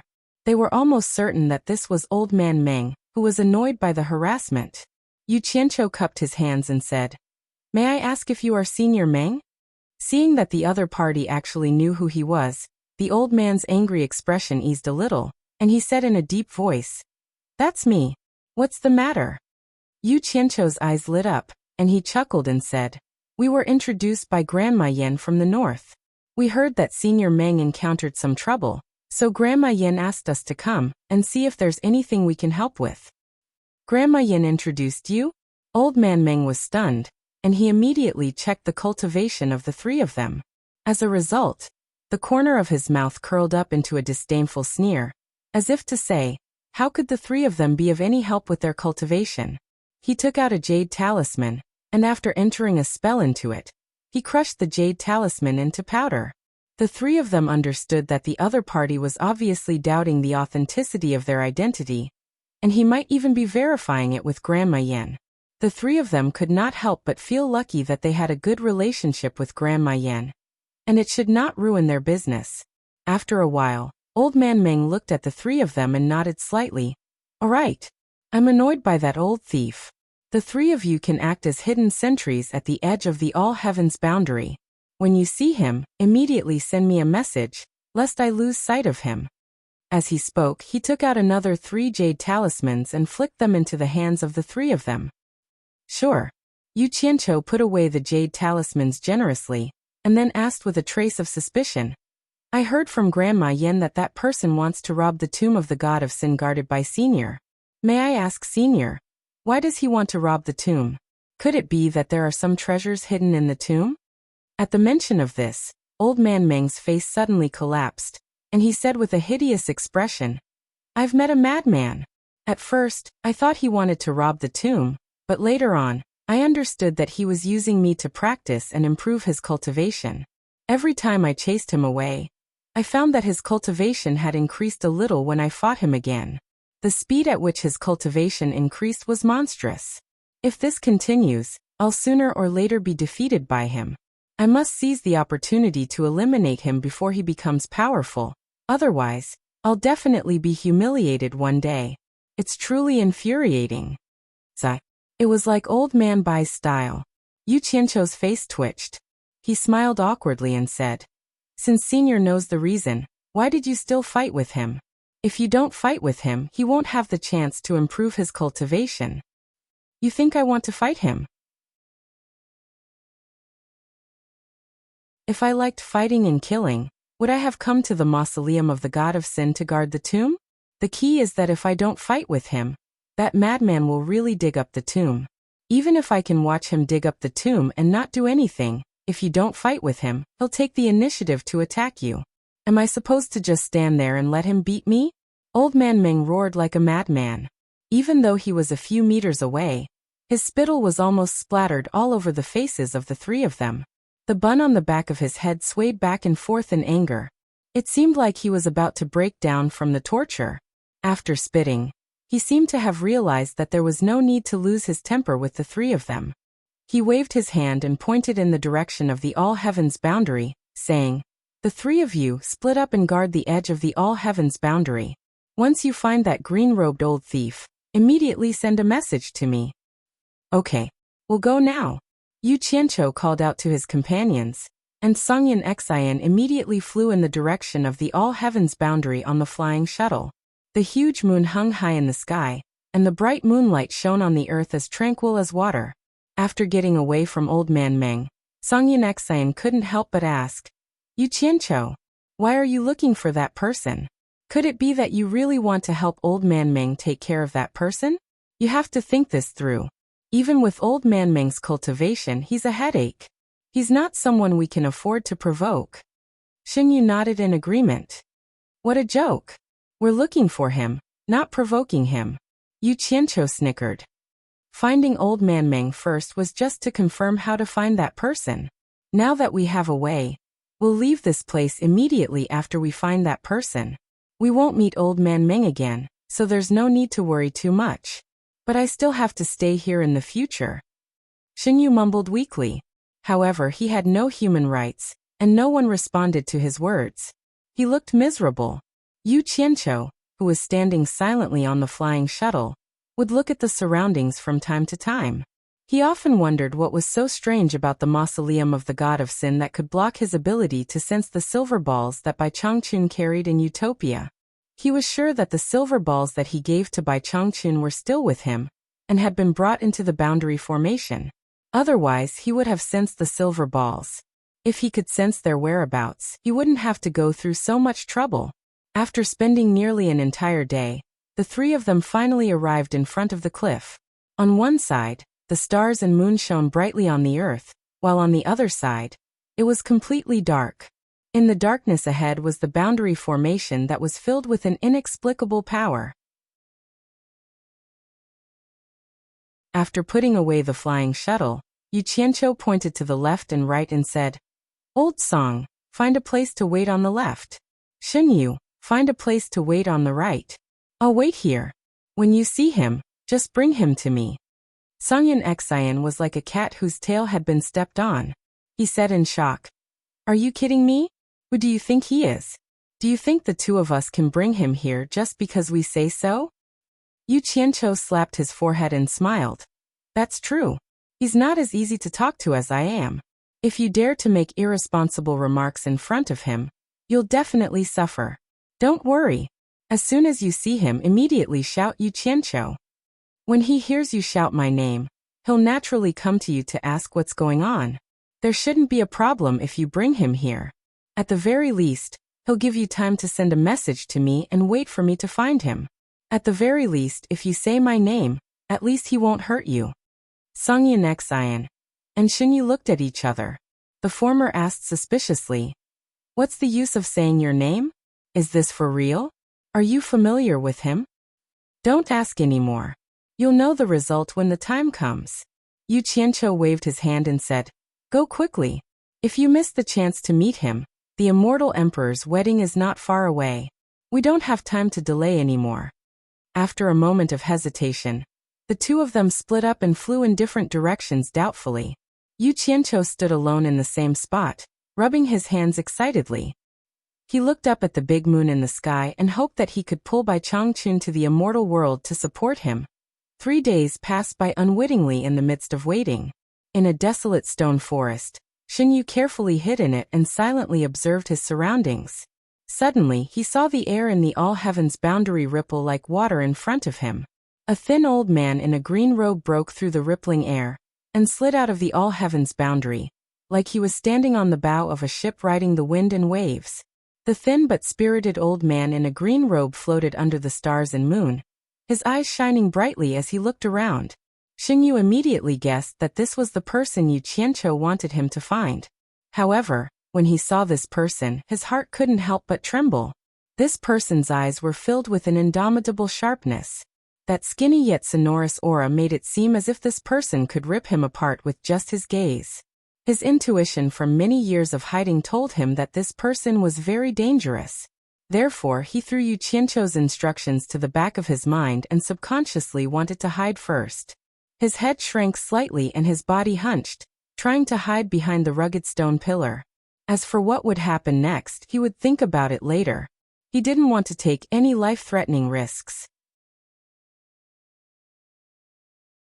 However, before half of his head could completely hide behind the stone pillar, his clothes lightly brushed against a protruding stone.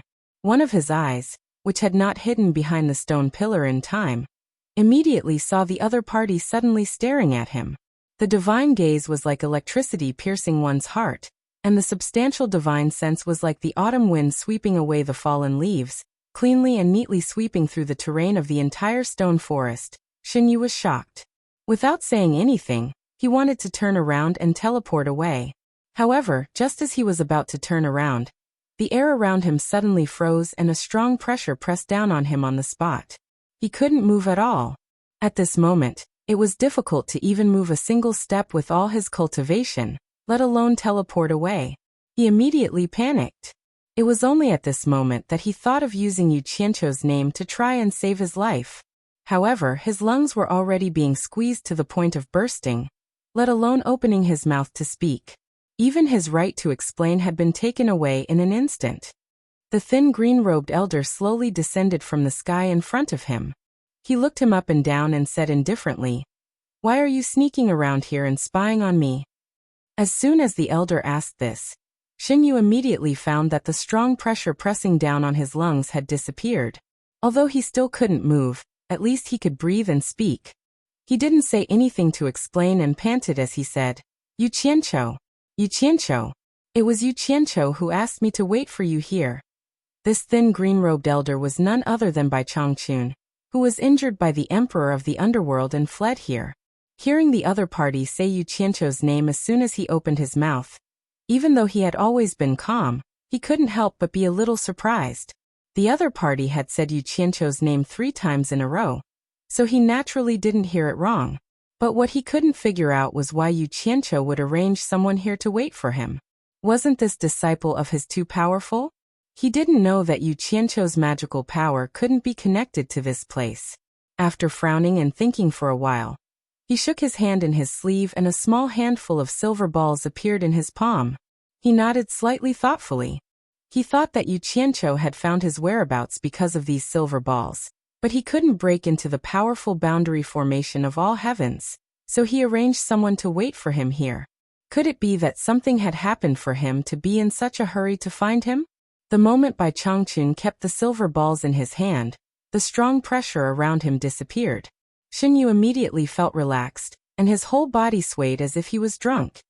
You're tuning in to the Li Mei's Wuxia Whispers YouTube channel. We're so grateful for your support, and don't forget to subscribe to join us on this incredible journey through captivating stories. Your generosity through donations truly makes a world of difference, as it's the primary source of revenue that allows me to expand and enhance this channel for you. Thank you from the bottom of my heart for being a part of this adventure.